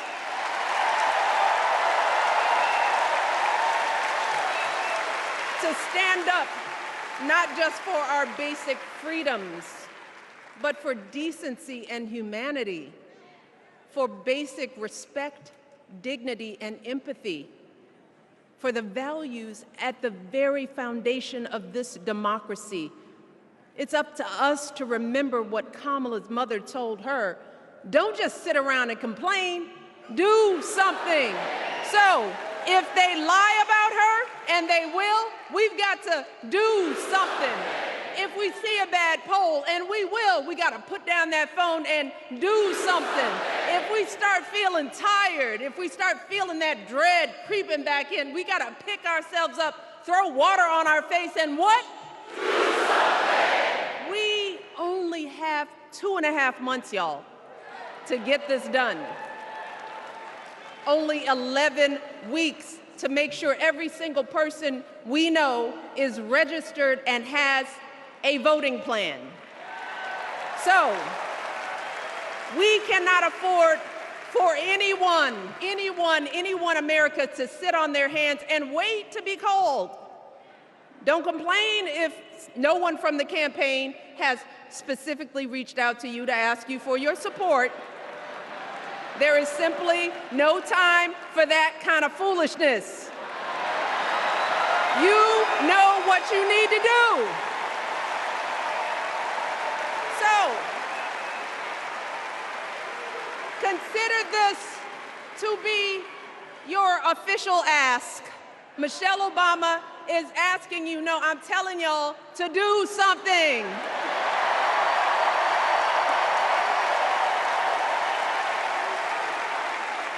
Because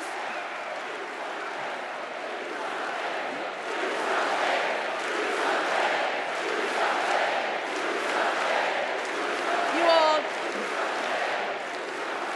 this election is going to be close. In some states, just a handful, listen to me, a handful of votes in every precinct could decide the winner. So we need to vote in numbers that erase any doubt. We need to overwhelm any effort to suppress us. Our fate is in our hands. In 77 days, we have the power to turn our country away from the fear, division, and smallness of the past. We have the power to marry our hope with our action. We have the power to pay forward the love, sweat, and sacrifice of our mothers and fathers and all those who came before us. We did it before, y'all, and we sure can do it again. Let us work like our lives depend on it. And let us keep moving our country forward and go higher, yes, always higher than we've ever gone before as we elect the next president and vice president of the United States, Kamala Harris and Tim Walz. Thank you all. God bless.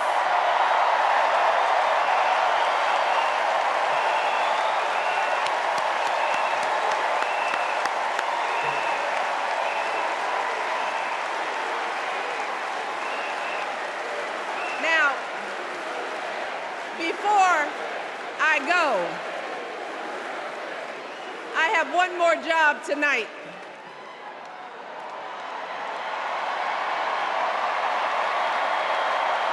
Yeah, one more job. You all, thank you for all the love, but it is now my honor to introduce somebody who knows a whole lot about hope.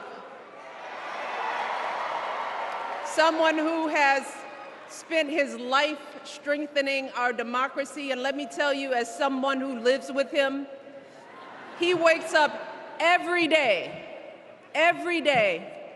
and thinks about what's best for this country.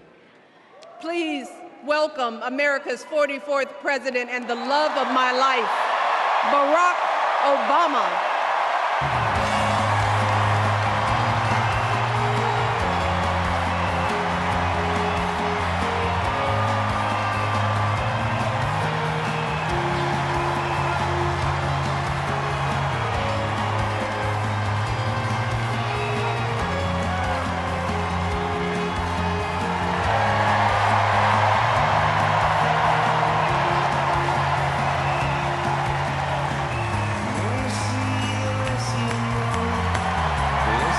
Chicago!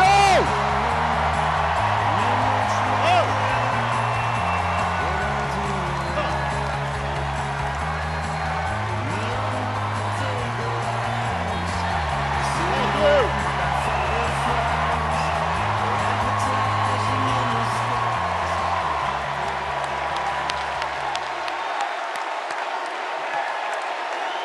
Thank you. Thank you, thank you.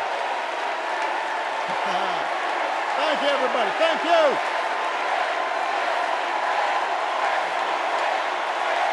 Thank you.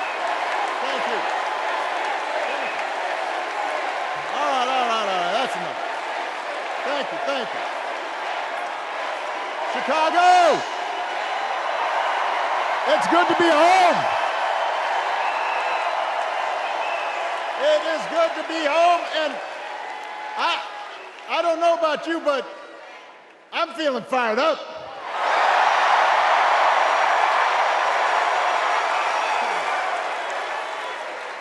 I am feeling ready to go.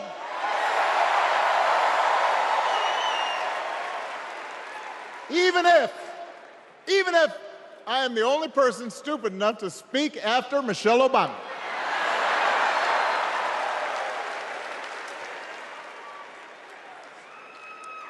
I am feeling hopeful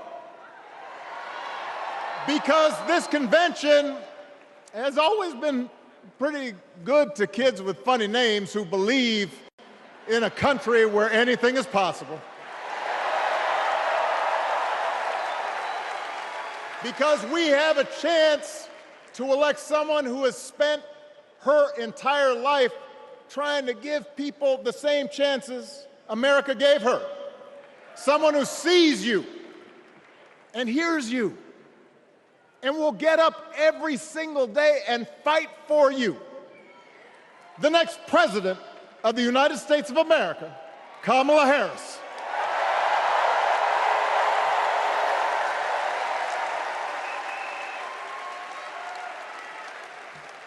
It's been 16 years since I had the honor of accepting this party's nomination for president. And I know that's hard to believe because I have not aged a bit. But it's true. And looking back, I can say without question that my first big decision as your nominee turned out to be one of my best. And that was asking Joe Biden to serve by my side as vice president.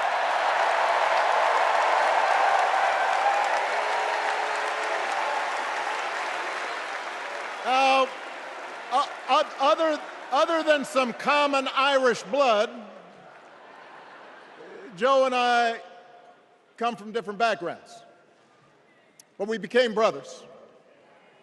And as we worked together for 8, sometimes pretty tough years, What I came to admire most about Joe wasn't just his smarts, his experience.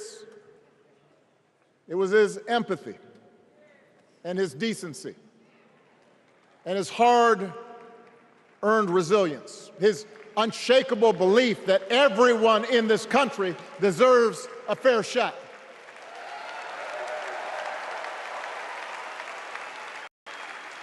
And over the last 4 years, those are the values America has needed most.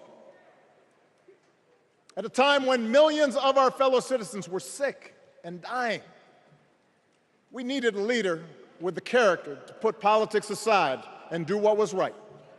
At a time when our economy was reeling, we needed a leader with the determination to drive what would become the world's strongest recovery. 15 million jobs, higher wages, lower health care costs.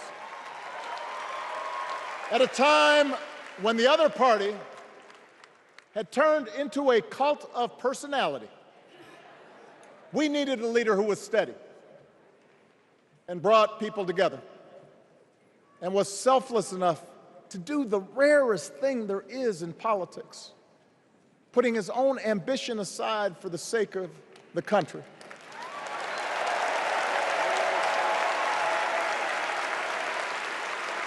History will remember Joe Biden as an outstanding president who defended democracy at a moment of great danger.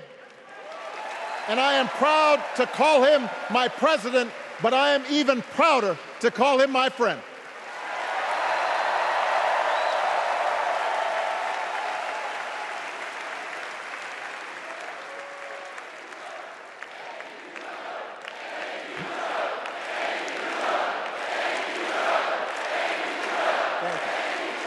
Now, the torch has been passed.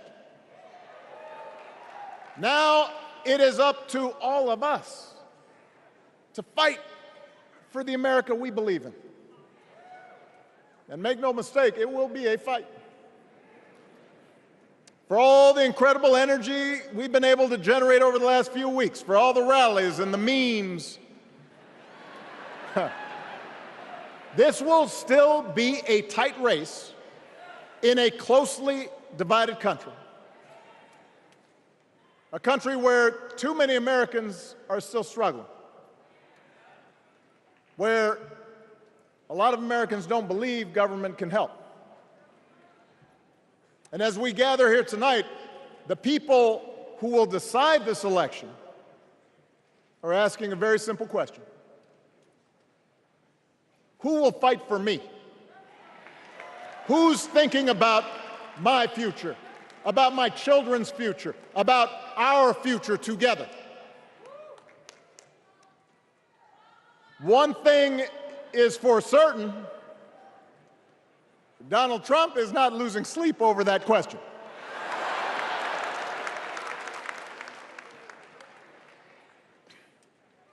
Here's a 78-year-old billionaire who has not stopped whining about his problems since he rode down his golden escalator 9 years ago. It has been a constant stream of gripes and grievances that's actually been getting worse now that he's afraid of losing to Kamala. There's the childish nicknames, the crazy conspiracy theories, this weird obsession with crowd sizes.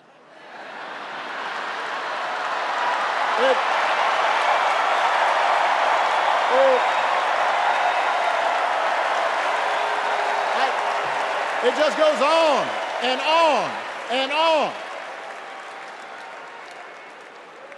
The other day I heard someone compare Trump to the neighbor who keeps running his leaf blower outside your window every minute of every day.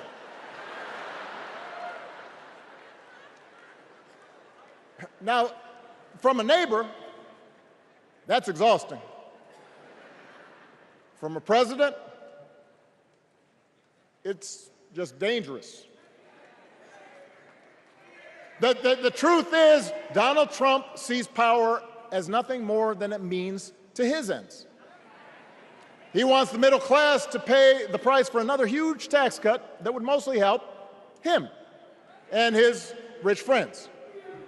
He killed a bipartisan immigration deal written in part by one of the most conservative Republicans in Congress that would have helped secure our southern border, because he thought trying to actually solve the problem would hurt his campaign. He doesn't. Do not boo. Vote.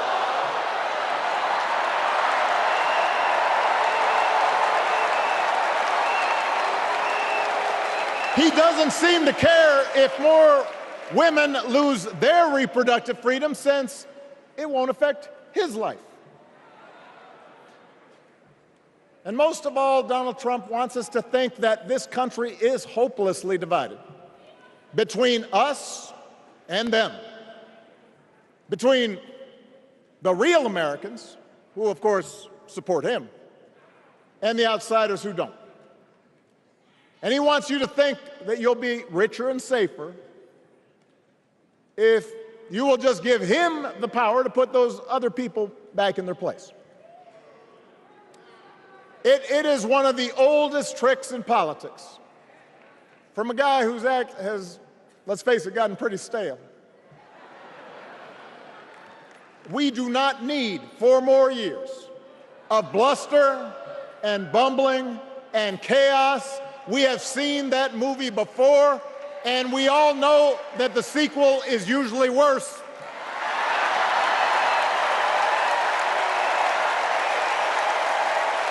America's ready for a new chapter. America's ready for a better story. We are ready for a President Kamala Harris.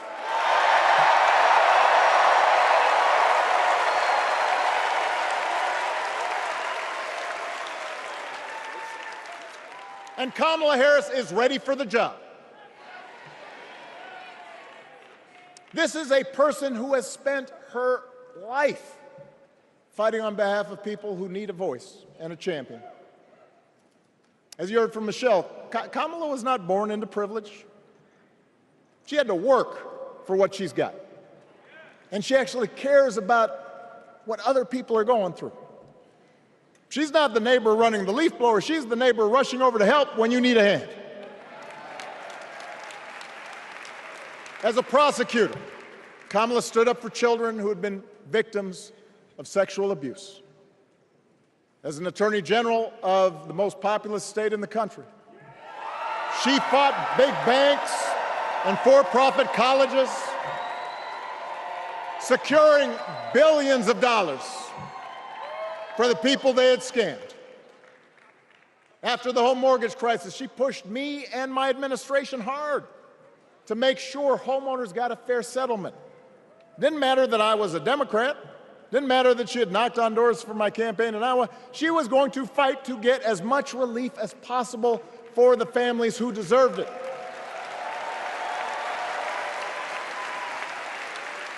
As vice president, she helped take on the drug companies to cap the cost of insulin, lower the cost of health care, give families with kids a tax cut. And she is running for president with real plans to lower costs even more and protect Medicare and Medicaid, and sign a law to guarantee every woman's right to make her own health care decisions.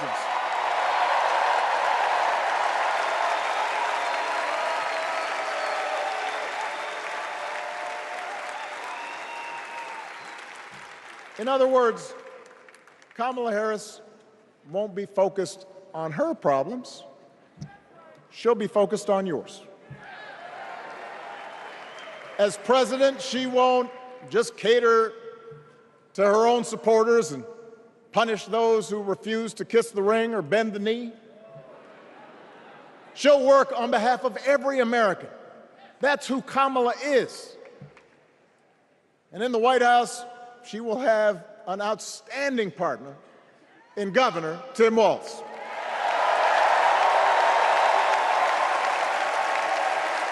Let me tell you something. Let me tell you something. I love this guy. Tim is the kind of person who should be in politics. Born in a small town, served his country, taught kids, coached football, took care of his neighbors. He knows who he is, and he knows what's important. You can tell those flannel shirts he wears don't come from some political consultant. They come from his closet, and they have been through some stuff.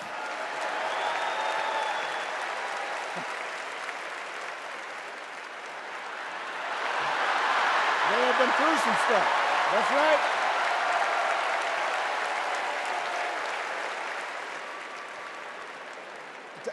Together, Kamala and Tim have kept faith with America's central story. A story that says we are all created equal. All of us endowed with certain inalienable rights, that everyone deserves a chance, that even when we don't agree with each other, we can find a way to live with each other. That's Kamala's vision. That's Tim's vision. That's the Democratic Party's vision.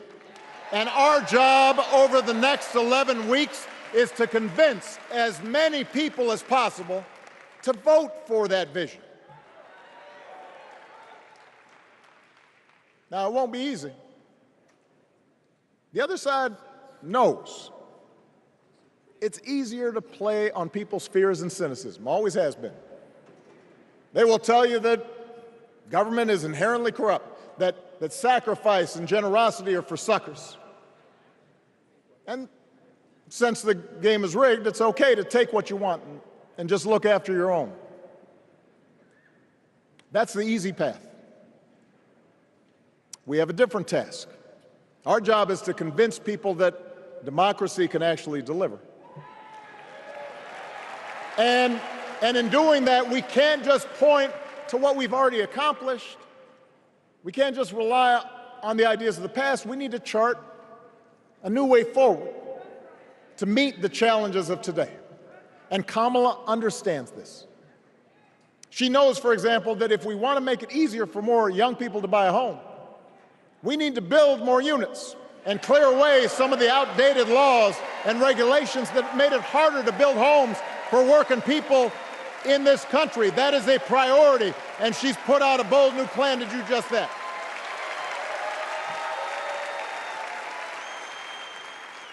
On health care, we should all be proud of the enormous progress that we've made through the Affordable Care Act,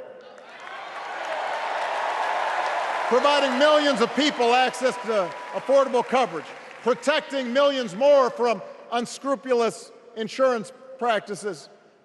I noticed, by the way, that since it's become popular, they don't call it Obamacare no more.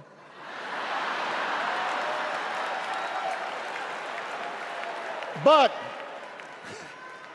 Kamala knows we can't stop there, which is why she'll keep working to limit out-of-pocket costs.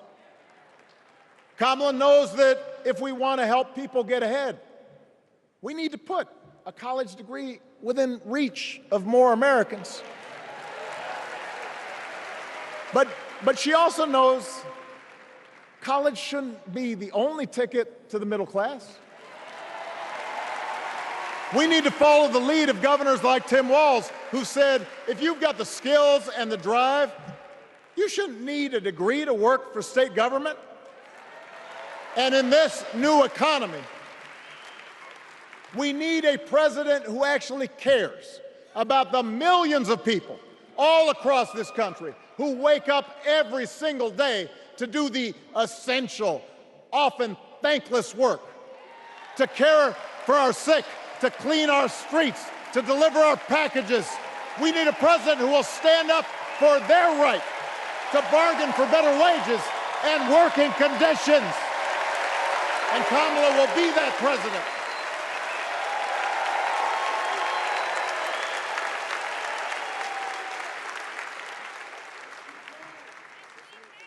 Yes, she can.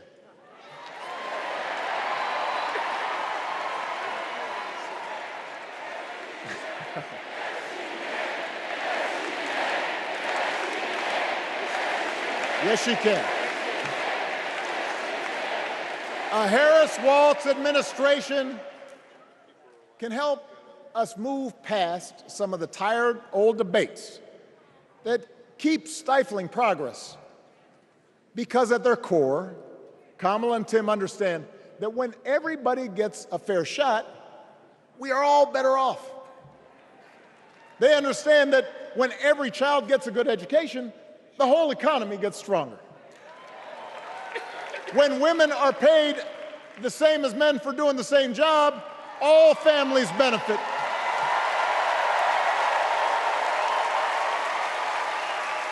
They understand that we can secure our borders without tearing kids away from their parents, just like we can keep our streets safe while also building trust between law enforcement and the communities they serve and eliminating bias. That will make it better for everybody.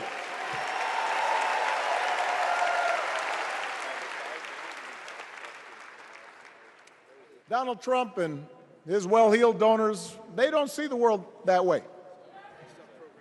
For them, one group's gains is necessarily another group's loss.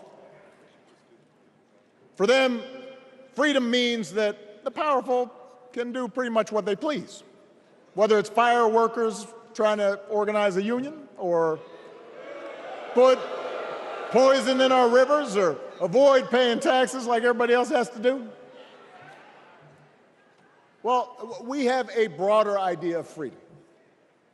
We believe in the freedom to provide for your family if you're willing to work hard. The freedom to breathe clean air and drink clean water and send your kids to school without worrying if they'll come home.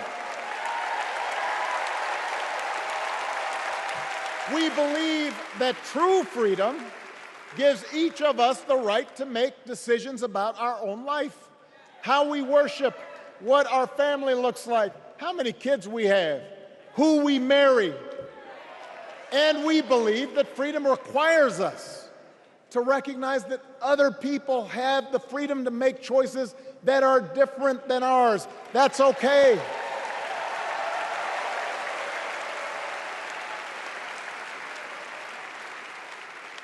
That's the America Kamala Harris and Tim Walz believe in. An America where we, the people, includes everyone. Because that's the only way this American experiment works. And despite what our politics might suggest, I think most Americans understand that. Democracy isn't just a bunch of abstract principles and dusty laws in some book somewhere. It's the values we live by. It's the way we treat each other, including those who don't look like us, or pray like us, or see the world exactly like we do.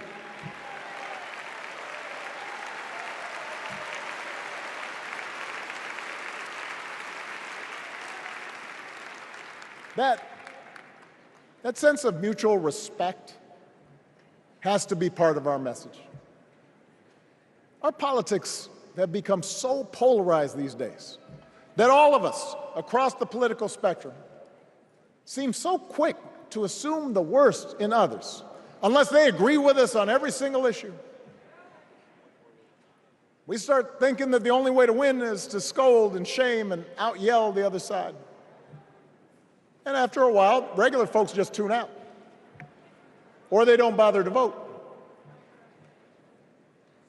Now, that approach may work for the politicians who just want attention and thrive on division, but it won't work for us. To make progress on the things we care about, the things that really affect people's lives, we need to remember that we've all got our blind spots and contradictions and prejudices, and that if we want to win over those who aren't yet ready to support our candidates, we need to listen to their concerns and maybe learn something in the process. After all, if a parent or grandparent occasionally says something that makes us cringe. We don't automatically assume they're bad people. We recognize that the world is moving fast, that they need time and maybe a little encouragement to catch up. Our fellow citizens deserve the same grace we hope they'll extend to us.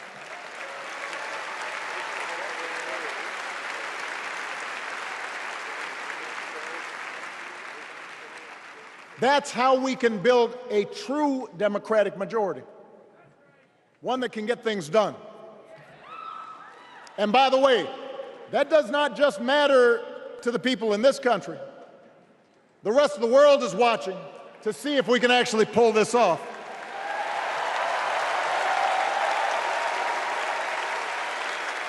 No nation,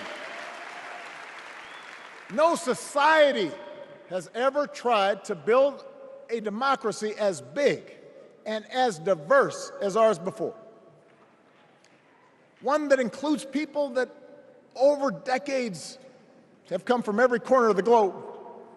One where our allegiances and our community are defined not by race or blood, but by a common creed. And that's why when we uphold our values, the world's a little brighter. When we don't, the world's a little dimmer. And dictators and autocrats feel emboldened. And over time, we become less safe. We shouldn't be the world's policemen, and we can't eradicate every cruelty and injustice in the world. But America can be and must be a force for good. Discouraging conflict, fighting disease, promoting human rights, protecting the planet from climate change, defending freedom, brokering peace. That's what Kamala Harris believes, and so do most Americans.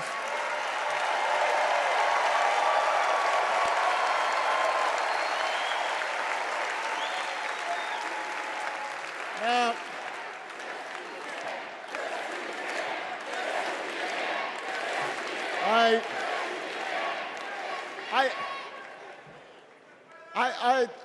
I know these ideas can feel pretty naive right now.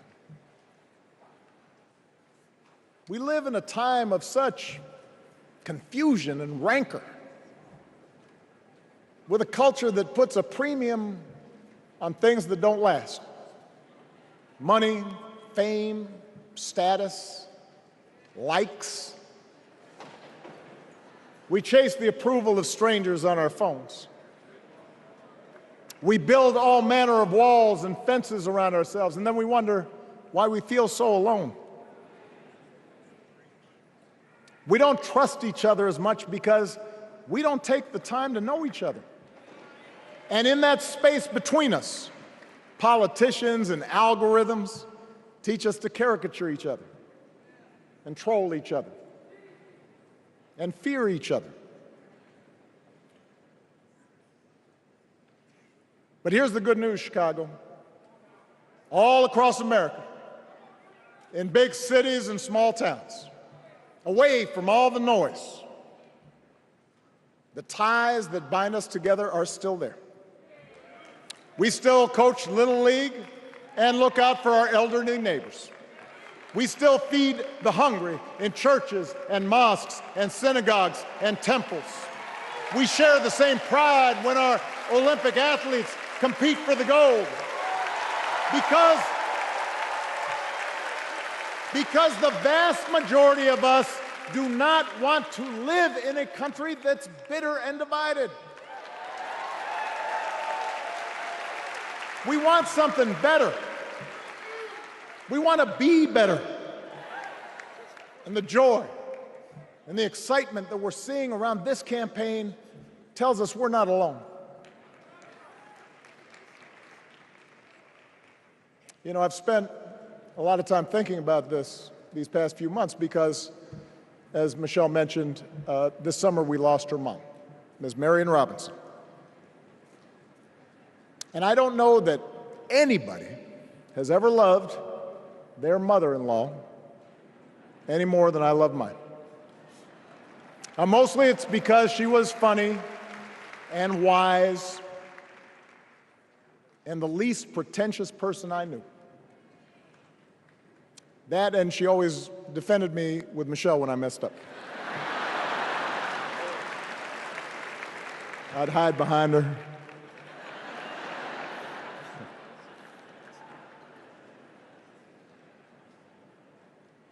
But I also think one of the reasons Mary and I became so close was she reminded me of my grandmother, the woman who helped raise me as a child.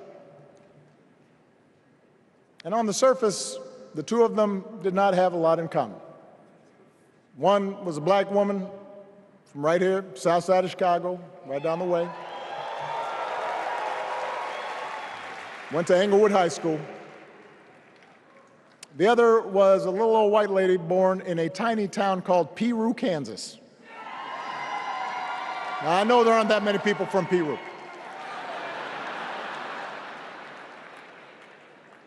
And yet they shared a basic outlook on life.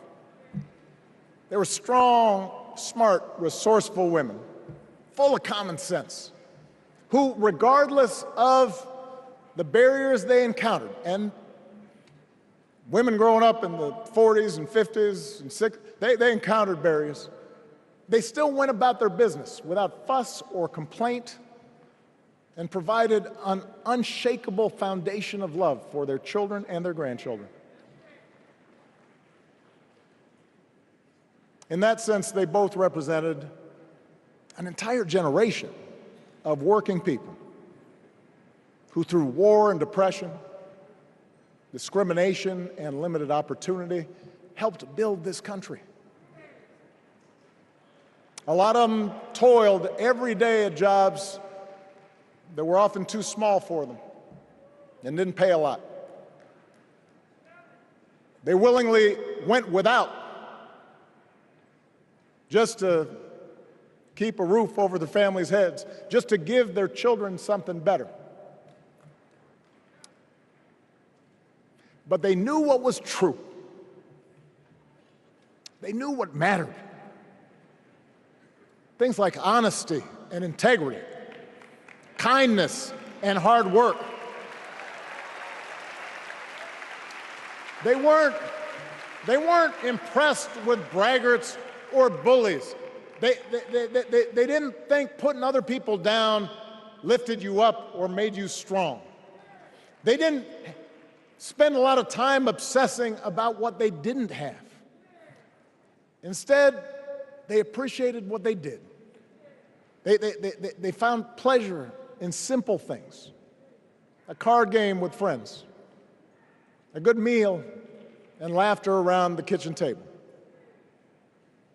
Helping others. And most of all, seeing their children do things and go places that they would have never imagined for themselves.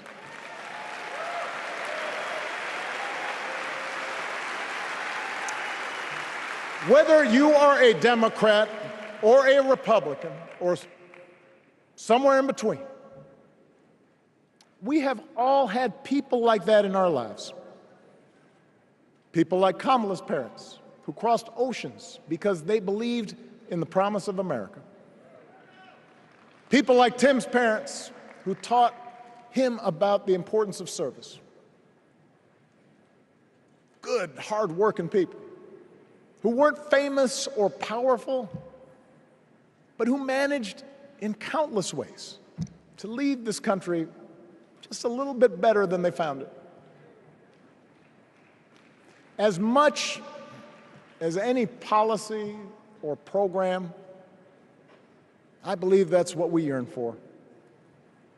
A return to an America where we work together and look out for each other. A restoration of what Lincoln called, on the eve of Civil War, our bonds of affection.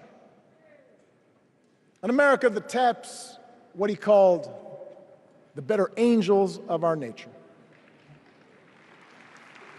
That is what this election is about. And I believe that's why if we each do our part over the next 77 days, if we knock on doors, if we make phone calls, if we talk to our friends, if we listen to our neighbors, if we work like we've never worked before, if we hold firm to our convictions, we will elect Kamala Harris as the next President of the United States, and Tim Walz as the next Vice President of the United States. We will elect leaders up and down the ballot who will fight for the hopeful, forward-looking America we all believe in, and together we too will build a country that is more secure and more just, more equal, and more free. So let's get to work. God bless you, and God bless the United States of America.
Please stand if you are able for this evening's benediction, offered by Bishop Samuel L. Green Sr. and His Eminence Archbishop Alpidophoros of the Greek Orthodox Archdiocese of America.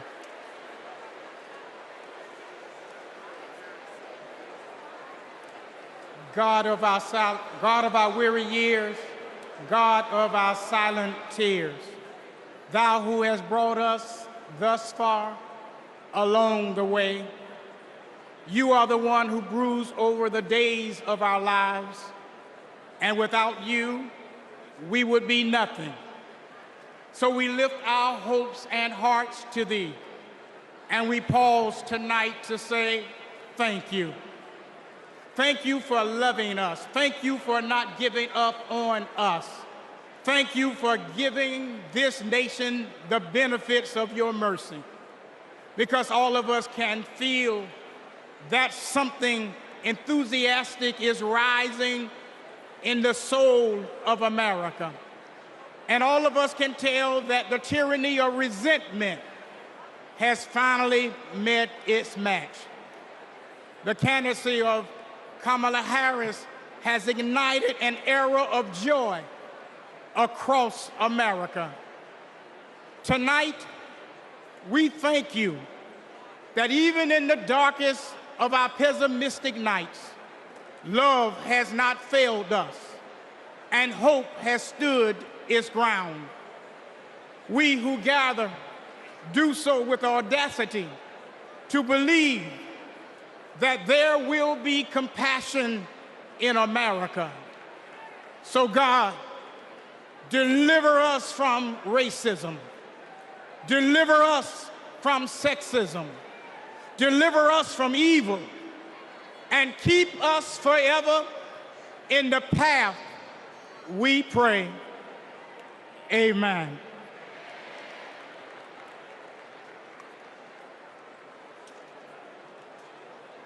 It is now time to pray to the Lord. Let us pray to the Lord. Eternal and ever-living God, source of goodness and grace, we come before You, seeking Your heavenly benediction upon this democratic national convention. Grant unto the nominee for President of these United States, Vice President Kamala Harris, and her running mate, Governor Tim Walz, to pursue the highest offices in the land with love, with hope, and with faith in our nation. Grant unto the delegates to engage with their fellow citizens in a spirit of joy and duty, always seeking the best for our country. We also ask special blessings upon President Joseph Biden, First Lady Jill Biden, and their family, for he has given a lifetime of service and of sacrifice to the American people, and has stood with nobility and integrity upon the international stage to lead in the best traditions of the United States. Finally, we ask that you protect and defend the armed forces who protect and defend us, so that in peace and security we may offer to you, the one true God, the praise that is in your due. Amen.